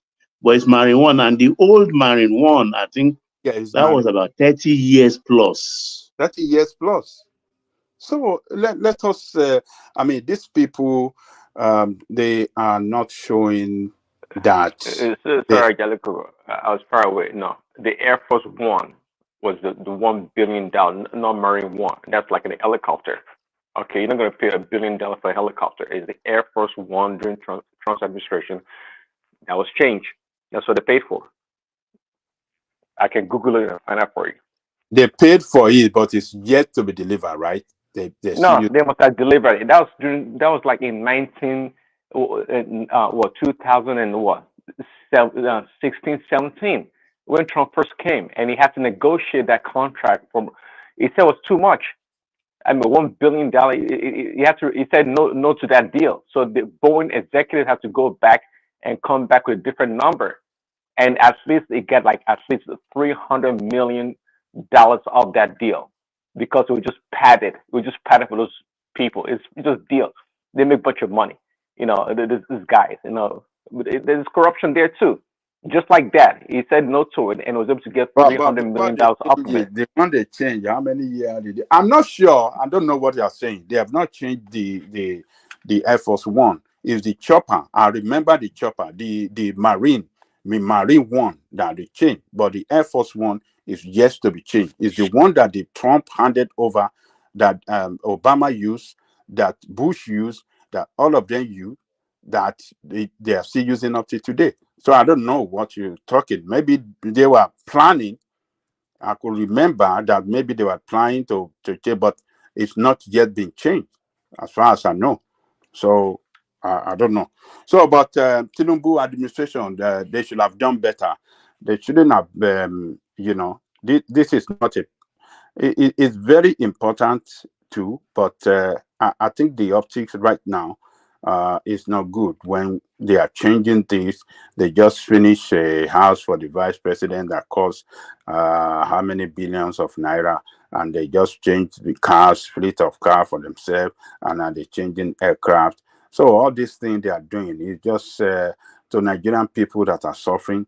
They just feel that, well, they don't care about them. They're just there to, make life comfortable for themselves and their family alone. And that's the way I see it.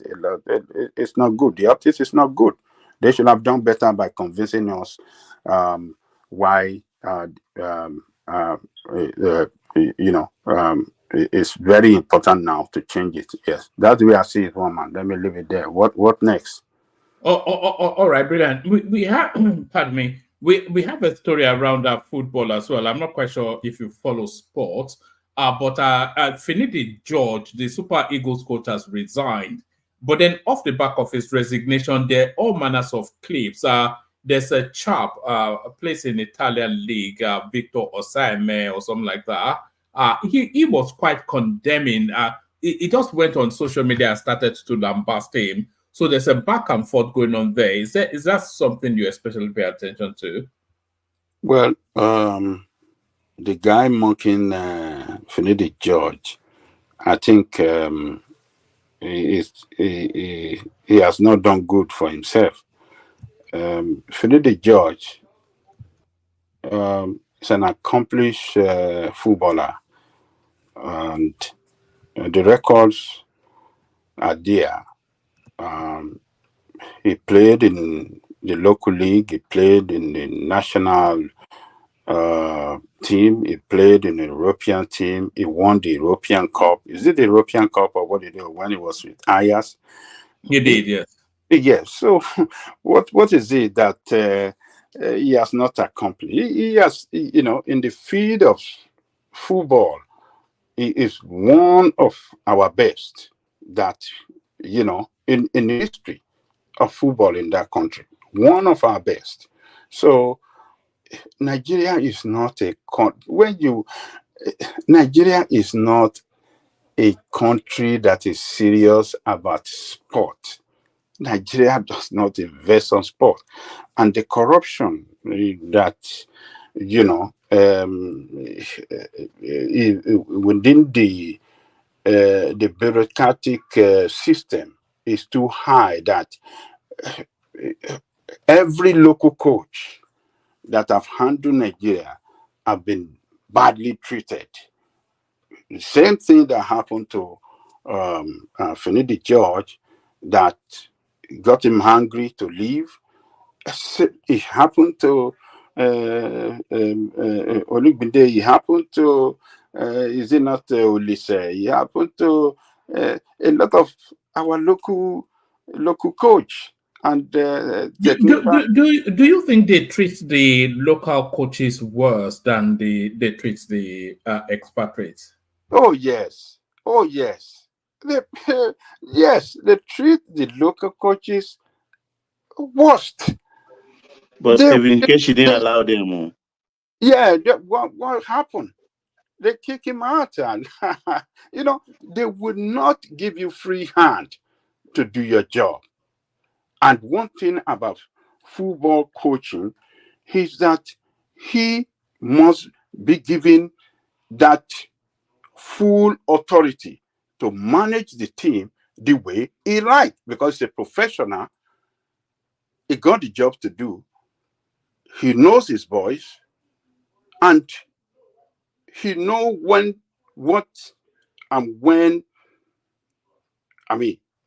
what they can do at a particular point in time and what they cannot do at a particular point in time. So he knows because he coaches them, and they should not even interfere in his work. But that is not the case in Nigeria. And that is why you see most of our local coaches, when they handle the national team, they don't succeed well, because the people in charge of the democracy will not give them free hand to do their job. That is number one. The funding is another thing. You cannot raise a very good thing without good funding. You must fund that thing well to succeed.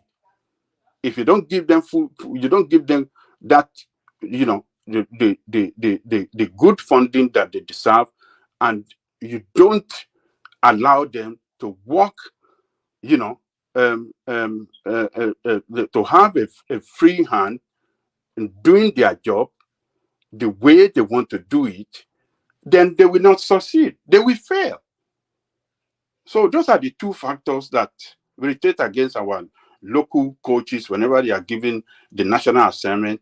The people in charge of the bureaucracy, because of the corruption, because of what the looting that they want to carry out, they will not fund the team well, and they will not want the coach to do things the way he wants to do it. So, and what's going to fail?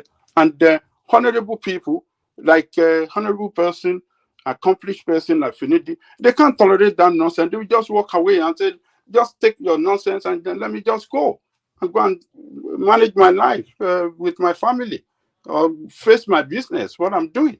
This is nonsense. So I'm not surprised. It happened to a lot of them before, and it will not stop. Babajale Koko, sorry Yes. to interject. I think you do not know the whole story. If you know the whole story, you also blame Finidi for part of it. Okay, what is the story is like this. After the AFCON, most of these players were not treated very well by NFF.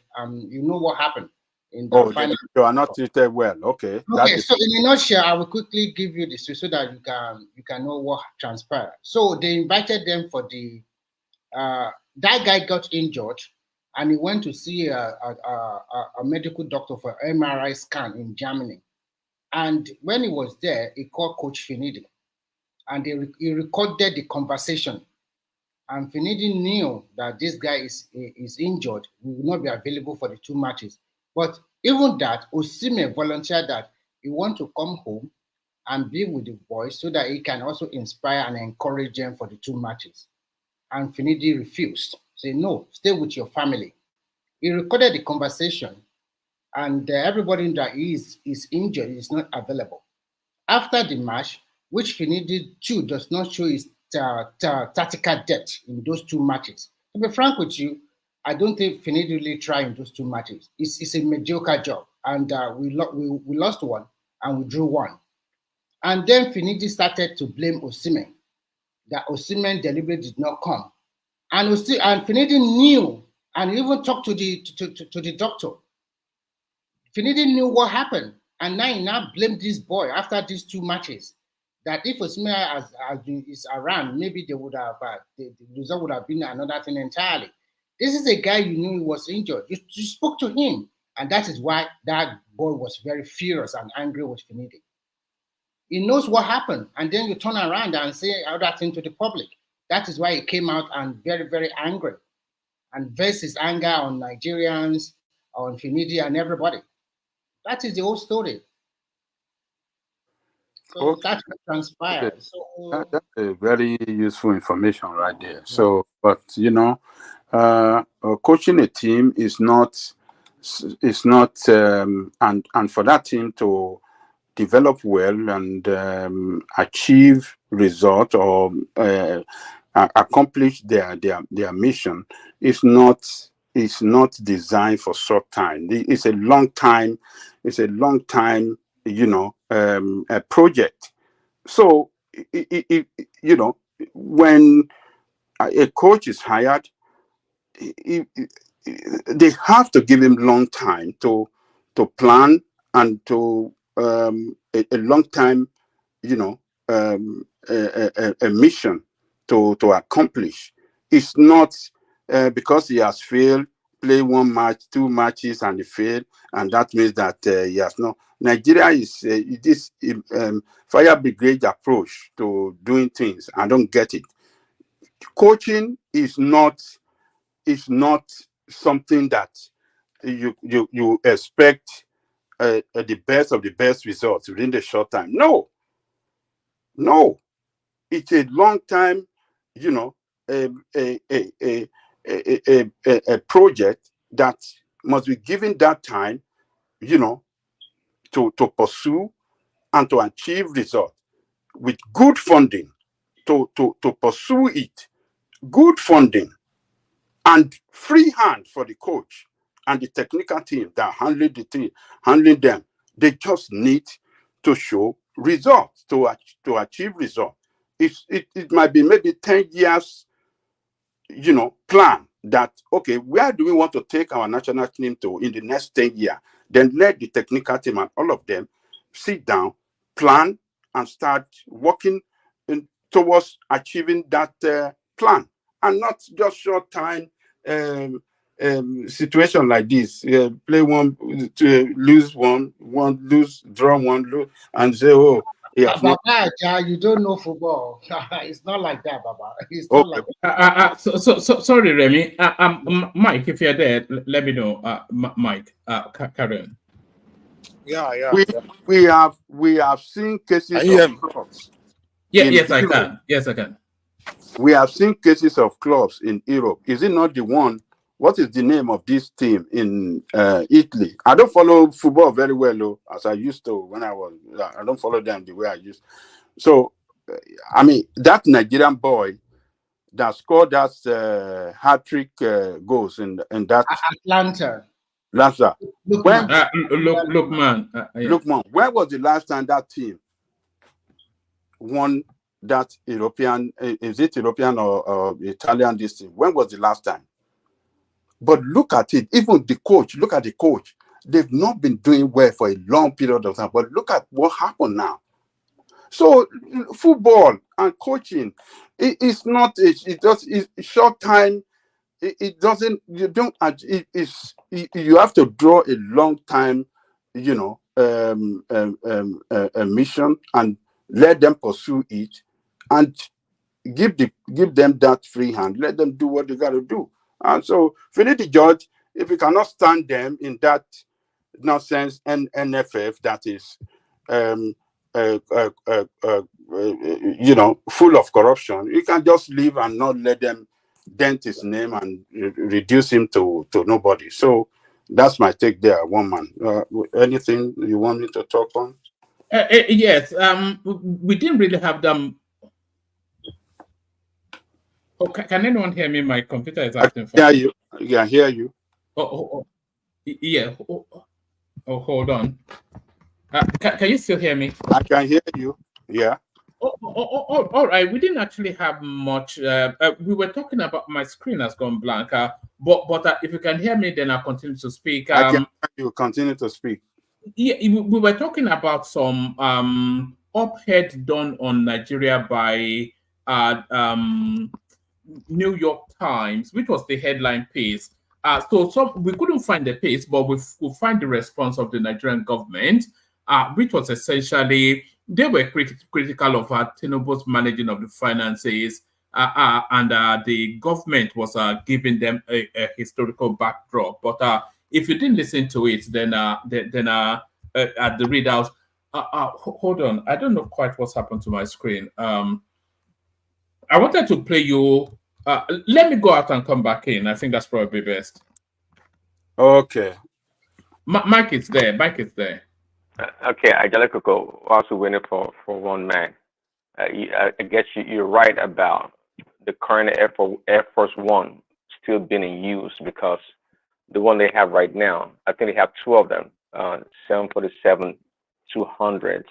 They have two of them since 1990, from W.H. Bush till current Biden presidency. However, just like I said, Trump negotiated a deal when he was the president in 2017. I think the cost was actually $4.2 billion, and was able to get $1 billion off the deal. And the planes are scheduled for delivery in 2024, 2025. So 1990 till now, how many years is that?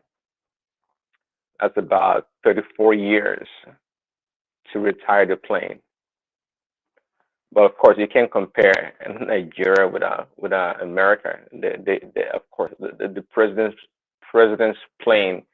They have the utmost maintenance program. They check every bolt and screws and everything about it. They have to. We never heard about American president plane crashing. Prince Daddy, in case of Nigeria, they still have to fly the aircraft out to France or Germany for maintenance. Because and you have to file it. It takes about 2 months before you can get to your turn. So it's not so easy. And I don't know where that is one of the agreement that Professor Keyamo signed with Airbus and also Boeing, so that they create a mechanic. I will call it, because they use what they call airline term, a kind of mechanic workshop in Lagos or anywhere in Nigeria, so that both presidential and also commercial plane can be serviced and do the necessary repair in Nigeria. Well, that'd be nice, but it's not something. Yes. It's not something I would feel comfortable with, because they still have to build that technical expertise. I mean, they can build the what you call the hangar hub in Nigeria, and maybe bring these technical people in the meantime while we are while we are building the expertise of our own local technicians. Then eventually they can take it over after a few years in learning the ropes and on how to do it. But that's a good idea. Piece of good news for Nigeria, to be frank, because he said that there's nothing like that in the whole of Africa.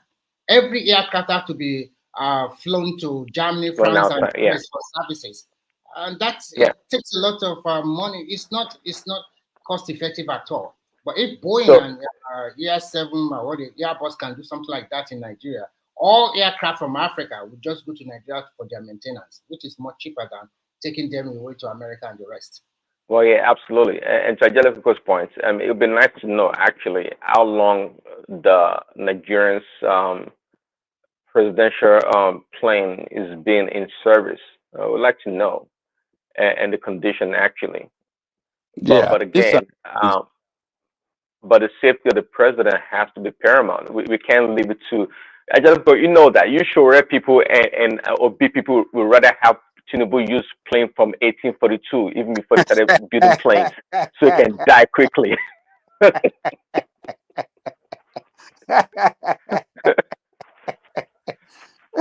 No. That's not. Look, let me tell you this. It's. I think they should have done better. Like this question you are asking now. I mean, you are raising now. This is part of those things that they are supposed to furnish us with. How long has the plane been in service? And let the technical team, let them speak if they are the one recommending for the new aircraft, because presidential aircraft, like I said earlier, they are made to be they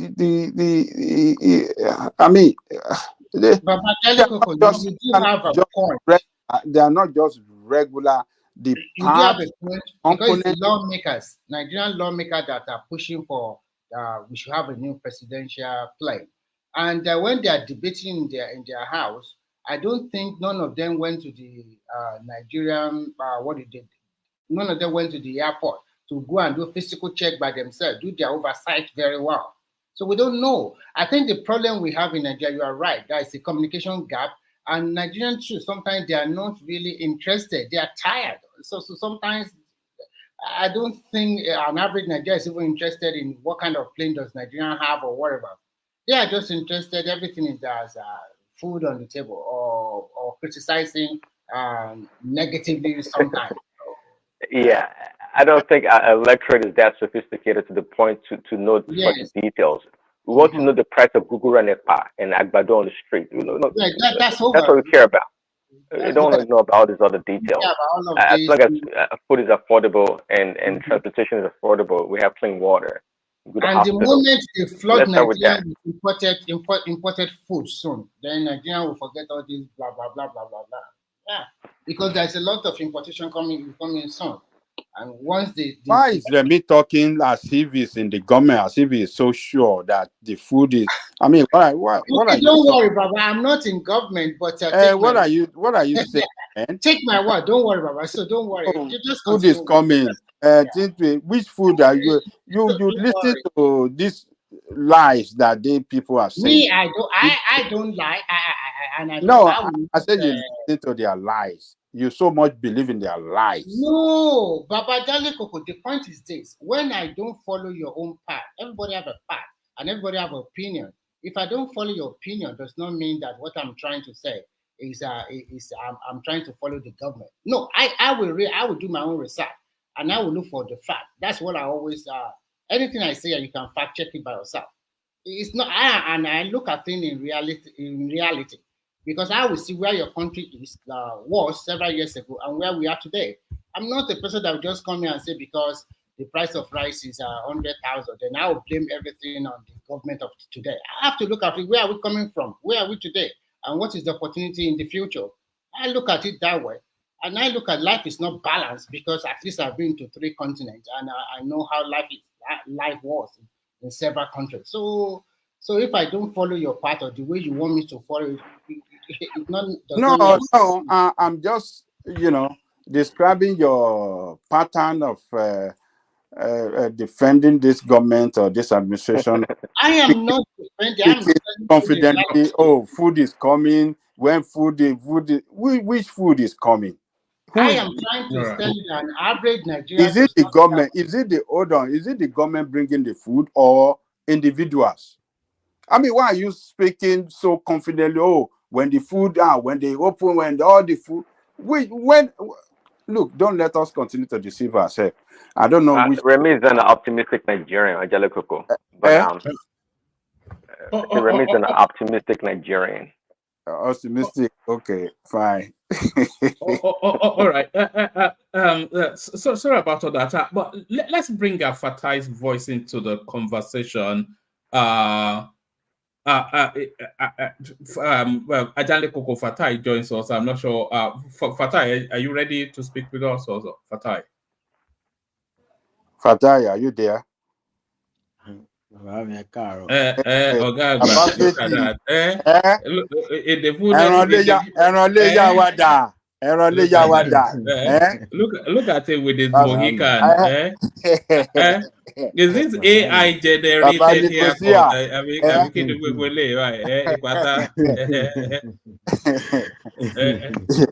The Prime Minister of Nicosia is here. Oh yeah, Masoro. Báwo ni? Ṣàlàáfíà lẹwà. Àlàáfíà o. Ọlọ́run ṣe o.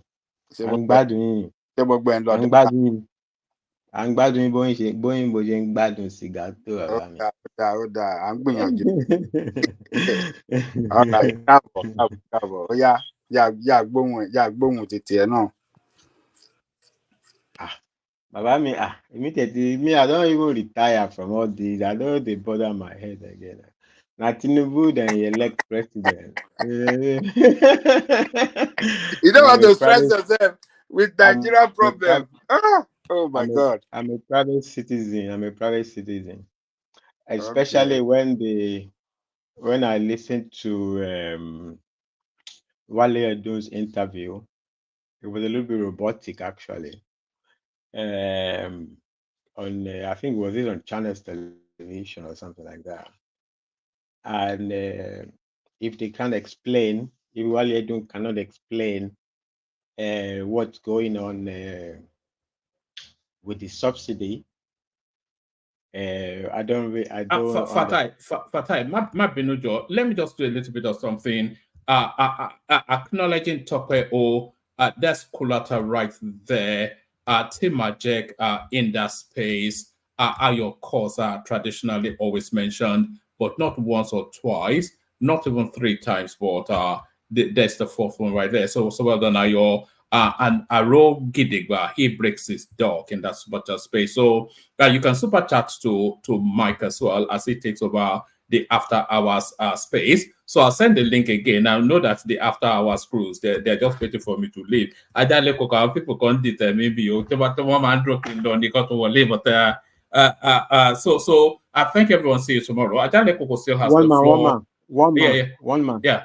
In the spirit of Kenneth's humor, I want to also ask, I hope it was a humor the other day, your comment about spread misinformation or something like that, misinfo directed at Fatah. I hope you were just joking. I hope it was a humor. Sorry, what was that? Remind me. You wrote a comment, don't spread the information of Fatai. I said Chioma was kicked out. You said she was kicked out of the comment as a moderator, and then she said she was leaving. So there's no misinformation there. I didn't say she was kicked out of Jupiter. She wasn't kicked out. She wasn't kicked out as a moderator. No. No, she was. It happened live, and she said she didn't care about the moderator anyway, and then she said goodbye or something like that. Hey, don't worry about Chioma now. Chioma is Chioma. I don't worry about Chioma. I worry about saying. Ata is missing Chioma. Hey. I worry. Okay. I worry about saying spread misinformation. I don't spread misinformation. She wasn't kicked out as a moderator. Are we going to have a conversation around Chioma? It's not about Chioma. It's about saying don't spread misinformation directly at Fatai. All right. Chioma. If I said that, apologies. So let's just do it like that. So all right. Thank everyone. See you tomorrow. So, but I was playing over there. Kill you, Babami. When you when I say you're missing Chioma, I'm just joking. No, I don't know. I don't know. I see her comments. I see she's there. I don't know. I haven't.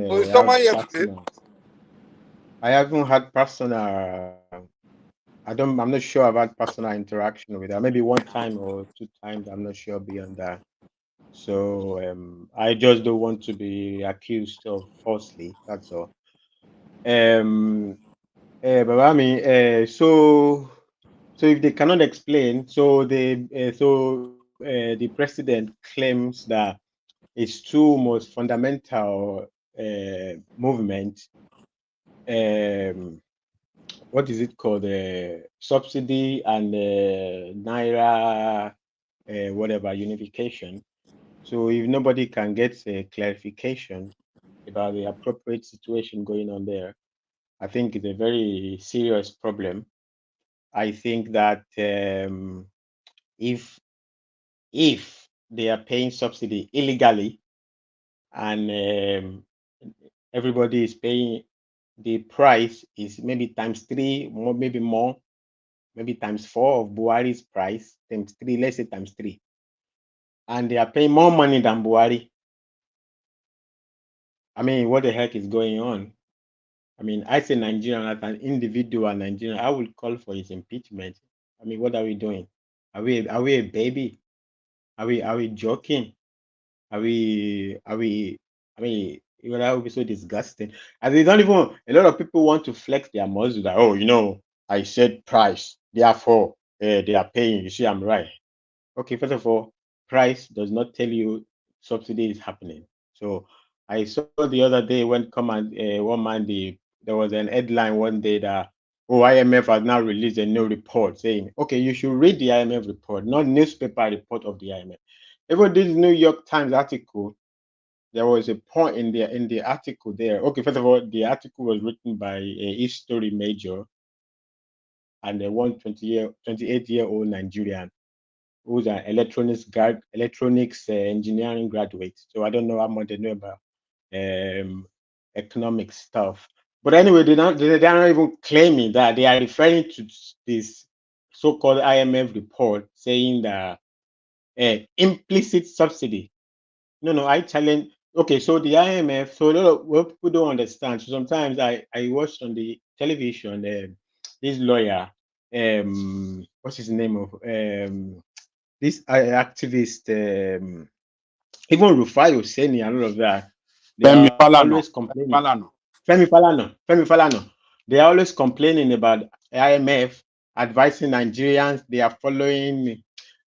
Okay, they always say this all the time, but what they don't understand is all this advice, these reports being written are Nigerians working in IMF who want to flex their muscle. Maybe they want to flex their muscle to their boss.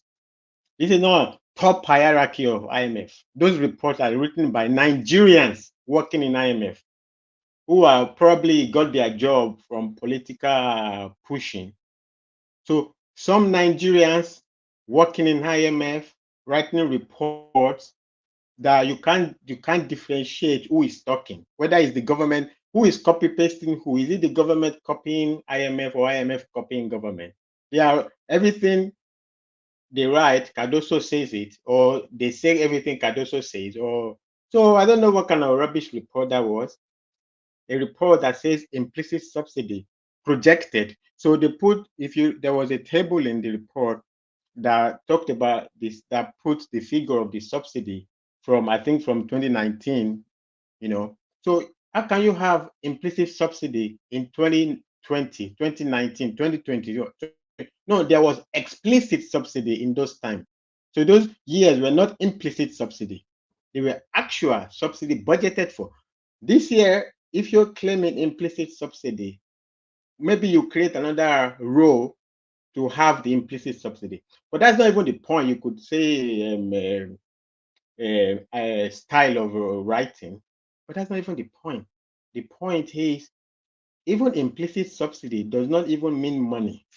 Implicit subsidy means a lot of things. If I tell you, Babajali Goko, don't sell your puff more than 10 naira, that's implicit subsidy. I don't need to give you money. So maybe those Nigerian guys working in IMF should come out to define what they mean by implicit subsidy. Maybe at that time, their report will be taken seriously. And by the way, they are writing reports under Article 4 consultation. They wrote the first one, they wrote the second one. Both of them don't have the approval of the IMF Executive Board. So all the newspapers are reporting like rumors under the letterhead of IMF. So all those are rumors. If you take IMF to court, you sue IMF to court today, for say, let's say Nigeria takes IMF to court and say, you are defaming our character. IMF will distance itself from that report in 2 seconds. So whether government is paying subsidy or not, it's not some Article 4 consultation report. Let IMF Executive Board approve, put their stamp that they have seen the book, they have seen the money being paid for subsidy. Not to come and tell me about some implicit subsidy, as if now we no go school, they tell implicit subsidy. Implicit subsidy means different things. Implicit subsidy that's why they call it implicit. Doesn't mean I'm giving you money directly. I could even give money to somebody who would then indirectly then come and affect you. So it could be different things. It could be a whole lot of things. But also the problem that people, the argument, the way what happens, all these things get tiring is that people want to hijack all these arguments and then they murder the argument. Fatai, let us, for the benefit of our people listening, how does implicit subsidy works and that of explicit subsidy? How do they work? Or what's the difference between them, so that we can know better about what you are talking about? Because most Nigerians just know about subsidy. So now that you are breaking it down, implicit, explicit, can you explain for the benefit of our listeners? So actually the even the term implicit subsidy isn't actually is not technically. So you would be getting into, if you even want to really talk about it, you will be getting into the difference between classical and neoclassical economics. Understand? So when you are not looking explicitly at the parameters. You know, you are. It's like if I say, let me look at a good. Okay, it's like all the example people always. It's like what affects the market. You say, well, it's demand and supply. Okay, what affects, like a rational thinker? What if I want to if I want to make an investment, I'm only thinking about the profit. So it's only profit that motivates me. That's the classical understanding of a rational thinker. If I invest my 2 naira and I'm going to make 10 naira, and there is a reward of 10 naira, there's another reward of 7 naira, I will always go for the 10 naira reward. So that's the rational thinker. But arguments have come up later. Many theories have explained that actually what people actually make their decision eventually is not only, there are many things that make people make their decisions. You know, you have to consider there's a lot of biases. Actually, that's the term. A lot of biases influence behavior. So but the problem that classical economics have is that, look, these are not things that you can quantify. So maybe I say, oh, maybe it's my friend. If I don't want to collect too much money from my friend, familiarity. So I don't want, so I go for the 7 naira profit, so that we share in the cake, so that the cake is spread better between us, you know. So a lot of things. So, but as an economist, I'm saying, look, but I cannot quantify this of familiarity, and that's the equivalent of trying to understand implicit subsidy. It's not something that you can quantify. That's the point. You can't quantify it. So if they say that 3-point-something trillion is being paid in an implicit subsidy, then there is no way for them to determine 3.3 million. By nature of being implicit, they cannot determine the exact figure. It means even if you go by the word you are saying, it means government is making a lot of moves. Some of them might not even be monetary. So how do you quantify the part of the implicit subsidy that is not monetary? That's the question. How do you quantify the part of implicit subsidy that has nothing to do with money? That has nothing to do with Ajaliko. I just tell you about me. I'm alone. More example. About me, you are selling puff and you want to sell it 15 naira. And me, I say, as my government, I don't want you to sell it more than 10 naira. And I say, if you sell it more than 10 naira, I will revoke your license. How do you quantify how much did I pay you for that? Just that I will revoke your license. Well, you can quantify it by saying how much you can value the cost of the license or the cost of revoking the license and put it there. But that's not specifically that I have given you that money. So before they go about speaking about rubbish implicit subsidy, they should quantify. They should tell us how they quantified the implicit subsidy. That is not there. Also in the table, there was somewhere they put what is put in the table. I don't remember. It was a long time I read this whole thing. Oh my God, I don't remember this. Anyway, there's so much thing in that. There's so much thing in that report. My fundamental question is why are you giving a report of something that is so important to a country under Article 4? First time, second time. Why don't you give? So taking people for a ride because maybe they don't understand the inner workings of IMF or this World Bank and stuff like that. Okay, that's not really ethical, by the way.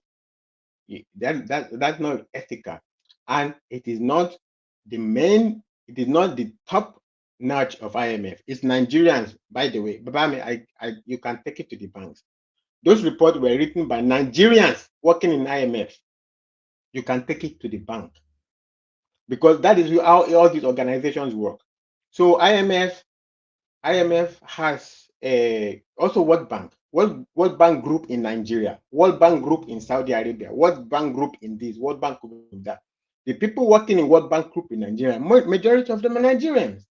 Okay, there might be other foreigners as well, but a lot of them are Nigerians.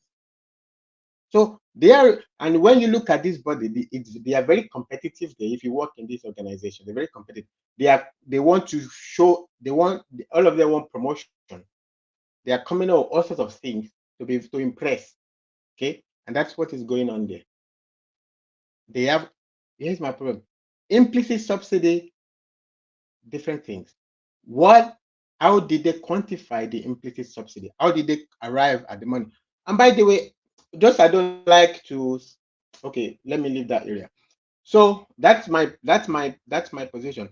But to say, and also they said capped price. Okay, that's another thing. They say, oh wait, the capped price. Well, if the price is capped, what is the cap price? If a cap price means you can't sell above this value. And what is that price? What is it 600? If I cap a price at 600, you can't sell it 601. If the government caps the price at 600, you can't sell it 601. You can't sell it. It's not about whatever. You can't sell it 605. So what is the cap price? Even if they assume that the price is not moving more than 600 naira. Okay, in Chokoto is 600, in Lagos is 620. Within Lagos itself, in Lagos Island, maybe it's 615 naira. In the next filling station, it's 620 naira. So what is the cap price? But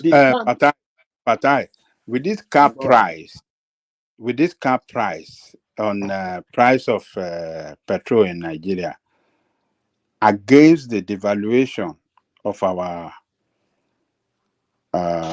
currency, can we conclude that subsidy is being paid or being affected somehow?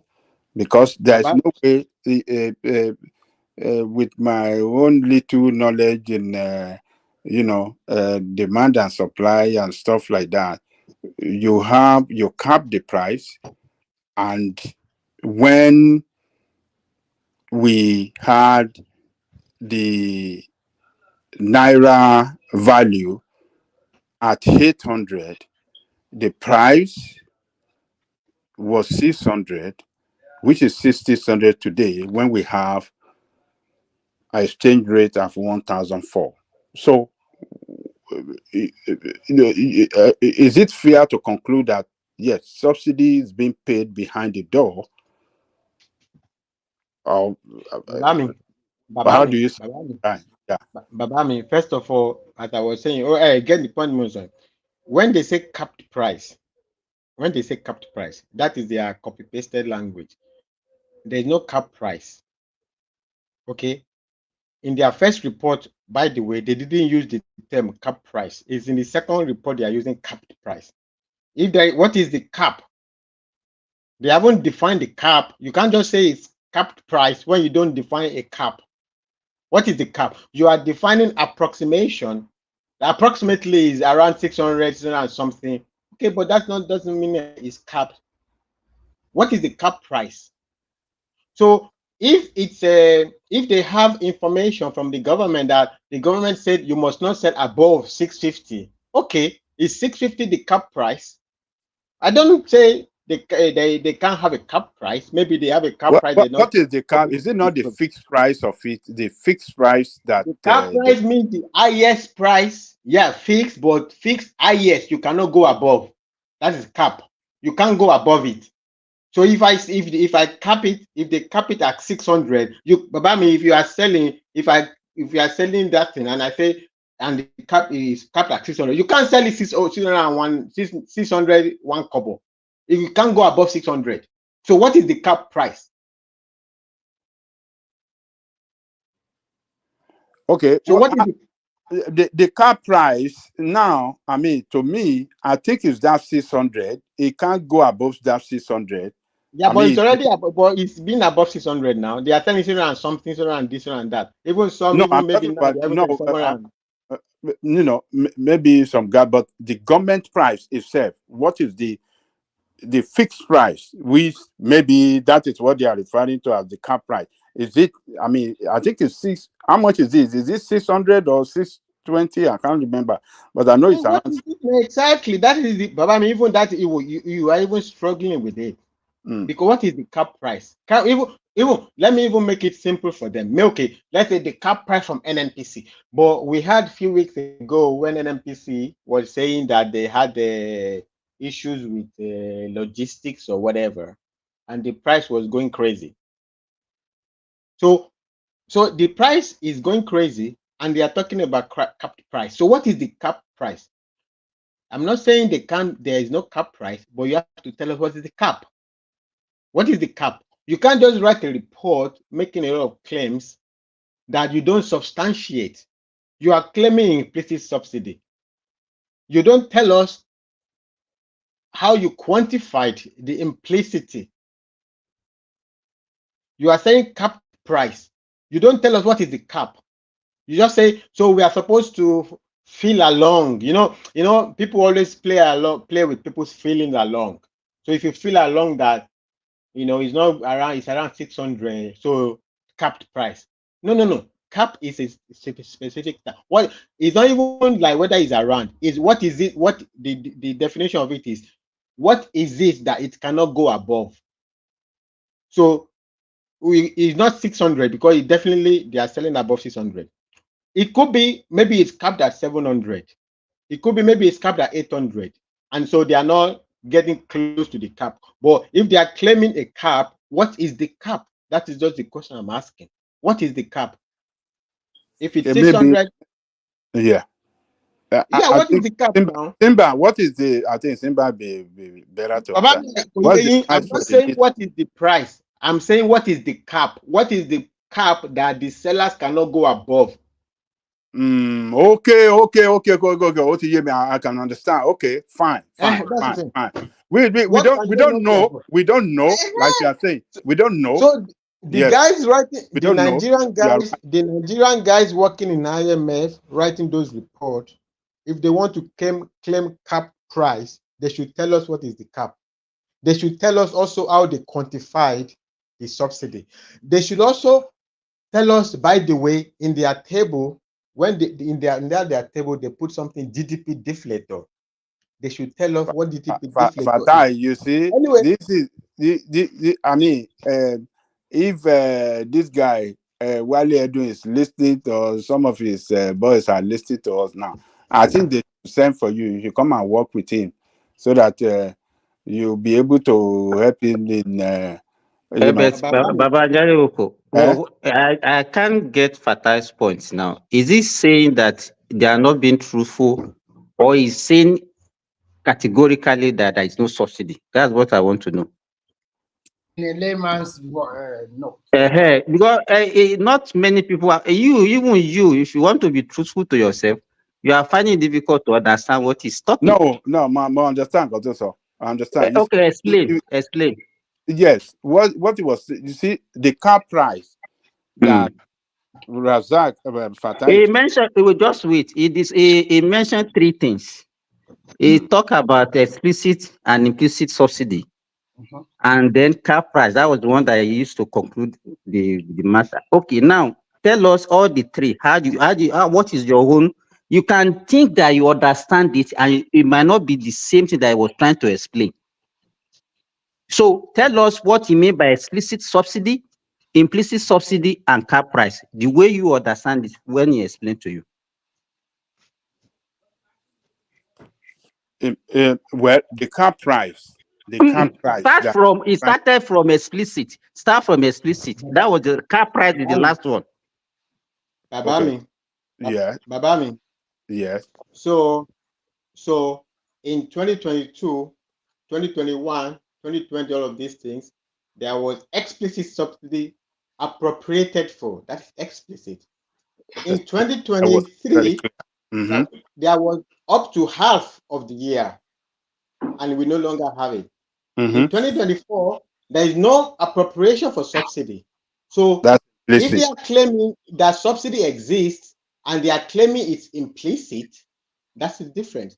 The explicit is the money, quantifiable money they are paying for subsidy, budgeted for. Now they are claiming implicit subsidy. Implicit subsidy means, oh, it's not really out there, it's not appropriate in this context, it's not appropriated for, it's not budgeted for, but it's under the ground. Okay, fine, that is one level of it. The other level of it, that is the one level of it.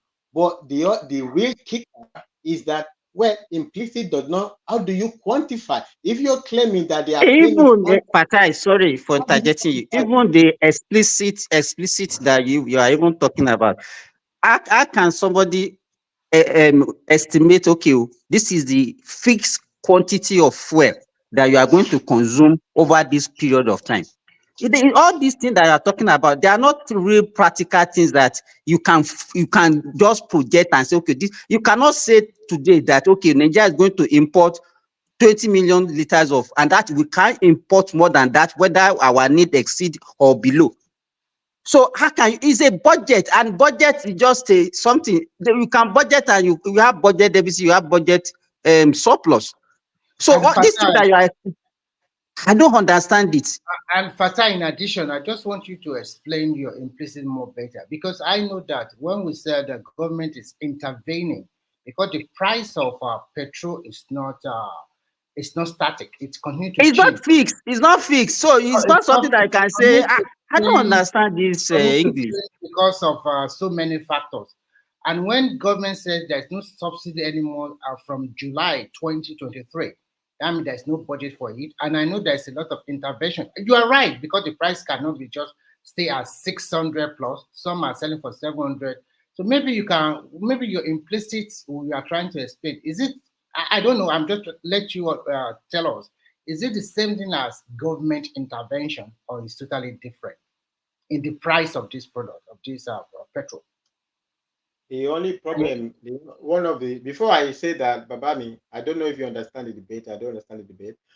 But when people try to be cute, they say, oh, okay, intervention. Well, everything in life is intervention. Okay. I am coming on StreamYard is intervention.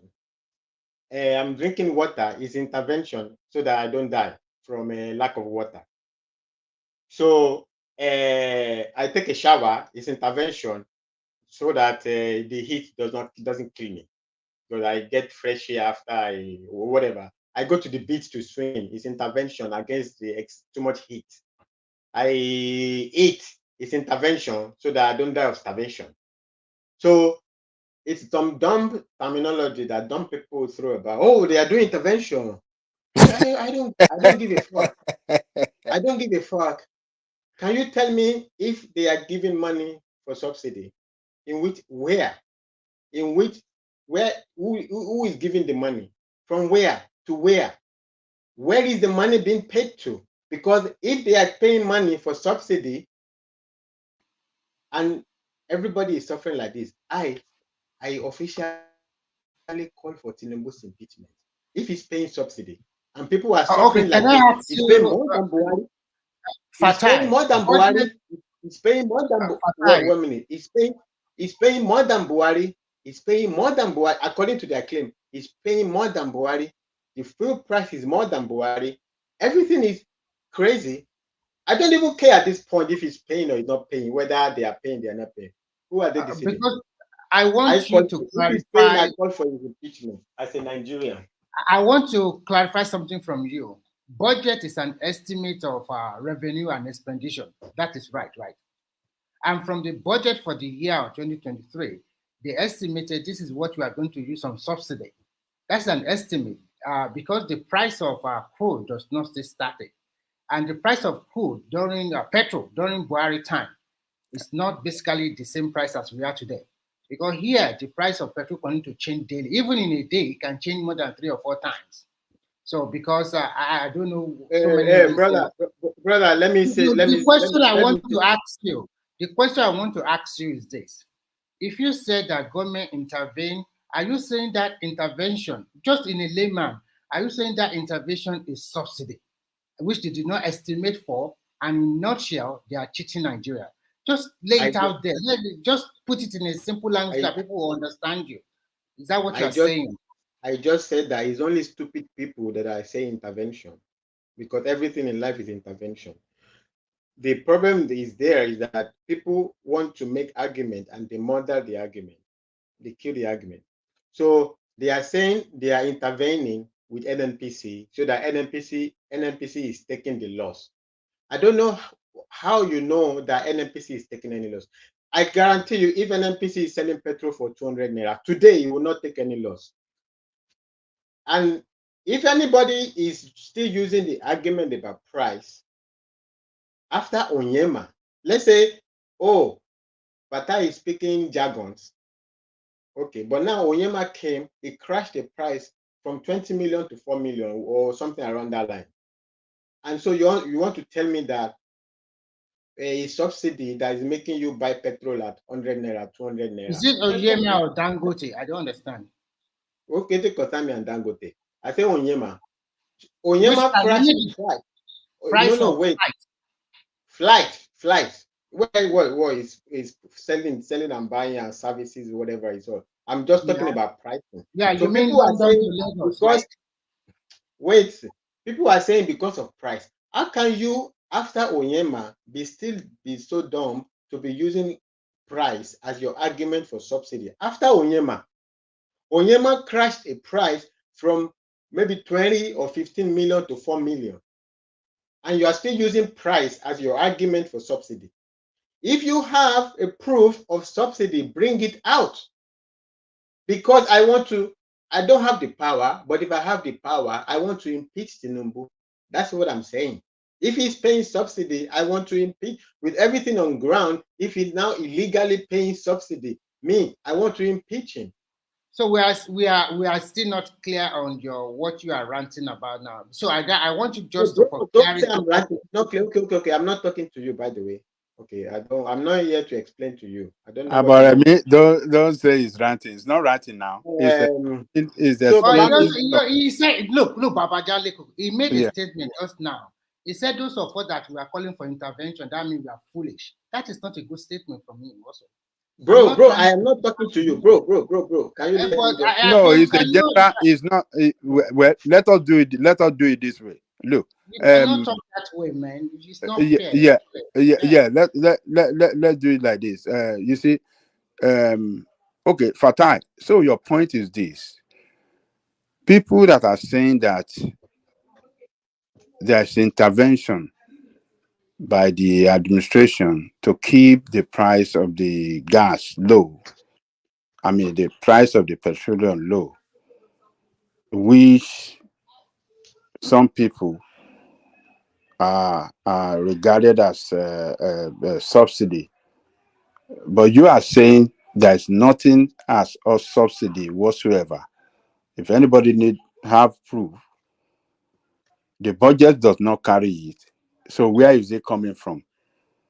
That is your own query, right, Fatai? Bami Eshegon, that's a very good summary. Yes. And it explains my point 50%. The other 50% is that the only intervention Tinubu needed to do, maybe by now it's too late because everything now, it don't enter the whole body now. You know, it's like when you have level 1 when you discover cancer at level 1 stage or whatever it is, probably it's easier to treat it before it gets to level 4. Maybe at level 4 it's probably complicated. You can't just kick it out like that. I don't know. I'm not a doctor. So the only intervention Tinubu needed to have made is the day he said subsidy is gone, and the day after, Mele Kyari, I said it before. I don't like to use Jacob anymore. Tripled the price. I will fire him so fast. I will fire him. In fact, after Onyema now, I will fire him and put Onyema to bring down the price to 200. That's what I will do. But I don't know, maybe now it's too late. But that day, I will fire him. So that's the only intervention in there. He didn't need all these.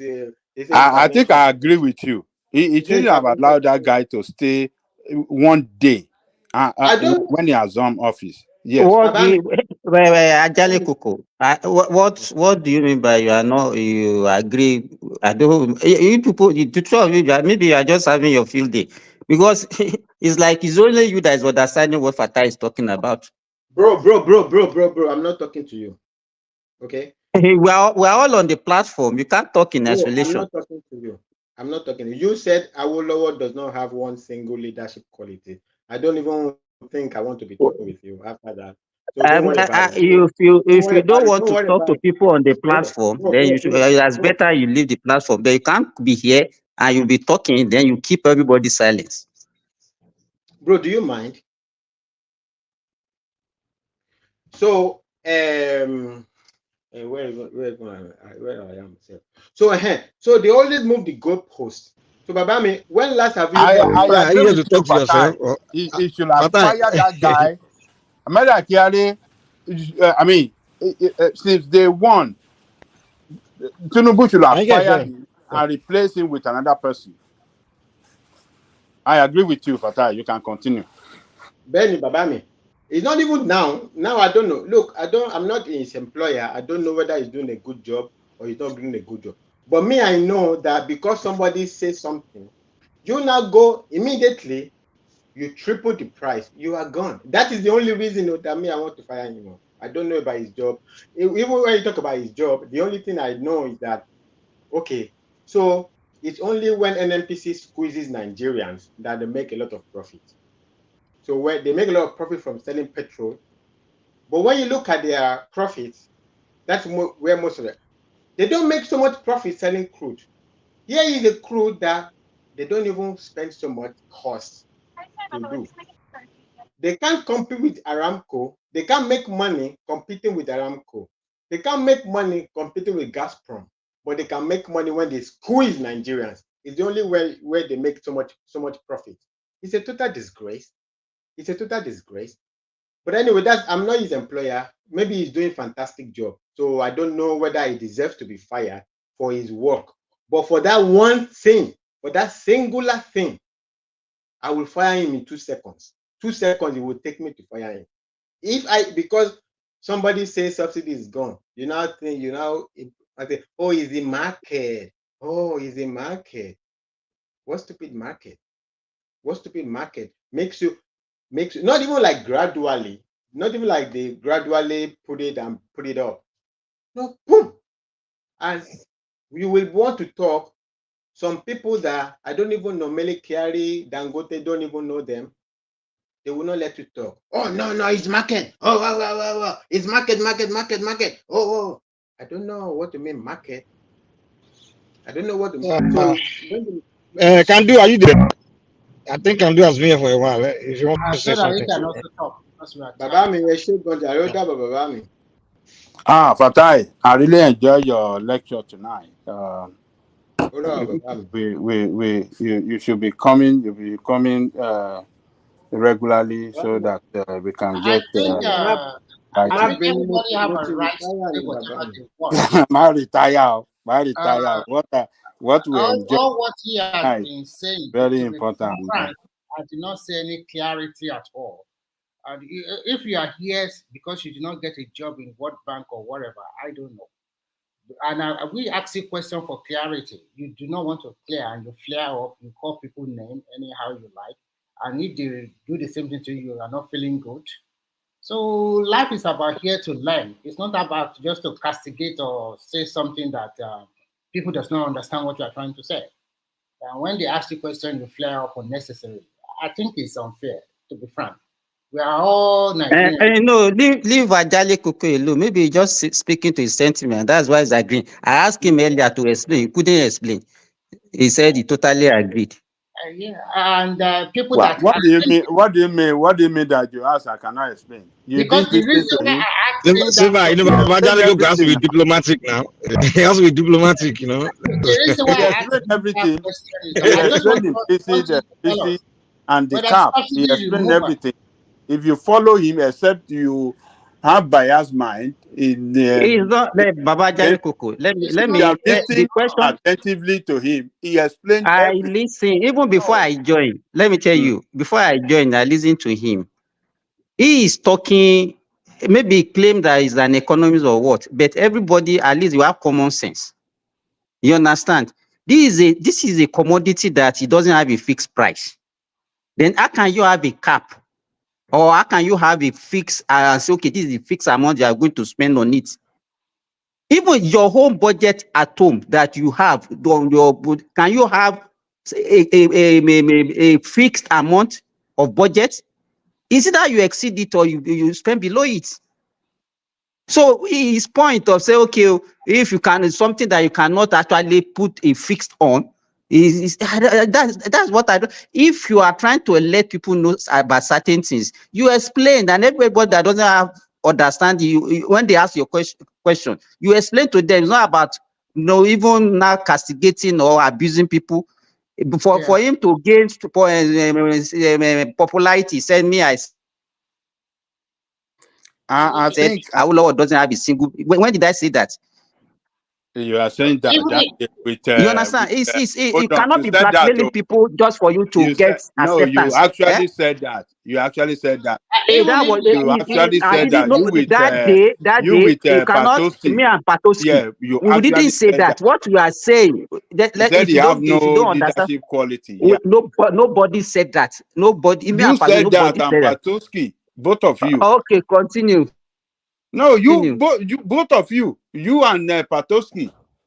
If we can get hand that tape, we can replay it. You will add what you said. You and Patoski. What we said that day was that everything that they are attributing to him is not only him. That there are some people working for him, forget and about what that. we conclude. The main point that Awolowo That is not the main had argument no today. leadership That is not quality. the main. That is not the main argument today. That's not the main argument. But if you claim you understand, and everybody knows it's a global platform, whoever understand whatever he talk about, understand. As far as I'm concerned, I don't understand what he was talking about. So that's it. Well, let's forget it. He's not here. He is gone. So let's just leave it. But what I just want to hear from his mouth is that those intervention, is it claiming to be subsidy? Simple as ABC. If you claim it's a subsidy, fine. Let me even. There are so many things, that Remy, we discuss so many things on this platform that even after discussion, that's why we don't even have a preview. We don't have 1/3 of what is happening. We just discuss peripherally. You understand? You have a country, you cannot even fix a price throughout the country because that's what they call petroleum equalization fund. You cannot buy fuel landing cost. Let's say landing cost is 500 naira. You cannot sell the same price in Lagos and sell the same price in Sokoto. What about the cost of transportation and other logistics? And that is why they have varying prices from Lagos down to the north. Okay, now you are speaking. That is where his argument. Hold on. That is where Fatah's argument on the cap price comes in. The cap price. Hold on. That is his argument. That is where his argument on the cap price comes in. That okay, we know the government price. Okay, sell this thing at 600, but the cap price maybe due to transportation to some other part of the country or some other reasons, maybe it's in some other part of the country, it's more than that. What is the car price that anybody in that country cannot sell above? Wait. So if you are listening to him carefully, let me explain that one to you. Don't he said that. He said, hold on, because according to him, hold on. He said they are talking about the car price, but they fail to mention specifically that car price. What is the car price? Because the car price means that nobody can sell above that car price. Yes, we have a fixed price. I'm not trying to explain to you. Yes. You understand? If the minimum, let's say the minimum price that the cheapest price you can get it is maybe 575 naira. You understand? And that is the minimum price you can get, and that is the cap price. That is from my own understanding. No, according to him, now let me finish. Now he's telling let me us finish. that is not what the cap price Let me finish what I'm explaining. The other price that you pay on it, and if you see NNPC, whenever they put up their price, they will say in Ibadan, so price, in Ilorin, so price, in Minna, so price, in Sokoto, so price. They put cap on each region and each state. You understand? The additional money is now the people in that state by virtue of their location that won't paying it. It's not the government. If you understand my explanation now, if they are selling in Lagos for 575, that is the price. Any additional price you get in another place, it's not government that pays it, it's the people living in those places. That's why you pay higher as you go outside Lagos. I don't know. Is that one very difficult to understand? Nwachukwu said you are ready to go and eat corn that will give most of what problem? The problem with Nwachukwu is that whether the person is making sense or not, whatever is, if he's speaking to his sentiment. He is a doctor like me. He has a beef for me. I don't know his problem. So he can continue whatever he's talking like that. Nwachukwu said Simba are ready to go and eat corn so that they can defend Tinubu. Nobody. Guys are funny. We are not, nobody, this thing, we are explaining this thing. Nobody is defending any government. It's not about, we are not defending any, we are just, it's explanation. It's not something that you just throw out there and mislead people. You understand? To me, even to you, how can you say, okay, since Tinubu said that if the NPC is sending petrol at 200 naira now, they should be making profit. How does that one make sense to somebody? To Isikura and Ushikushu, I think they are little men. If they are bold enough, they just come to the panelists here and talk. Not every time typing. Because when you type, you have freedom to type whatever you want, whether reasonable or not reasonable. If you are a man enough, join the platform. State your own position. You are a man, you are not a woman. Join the platform, state your own position, instead of you typing unnecessary jargons most of the time. What I discover about Nigeria is that even if the person is talking rubbish, once it fits into their sentiment, then to them it's making sense. Yes, that is I support Simba completely. You can state the fact without supporting an individual. Yeah. So I'm sure they're going to label Simba and Agbadorian for stating the obvious now. No, you can state the fact without being labeled. The question we asked that guy is not too much today. For clarity, are you saying intervention is subsidy? All those economic jargons or whatever you are trying to explain here, to most people, they don't understand. Even to Abadan Lekoko, he does not understand it fully. That is the truth. Because when Simba asks you those questions, you are unable to really tell us what is different between explicit, implicit, and the cap. And he that is also explaining, we asked a question, and he flare up. It's not talking to me. It's not da-da-da-da. And then you said we are stupid. You are something like that. Come on, man. If you are an economist, I also have my own profession I also follow. You are not the best, and you can never be the best. Because people are better than you. Can I say some few words just on two topics actually I came up to address, if you don't mind. The first thing was they said Tinubu was buying new jets or new planes, and people were complaining about it. This is what I don't know about. I talk about Nigerians. Is the president of the country, okay? So if a plane is being sold for 100 million, it's going to be fitted with security guard, anti-bomb, so it's going to cost more than a regular plane. It's the first citizen of your country, so you have to pay that price to secure him. There's no managing when it comes to the security and the well-being of the first. When it comes to, you can't joke, so you have to spend that. So to me, people are just playing politics with that issue. Second of all, is the Finidi George resigning. I watched an interview of Finidi George where I have never heard any coach in any team sport in the history that I've been watching sport. I have never heard a coach in the history of any team sport say on live TV that formation does not matter. If you know how to play offense and defense, yeah, okay, you don't need any formation to play. I have never had, maybe I'm wrong, guys. Maybe Mike, maybe Simba or Kando or me or Lab. Maybe I'm wrong. Tell me any coach in the history of team sport, any sport, that has ever said that formation does not matter. Because I watched, I think it was on a radio station program or something. So they had a video feed. And this guy said, well, we don't need formation. Just play defense and offense and you'll be okay. It's a horrible coach. and people blaming Osimhen. I don't know why you would do that. BT. Yeah. Nigerians, I don't know what is wrong with us. How can you have a coach and you as a coach will be begging a player to come and play for you? If you really know your onion, you understand? That is not the point. The point I will still come to that one that is talking about formation. You understand? I'm just building up my point. What I'm trying to say is that one thing that a good coach used to do is that you get players that are committed to you, that believe in you. And those are the ones that whether it's a star or not. Look at Guardiola. Guardiola can sell one of his best players whenever there is a friction. And he will get somebody to replace. You have to believe in your coach. If you are invited a player that doesn't believe in you, you can't force them to come and play for you.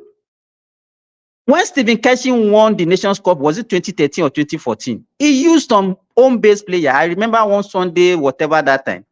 You understand? You get players that believe in you, and it's you now that will build your own team. You have your own formation. The guy, to me, he's just talking errant. In fact, Simba, if you want to succeed as a coach, you want to build your career as a coach, you better be begging group superstars to play. You better be begging, pandering to your players because they determine your career. I'm telling you, you want to build a successful career, you will swallow your pride. Hold on. Oh, sorry, you are skipping Mike. But Remy, have you ever heard a coach say in his own form that forget formation? No, just know when to play. The problem with Finidi is that he is not tactically sound. Because when you see it was with Enyimba. I think it was the only coaching experience he had was with Enyimba. No? And I didn't know what he even achieved with Enyimba. I think the NFF, they did a very big mistake. If they are looking for a local coach, even if they don't want to give it to Munike or the rest, they should give it to experienced local coach. No, Remy, you are missing the point. You cannot, let me repeat, you cannot. These are people that play, Osimhen is $100 million man, right? Yes. One of the best striker in the world. The man finished number 8 in Ballon d'Or voting last year. Number 8 in the world. He's the number 8 best player in the world. And you say what transfer between both of them is not even about begging. No, Remy, it's about respect. You must you have to respect your superstar, man.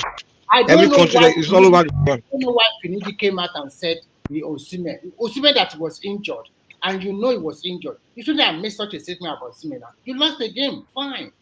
Everybody knows that you are not tactically sound. That is the truth, and this is the World Cup. Have you listened, Remy? Did you listen to Osimhen's side of the story? Why? I listen.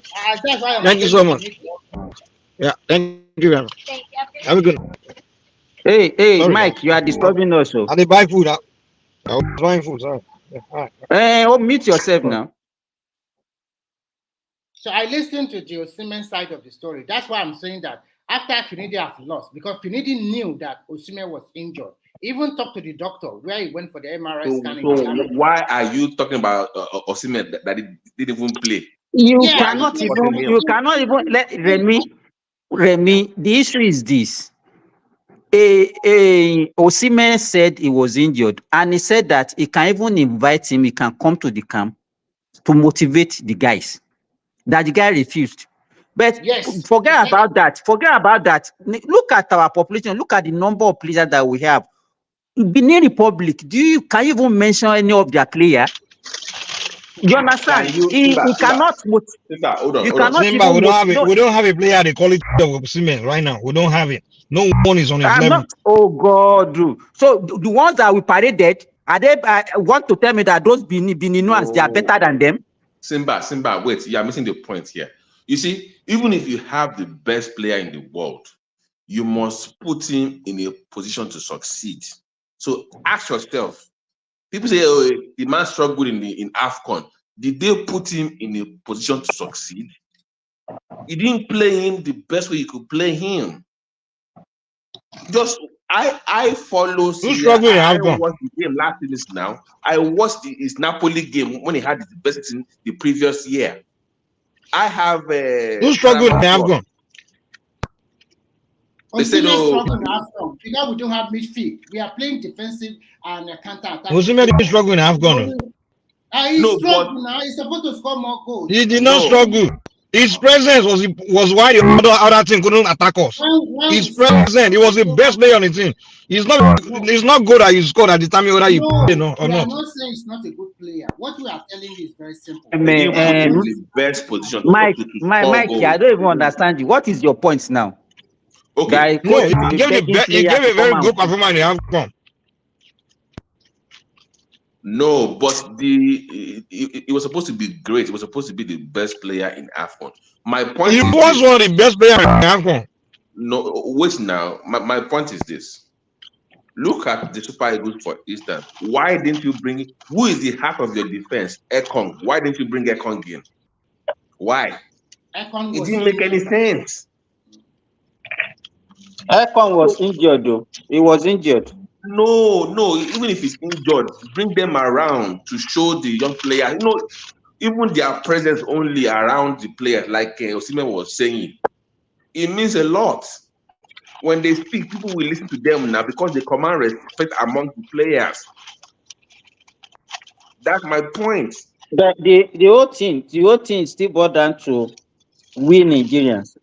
We are not. I'm very sorry. They will still be. Simba, hold on. Let's go there now. Simba, hold on. How do you expect those players to be committed to your country when they were coming up? You did not even remember them. They struggled on their own to make it into Europe, to break into these top clubs. That was when you called on them. Why if the way you do it, if you are not very BT, I don't like that. If they know that they are not ready to play, they should not honor the call up. They don't call them now. Why are you calling them? Wrong. Nigeria made the no one now. They were struggling. Because they are ready to play now, they should put up with rubbish. They should put up with what we are saying. I don't know how we do things like this in Nigeria. And that attitude is what's killing us. Oh, we don't want to do it. You ever go to Nigerian restaurants or Nigerian business to buy something and they'll give you attitude. And then hold on, wait. They will give you attitude. And then when you tell them that, give me good attitude now. I'm a customer. And they will tell you, if you don't want to buy, don't come here again. So because I came to your store to buy something, that's why I have to give me attitude. And then when I respond, you're telling me if I don't want, why did I come? I don't want to buy. We didn't force you to come and buy. The Beninois, the Zimbabweans, and the South Africans is their country that projected them to where they are today. Why are we always doing this to ourselves? What I'm saying, I'm not professional. No, Remy. Osimhen was nobody, and Amunike took him to the Under-17 World Cup. And since that time, he has put in a lot of work also. And I remember his days in Germany when he was with Wolfsburg. He didn't play because they didn't play him, or probably he does not put a lot of work into his play. But now he is a wonderful star, and the outburst that came from him, although he deserves it, but he should have also moderated a little bit. What you really have done is totally unprofessional. You are the coach. You are not a good manager. You don't even know how to manage the team. Remy, just watch the way he even talks in public. His body language is off. He inspires no confidence. Who made this guy a coach? He just doesn't come across like someone that even has the string 2 or 3 sentences together. He barely makes sentences. He cannot string them together. He is not sound, man. And that is where the flaws comes out. Now you want to go and play 2 teams. You know that the Beniners are good ball holders. They play good midfield very well. And then your team formation is not right. The central defense, they have not played together before. And you pair them. One is very slow, one is inexperienced, and that's what the South African did. And your 2 fullbacks, the one that played from the right flank was not on his game. against South Africa. So, and Calvin Bassey also playing in central defense. He did a very terrible mistake against the South Africans. So we have a problem, and most of the ones that are playing before, they are injured. So and our midfield, I continue to say it, we don't have midfield. It will be that play as a free role in that midfield. Sometimes it does not know when to release the ball. So, and we are playing within a formation that is alien to Nigeria. We cannot be using one lone striker. When you look at 1994, we used like 2 or 3 strikers, like 4-4-2 formation. That's the reason why I asked the question. Do you put these guys in the best position to win? No. You know Osimhen in his club, they play 4-3-3. He has Politano and Kvaratskhelia. And that guy from South Korea, what they call that is what he's used to playing. He does amazingly well with that 4-3-3. He now gets to the thing. You're not playing as a low striker up front. How can it succeed? He's not used to that now. It just make him overwork in that AFCON because he's just running around every time. While you sit at the back. But you know what? Roa and this Pesero, they did a terrible job for Nigeria. They changed our team from attacking football to totally defensive football. Now, and they did not develop new players. They're just relying on foreign players alone. So tactically, if you now compare them to like West Ham and Bonferrero, they didn't do a fantastic job. Let me. Can I ask a question? I think Roa did a good job. I thought it should have kept Roa. Can I ask the group a question? Do you think because to me personally, I think love of country matters. Okay, to Simba's point, and here's my question: do you think it's okay to keep accepting players that were born in a different country, and the only reason that they're actually playing for Nigeria is because they were not allowed to play for their home country? That love of country. This is what I think. No. Listen, right now, just pick who's the best. That's what everybody's doing. It's all about winning. If the best you can find is the guy that was born in another country, pick him. I don't care about. It's all about winning, and that's why when people do their own. They put their own citizens and crying out, why are they using black? I'm saying the commitment. Do you think those black players playing for Germany and all these Switzerland, I think they are more loyal to that country than their African countries? No, but they were born in those countries. So I'm saying that the commitment to their country will be different than if they were born like if I apply to America now. No, wait. No, hold on now. I'm saying that I believe that it's one thing to say, okay, let's say I was born in America now, and they say, come and play for Nigeria, is one thing. But if I have tried to play for America for so long and I could not get in, and Nigeria is my second option, that level of the commitment will not, you can't compare to my first love. Players are, let me tell you something about athletes. Players are committed to their career, it's not by emotion. They are committed to their career. When they get enough, they want to build a resume. They want to perform for their career, to build their career. They are not playing for same thing with coaches. When coaches are coaching a country or a team, they don't really have. It's not about that. They just want to perform, give their best so they can build their resume, build their career. That's what it is. That's what coaching job is all about. And football game is all about. Once they are on that field, they want to build their career, build their name. That's it. They are not. No one is committed to any. It's no emotion involved. Trust me. So, do you think firing Pasado was a mistake then? Firing that guy was a mistake. I mean, I think Pasado was not a. It was not the right coach. It was good. It was extremely. It was not the right coach for that job. It just should have gone ahead and they should have gone to Tinubu and the rest. They should have kept Raw, to be honest. Raw already know those players. We should have gone for a very good world-class coach, and the Nigerian government paid the money. Not all those mediocre foreign coach also. Pesero was a failure from all the previous engagement. And you can see that we struggled in that AFCON. We played defense. But Remy, how did Finidi get the job over Amokachi? Or the reason why they give Finidi is corruption now. Whoever is going to take a listen. Hold on.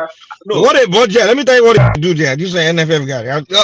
Same in all Nigeria agency, corruption. This is what they do. You know this coaching salary, especially for all those foreign coaches, is high.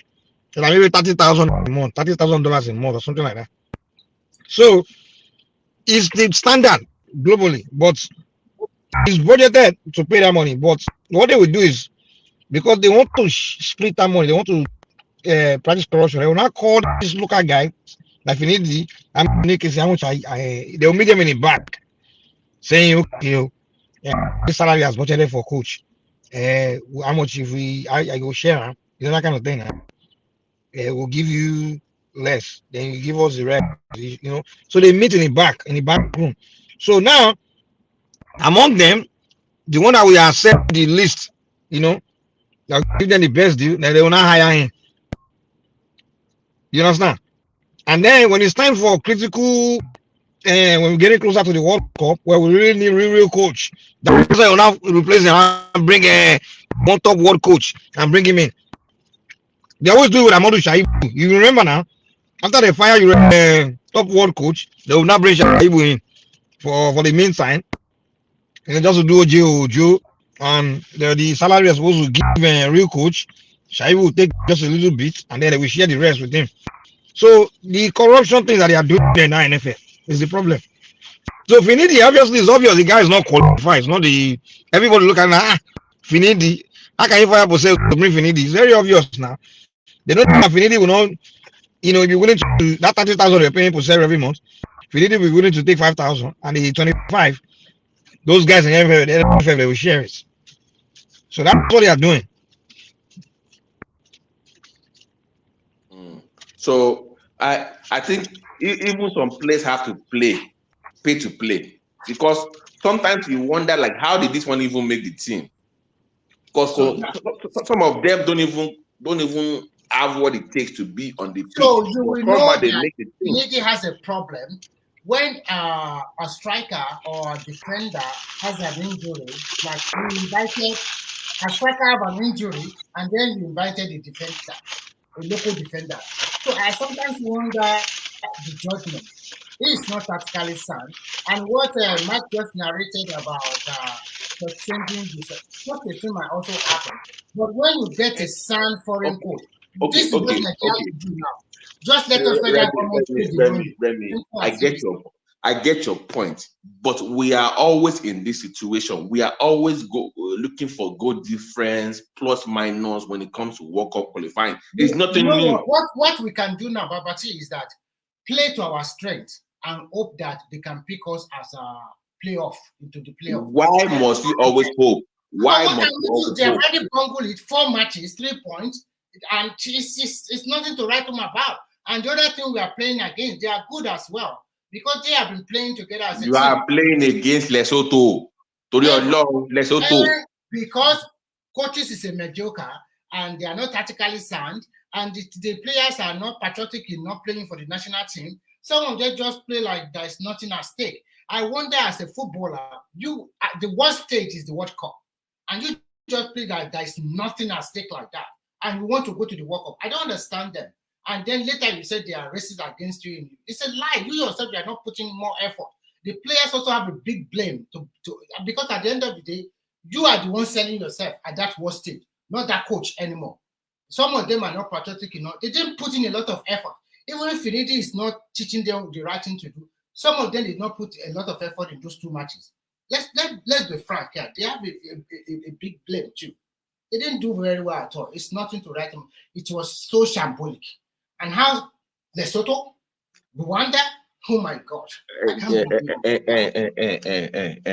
Remy, my point is, during the days of Okota, if I say Lesotho, Benin Republic, Rwanda, it's easy win now. We don't even bother about it.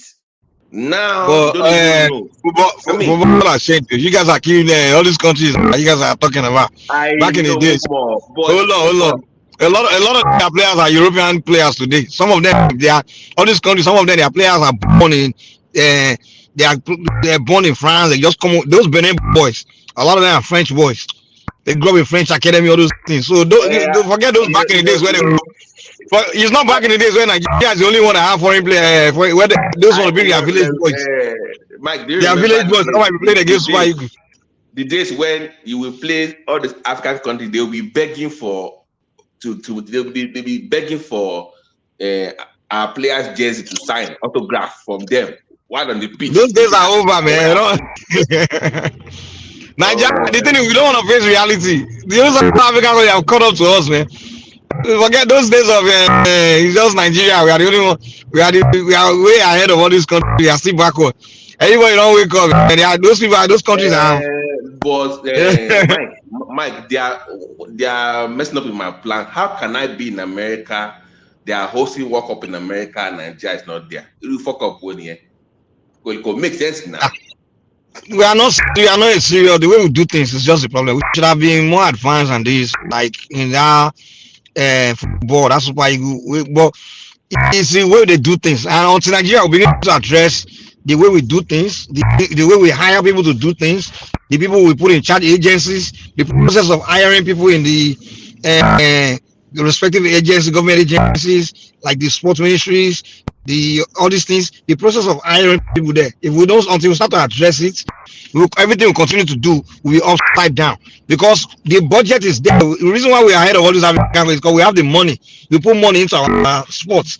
The money is not. I'm not saying we put enough as the European countries, but we put way more money than all these African countries can afford, and we should be doing way better. We should have gone way better than this. But the problem is the people that we employ into those agencies, a lot of them are not competent. The way Nigeria we employ people is through party appointments.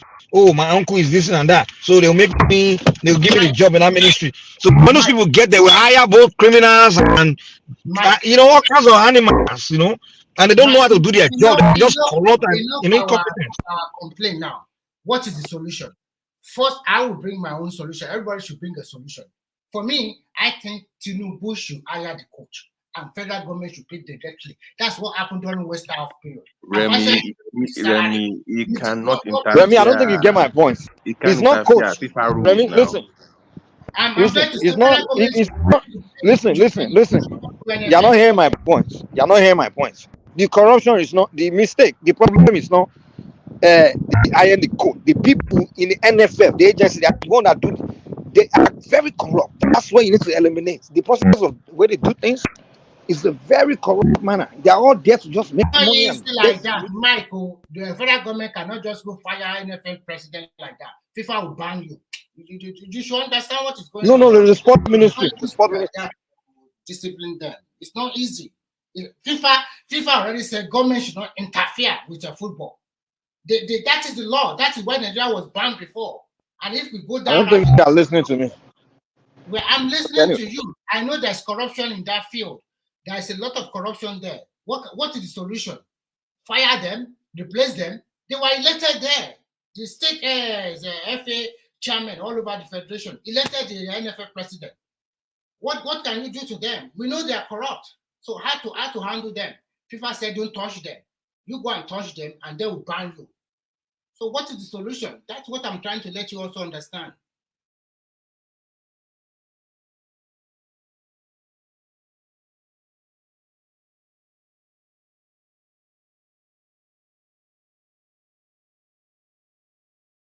Hello, Mike, are you there?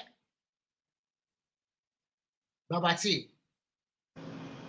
Yeah, sorry, I was paying for something. I already stopped, so that's why I just want you to. Okay, you didn't get my point. Who hired the minister of sports? The president. Okay, good. The minister of sports now. The minister is sport agents, the respective sport, different agencies, whatever. So the staff, the sports, all the staff and all those people that now work there, they are different levels, right? The administration, all those things. The way you're supposed to hire is you take resumes, you look at competency, you look at characters, you look at who can bring program. Hold on. No, that's what I'm telling you. But in Nigeria, hold on. You look at this person in terms of in this part of the job where in charge of dietary or whatever, or one, and you look for the best of the best of Nigerians, right? And employ. But what they do in Nigeria is in different government agencies.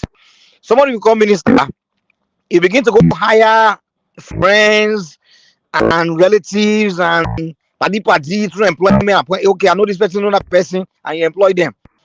That's why jobs are not getting done in a quality manner in Nigeria, because the process of employment is terrible. In America and Europe, why things work is they look at resumes, look at the best people for the jobs, and they employ them in their several ministries. You understand? So that's the point I'm making to you. Remy, to also add to what Mike is saying, part of your football ministry is that there are people that their job is to monitor your players across the globe, so that when you are ready, you have a pool to pull from. They monitor their game, they check on their health, everything is checked on, so that when you are ready, they know where to pick from based on the need of the coach. That way, you don't wait until last minute to say, we need players, so let's start scrambling. It's a job in that department, but that money is just used to travel up and down, go anywhere they want, have fun. They're not doing their job. I understand you. Let me tell you, the reason why I know is because when I was in college, I had a friend that ran for a different country, for Qatar. Okay? And I know what Qatar was doing for him. They will send, in our university, they have a doctor that will come and see him, physical, check up on his physical. They even pay him while he was in college. When Nigeria came to say, I come and run for us in long distance, he said, for waiting. You didn't even send me ticket to come and run for you in Europe. See, may I fly come myself? I come run for you. And if you win, they will give you money. Remy, you live in Europe. I don't know if they do the same in Europe. Babati, America, how do top companies and even government, top level of government, how do they employ people? What do they do to employ people? It's your resume now. It's your resume. Who did they send out there to go look for the best of the best? You must have they have some people called recruiters. Yeah. You understand? The boosters. Now let me explain it. Isn't Babati? I used to wonder sometimes, why do this company hire recruiters? But why do you need recruiters? I used to wonder back then, because in that company, people send resume to their inbox in the thousands. So I'm not wondering why you have to send recruiters to go out there to go and search for candidates. I'm like, when people are already sending resume to the company, so why do the company hire people to go out to go and look for the best candidate for them? The reason is because they hire special people to go and look for the best. You understand? Okay, because they know. Hold on. Wait. Yeah. Let me learn. They hire recruiters. Their only job is to go and search for the best of the best of the best of people for the job. You understand? So recruiters, they understand that, okay, people that usually send resume chasing for job are usually not the best of the people. People that are the best, they are usually people that people come to look for. You understand?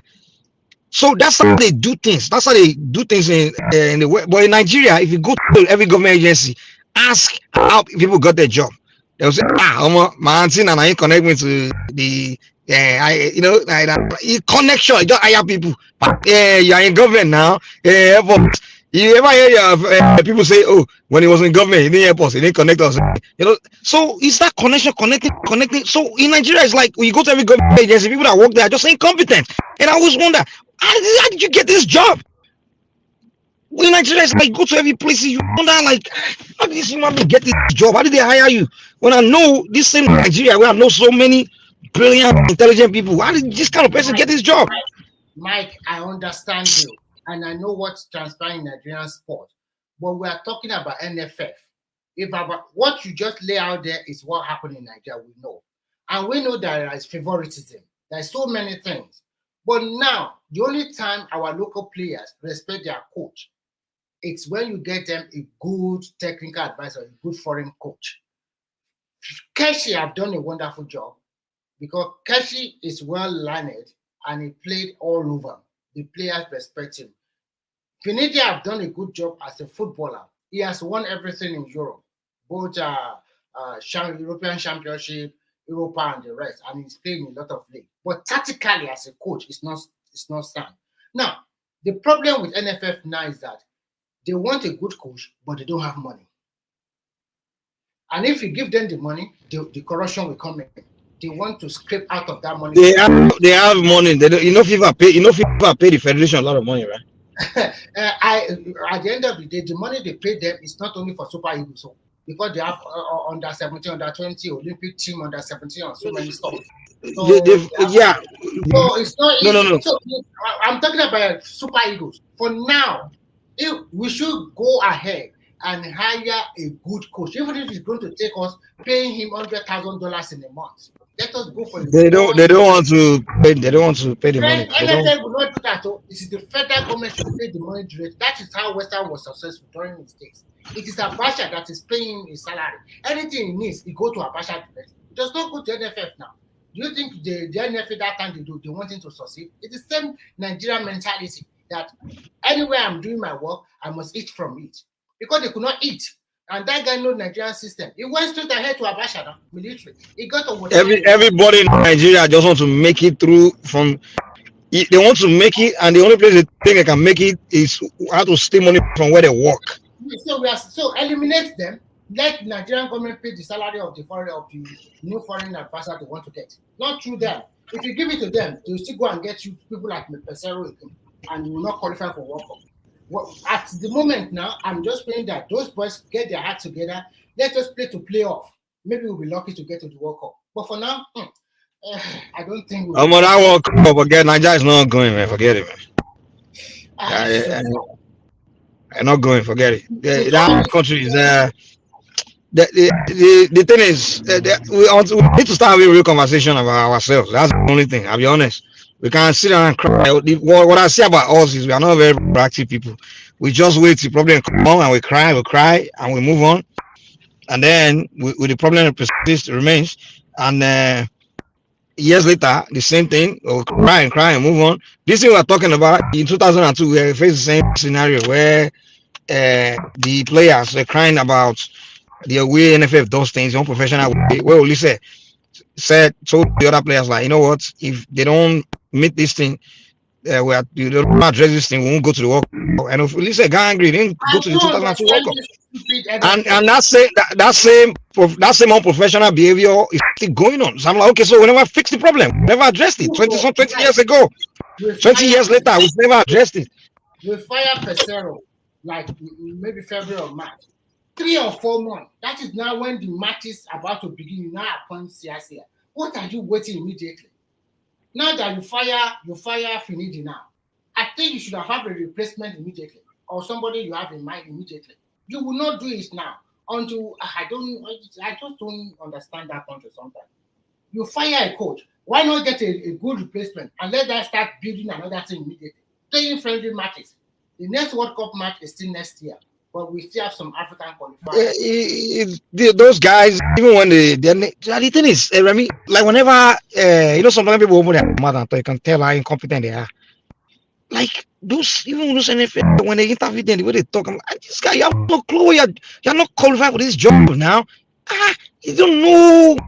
They're just nuts. They're not experts. They don't know how to do things. And unfortunately, you find it all over. Nigerian government agencies, every parastatus, you just find them there. Incompetent people, they don't know what they're doing. I'm like, how did you get this job, man? How did you get here? You telling me in this country you can't find better people? People that are better, so it's unfortunate. Until we start to have a conversation about that thing, it will continue to just, and I don't know, it's not rocket science. All we have to do is just say, okay, this is not being done the right way. Just ask the question, what's the right way to do it? And we see the right way to do things, and then we do it. It's just simple as that. But unfortunately, we don't even address it. The only thing we do is just cry at the outcome of our backward way of doing things.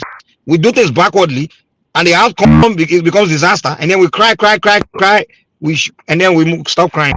And we continue to do things the same way. And then the outcome comes again, disastrous outcome come again. We cry. I'm like, what kind of people are you people? Are you guys just address the root of your problem and change it. Just change it. It's simple incompetency. That's what we are dealing with in every facet of Nigerian government and everywhere. Incompetency. That's what it is. Improper way of doing things, backward way of doing things, not doing things the right way. We know the right way to do things. Let's focus on doing things the right way, even if it doesn't feel comfortable to do it that way or it hurts feelings. Just do the right thing. Unfortunately, I'm sorry, Nigeria will never do it. You go to the airports, people working there are so unprofessional, they're so I'm like, okay, we all can see this. Why can't we solve this problem? Is it so difficult? Train people or make rules like, okay, let's change this way of approach of doing things in the airport. I've been traveling to Nigeria airport for almost over 20 years, and it's the same thing. You go through the airport, it's the same thing. And I'm like, so no one knows that this thing is a problem and needs to be solved. And it's the same in every area of Nigerians. You go everywhere, it's the same bad behavior. And I'm like, okay, what is this? It's so difficult to change this? No, we just don't care. Let's just cry and cry and cry and then continue doing the things backwardly. Anyway. Well, let me end the show, Jerry.